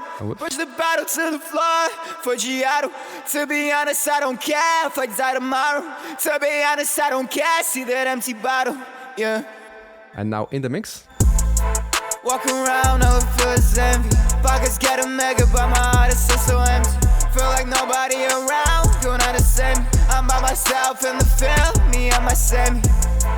Walking around, all I feel is envy. Pockets get a mega, but my heart is still so empty. Feel like nobody around, doing all the same. I'm by myself in the field, me and my semi. All these thoughts inside of my head. I try to get rid of them. I try to get rid of them. your homework for today is whether you want to work with vocals or not. Download the today's pack. You'll find practice acapellas and the practice instrumental. Drag them both into FL Studio and try to mix the vocals following today's vocal mixing chain. If you followed along our workflow of producing a track, today we're diving into mastering. It's the final step before releasing our song. Think of it like giving a car its final polish before it hits the showroom. We are taking a completed mix and making sure it sounds clear, balanced, and loud enough on any device through phone speakers, headphones to big festival systems. I'm going to surprise you here and say that the better the mix is before we master it, the better it will sound mastered. Mastering isn't about fixing issues, okay? It's about putting the cherry on top. We start by making sure that our master track is completely empty. We have no slots over here unless you've used some effects that you automated throughout the track. Then if you are playing with different ideas in your arrangement, just make sure you mark whatever you want to render as your final track. We can change it also later, but now I will just leave it as it is because that's just my full track, and we'll go to File, Export, and Wave File. So as you can see, we won't be getting back to the mix anymore. So if you have stuff that you want to change, production or mixing wise, do it before. Then we set it mode to full song, the tail to leave reminder. So if you have any reverb tails, they will be left and the song will be a little bit longer. Then we mark, of course, wave. The bit depth we set to 32-bit float, not 16-bit, not 24, 32-bit float, and of course stereo. 32-bit float allows us to save much more information than 24-bit in terms of volume. If the track is clipping at some points, the 32-bit float will enable us to recover everything. Then the resampling quality, you can set to whatever amount you want, at least 32 point. If you used a ton of stretch samples in your track, then set it to something higher. You can go with 512, but you will not hear much of the difference in usual scenarios. We enable high quality for all plugins, disable maximum polyphony. In the miscellaneous, we just want to make sure that we enable insert effects. Everything else is not really that important. The newest version of FL has this feature where we can directly upload the track to SoundCloud, which is like a YouTube for music, but we definitely don't want to do that right now. So after we've done that, you can hit start. While it's rendering, in the meantime, let's talk about what we'll be doing. In mastering, other than the final polishing tweaks, the most important part actually is to increase the perceived loudness without pushing the track beyond its decibel limits. All the digital audio has a maximum loudness level, right? It has to have some kind of ceiling. It is called 0 dBFS, so 0 decibels full scale. This is the highest point audio can reach in digital systems before it clips or distorts. You can see that, for example, on samples, right? The waveform is shown between -infinity to 0 dB full scale. So 0 is our digital ceiling where audio clips. When it goes out of this 0 dBFS limit, we get hard clipping. It's just unpleasant, fuzzy sound. That's why yesterday I mentioned to not allow the red LED to show up on your audio interface, because it tells you that the audio is clipping or it's very, very close to clipping. Of course, in mastering, we don't really want to hit this exact 0 dBFS limit. We want the loudest parts or peaks of our waveform of our track to hit at about -0.1 or -0.3 dB full scale, to make double sure we prevent this hard clipping, right? Especially on different playback systems when we convert our song, for example, to MP3 file. Whenever you listen to anything in FL Studio, the current channel here shows you the exact scale it's at. So whenever you mark any channel, it will just be showing the current one. When you set it to master, you can see that in the loudest part, so let's search for our drop.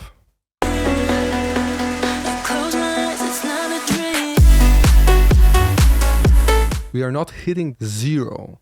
And this is not that important when you are inside FL Studio, because FL Studio already works in this 32-bit float mode, so you will never hear this hard clipping scenarios, even though your master or any of your channels can basically go above the 0 dB here. You'll never hear the clipping until you render your track, right? In FL, it doesn't really matter. You won't hear it. So after we've rendered, we can just go and open a new template and just go with an empty. So we make sure there's nothing there, okay? So as you can see, empty, we have no limiter. We don't need anything in the channel rack because we'll be just dragging our track to FL again as a sample. And now you can see that nicely our peaks never hit this 0 dB scale. And if you can see that some of the peaks go above, you can just take the volume of the sample down until you see that no peaks exceed this limit. Now, you might say that how can we go louder if, let's say, our track is hitting the highest peak, right?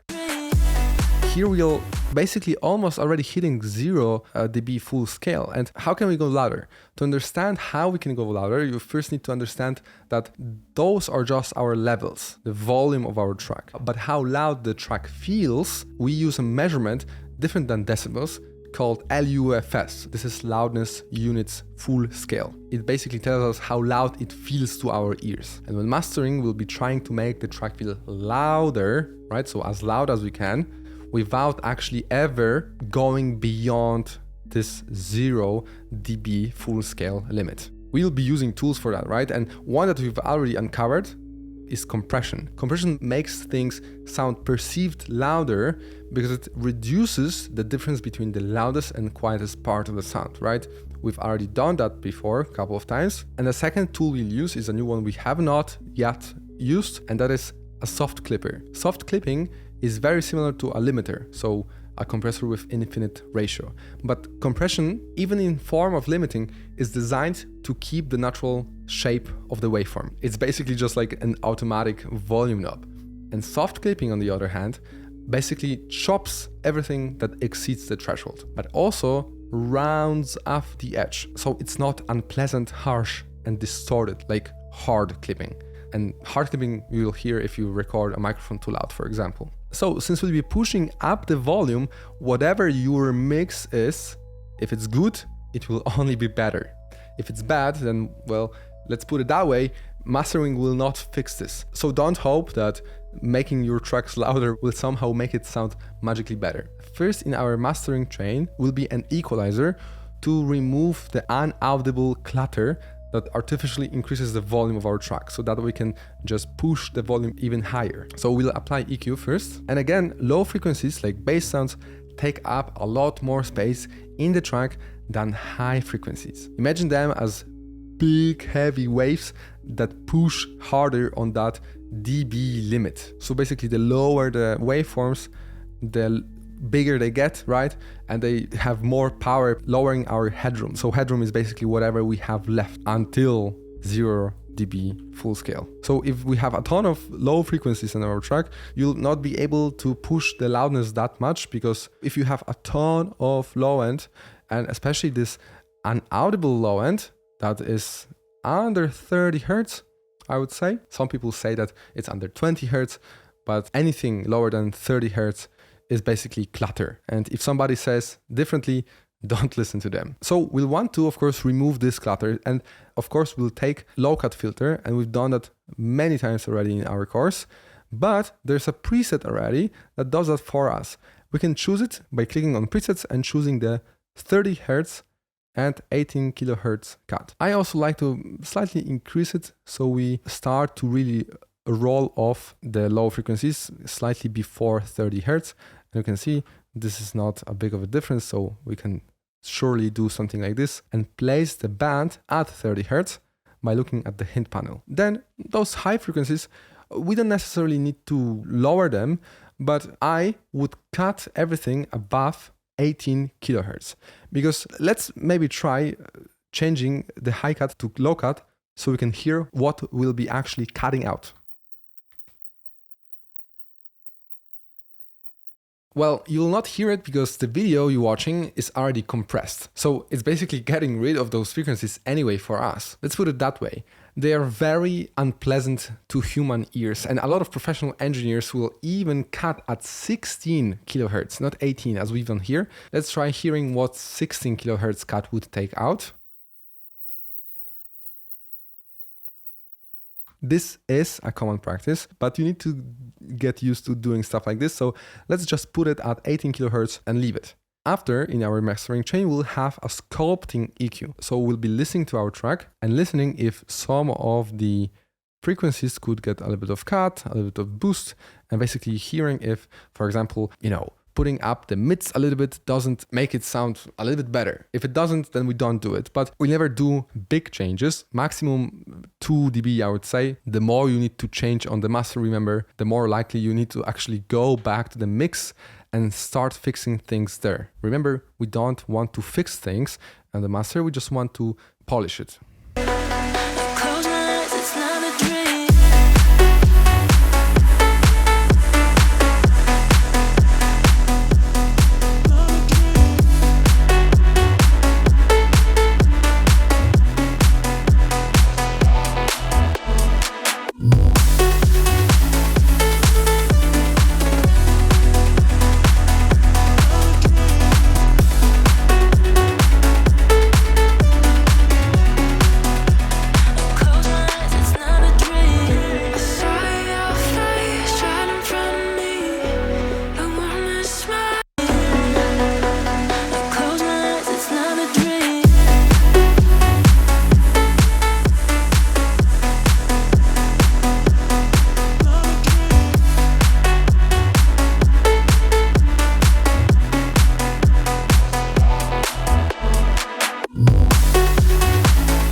For my ears, I think it sounds a little bit better when we increase the mids a little bit.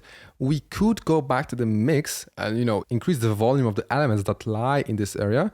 But when we are applying this EQ on the master, it also gives us a few advantages of, basically increasing everything in this area by a couple of dBs. Like in this case, I'm increasing everything by 2 dB, and it gives it more definition, if you ask me.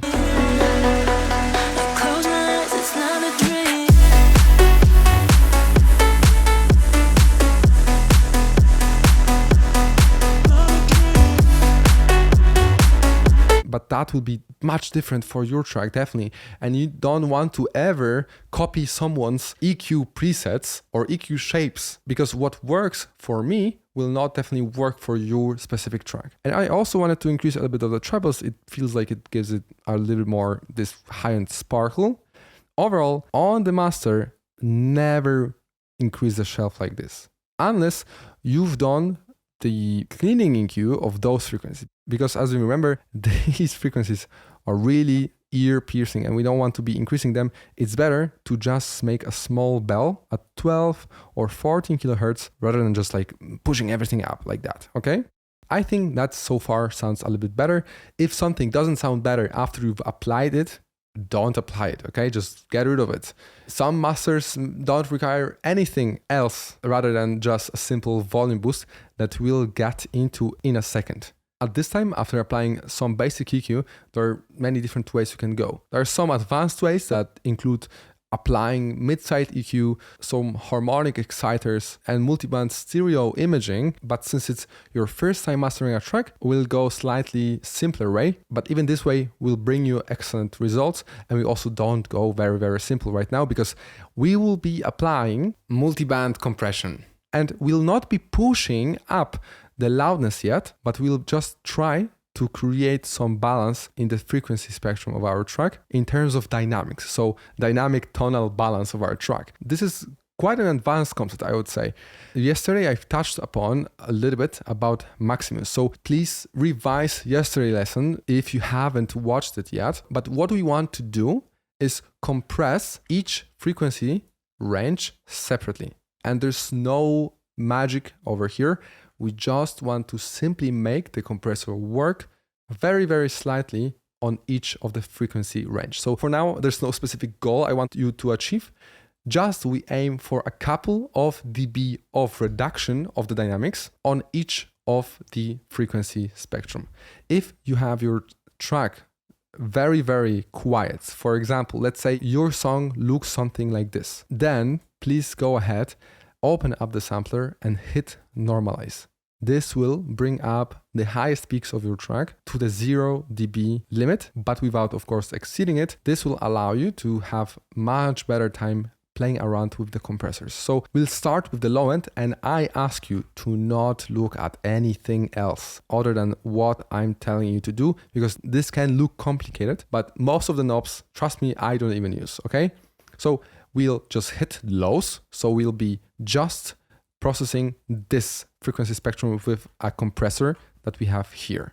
Okay, let's solo it so we can only hear this frequency range and change it to monitor so we can just monitor what's happening similarly to what we have in Fruity Limiter. Let's change our threshold because as you can see, we have this line that tells us that this is indeed our threshold. And we go at around, I would say, a couple of dots down. I would say something like 7 dB lower. And usually this is enough to start making the compressor work. Let's see. Of course, I will be listening to the loudest part of our track. So that will be the drop, your chorus, or whenever the most amount of instrument play at the same time.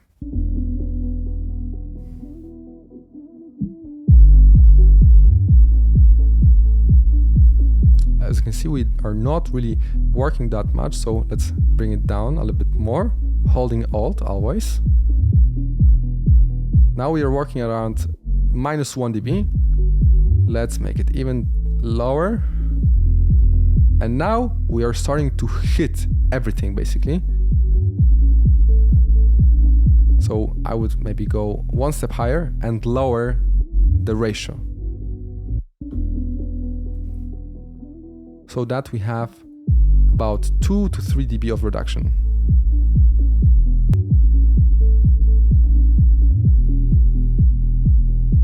Okay, now we are making the compressor work pretty good, about -3 dB of reduction. And now let's go to the mids. We'll do the exact same thing. We just want it to work very, very slightly, maybe even less than what we made the low compressor work.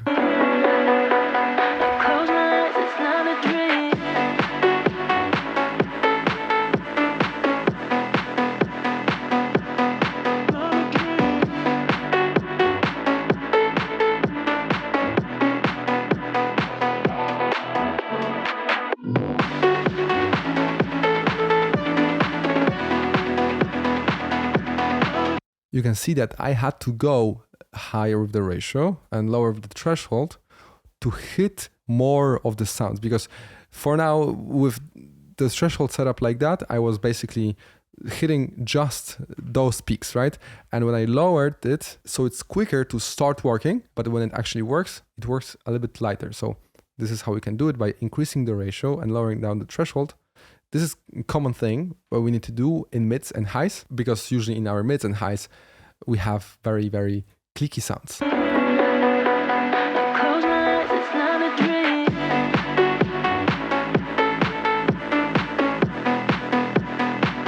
Okay, we just want to make it work a couple of dBs down. Don't go higher than 3 or 4 dBs of reduction. Let's go to the highs.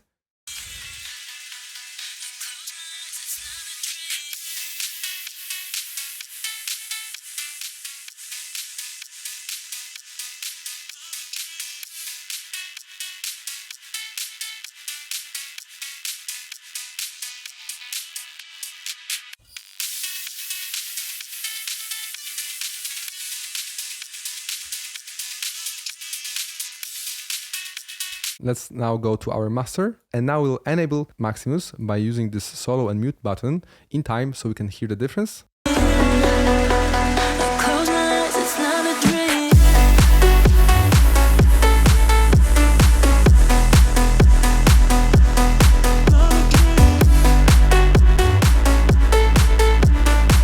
Now you can hear that we actually got a little bit quieter with overall volume and punch. This is because we've compressed the sound.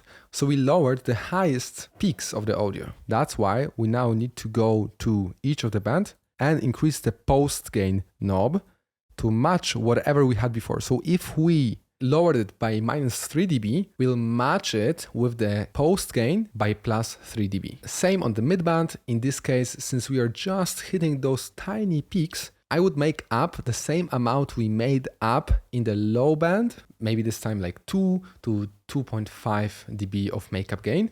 And same with our highs. So it's hitting at around 3.5. I would go with something like 2.4, right? Not a big difference, but let's hear now the before and after.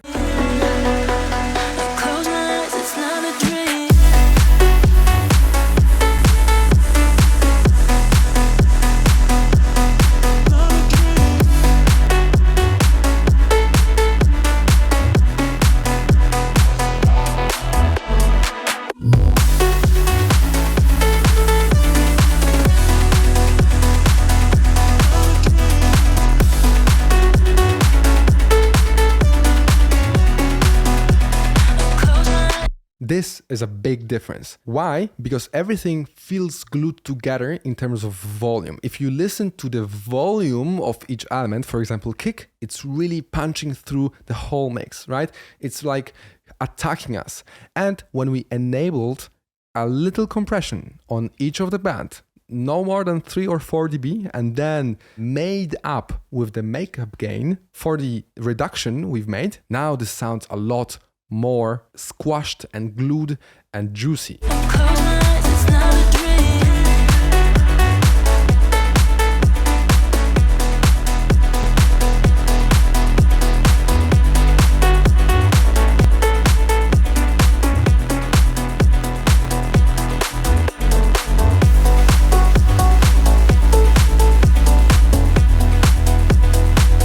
Now, it might not be the biggest difference we'll make today, but at this point, I just wanted to share with you a hack or a tip that some pros use if they're in a rush and they just don't want to create a manual multiband compression settings and just want to quickly export the track and go to the club and try it out. What we do is instead of Maximus, so I'll just disable it, we apply something we used yesterday on our vocals, and this is called OTT. So OTT is basically just like a one-click multiband compressor with like preset settings. The depth tells us how much of the effect we actually apply, and you can check the difference as well. Again, I will set it to about 15%. So we go similarly to vocals, anything between like 7 to 20%. Let's hear the difference.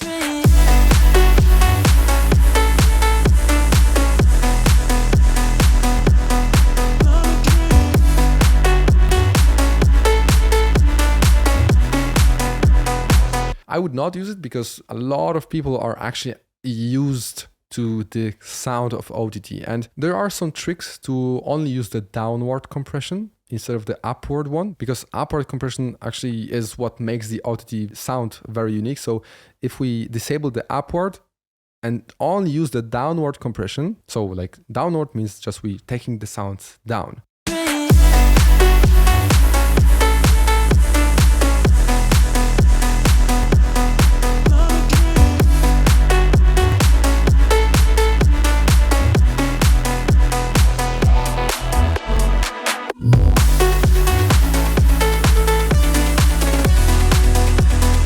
Right, so it's a little bit softer effect. So if you ever want to use OTT, I would suggest using it without upward and only when you want to quickly get a master done and not necessarily want to dive into manual multiband compression. It is always better to do it manually with Maximus like that. So I'll remove OTT. And now the last step of our still simple but very good mastering chain will be pushing up the loudness to its limits. So we never use a limiter when mastering, because a limiter is again designed to prevent the sound from exceeding a set threshold. That's the only thing they want to do. They want to just ensure that the waveform still stays as natural as possible. Simple limiter like the one you'll find inside fruity limiter that we use for compression purposes, it will just behave as a normal volume knob. And this is not what we want definitely. We can test this by just increasing the gain. Let's see.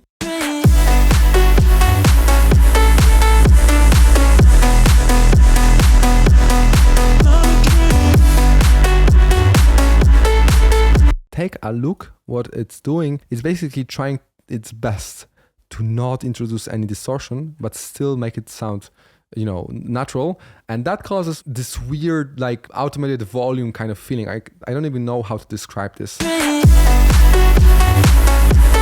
Some sounds are just getting very loud, some sounds get quieter, it just sounds super weird. We never use a limiter. That's why we also never want to use the default FL Studio template that is with limiter applied by default, because I cannot count the amount of times I've seen beginner producers wonder why their songs sound off just because there was a limiter applied at all times on the master, and they were like, you know, trying to push up the kick volume, and then it was basically behaving like exactly what we just heard. Instead, what we use is a soft clipper or a maximizer. A maximizer is kind of like a limiter, but it's specifically designed to increase the overall perceived loudness. So it's basically like a mastering plugin, right? A maximizer is designed to increase the overall perceived loudness of the track. So it's specifically created for mastering purposes. Maximizer is kind of like a soft clipper, but with some extra intelligence in handling the dynamics. But they come at a cost. I'm personally yet to find a free maximizer plugin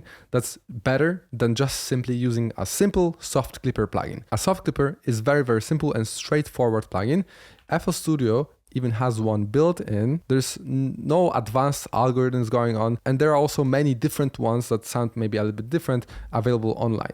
However, threshold, again, we could set at minus 0.3 dB, so as I said before, and then simply use any gain plugin that allows us to push up the gain before the soft clipper, right? Because as you remember, the flow of the mixer goes like that. So we first apply this EQ, then this effect, and then the soft clipper here. So in here, we would need to push up the volume so that the soft clipper actually works, right? Because for now,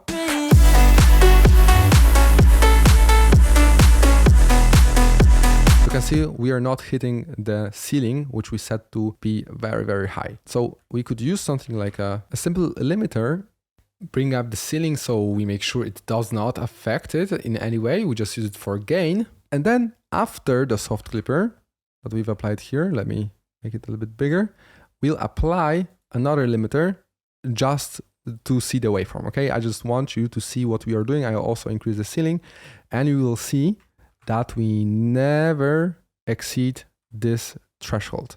So this I will use to increase the gain, just increasing the gain. Then it goes to this soft clipper, and then it goes to this view so we can just see what's going on, okay? So let's do that.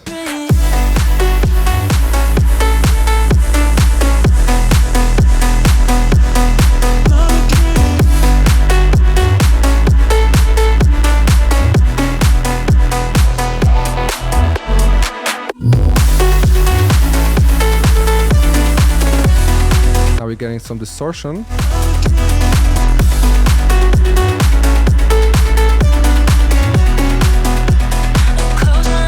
So as you can see, the waveform looks totally different, and it also sounds very, very different. Let's just for fun disable the soft clipper, so we'll disable it and just reset the ceiling so we can go back and listen to what we would have done if we just used the simple limiter.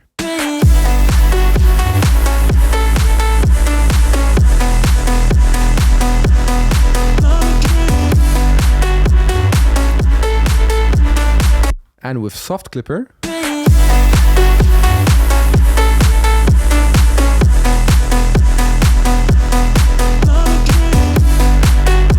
much better. Now, you don't actually have to use this soft clipper here. If you want to save some time, I will remove all the limiters we've applied here because we will not need them, because inside Maximus, we have a soft clipper built in. It is called soft saturation because clipping is just a style of saturation. We're just basically altering the waveform of our song. Make sure you're not anywhere else other than master, okay? We have two knobs. First is called threshold. We just very slightly turn it to the left side, not right side, to the left side. That way we just engage the soft clipping. We don't want to be applying any saturation. We don't want to change the sound. We just want to make sure we don't exceed 0 dB full scale. So we just turn it as little as possible to the left side. And then with the ceiling, as you remember, we want to go to something like minus 0.3 or 0.1.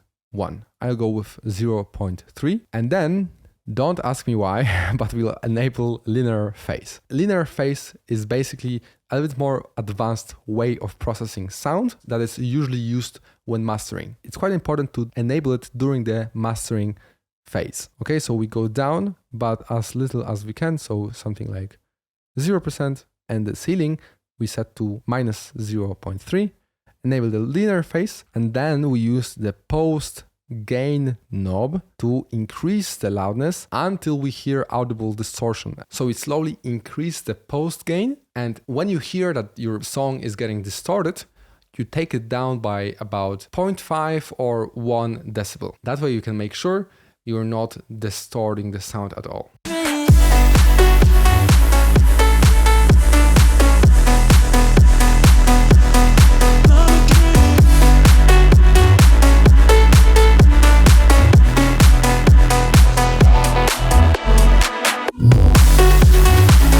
Now we hear distortion, so we take it down.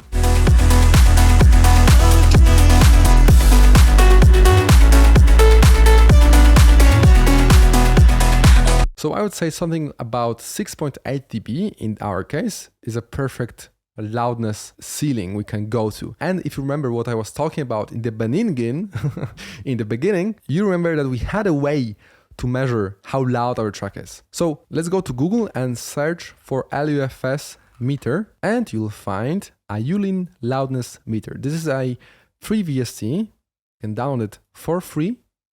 And you can see some of the plugins will come in exact form like that. They will have folders instead of a simple execution file. What we want to do is go and choose the VST3 or VST2. I like to take both. In that case, I will start with VST3, open the 64-bit because I'm on this version and I will copy it by hitting Ctrl and C. And then we'll open FL Studio file settings again, manage plugins.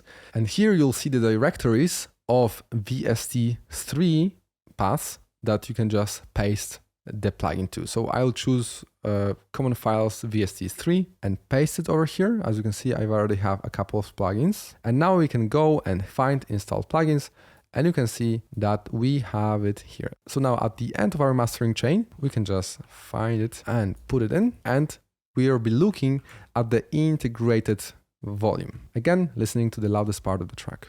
It's not a dream. Close my eyes, it's not a dream.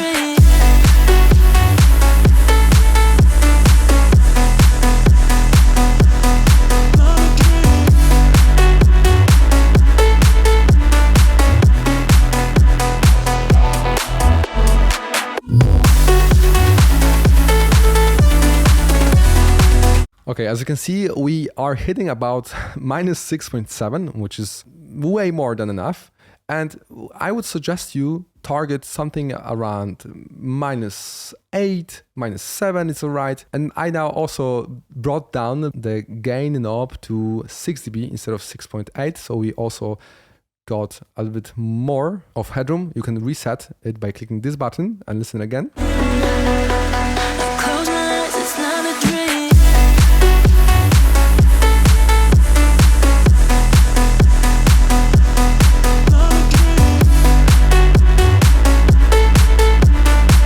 Now, minus 7.2 is still more than we need, but it sounds good. I don't hear any audible distortion other than the one that's naturally inside the lead, of course. The problem that we have here is the true peak max. This is a problem when we will be exporting our tracks to an MP3 file. This means that if we export our track to an MP3 file, we could get some digital hard clipping, slight clipping, but still it will be there. That's why we've enabled the linear phase. However, we have not enabled it in the fruity parametric EQs that we applied earlier. This is something I don't want you to forget about because 3D parametric EQ doesn't enable it by default, especially when mastering. Enable the linear phase in the EQ and also the high quality mode, also of course in the other EQ as well. So let's go now again. Close my eyes, it's not a dream. I close my eyes, it's not a dream.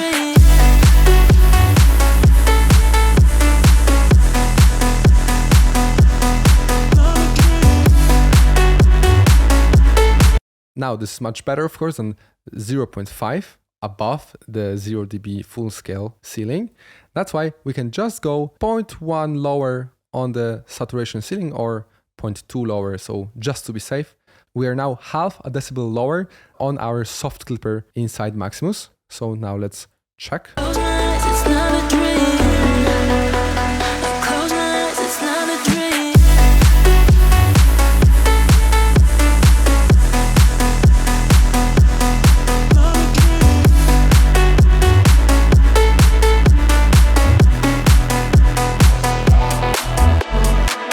Now, as you can see, we are below the ceiling. We are also hitting excellent LUFS. Some people also like to go to minus 0.1 decibel on the ceiling. If you want to make double sure, you will not get any true peak issues. And again, true peak is something you don't have to worry about too much, but it can cause your track to hard clip when converted to an MP3 file. For example, when you'll be listening on your phones or in your car, you just might wonder, hey, why is, my track distorting or something? This is the reason. Okay, so I get it. This was some serious technical knowledge, but I hope that it was not too overwhelming. Now we can mark the full song. Some people also like to delay the start by something like 100 milliseconds can be perfectly fine. And then at the end, we can use this fade out function on the sample. For example, our track finishes quite abruptly, so we can just make it slightly longer like that. If you want, you can disable the loudness meter. We go to export wave file, and this time we enable the 24-bit version of the wave file because this is the most popular one when it comes to releasing music online. Then you also might want to use the MP3 version, which is basically a stripped down wave file and basically a format that is mostly shared online. Always make sure to set the bitrate to the highest amount. At this point, when we are exporting to MP3, we have also option to enable dithering. Dithering adds inaudible noise to your file that helps with some quantization algorithms. You don't have to worry about this. Just let's turn it on. We enable master effects, of course, and start. At this point, we have a mastered track, and this is the time to hit different speakers. Go listen to your track on different headphones, on laptops, in different cars, on Bluetooth mono speakers. Try everywhere and find if there are some audible issues with the track. Your homework for today is to take the final mix you have in today's downloads and follow the mastering process we've done today.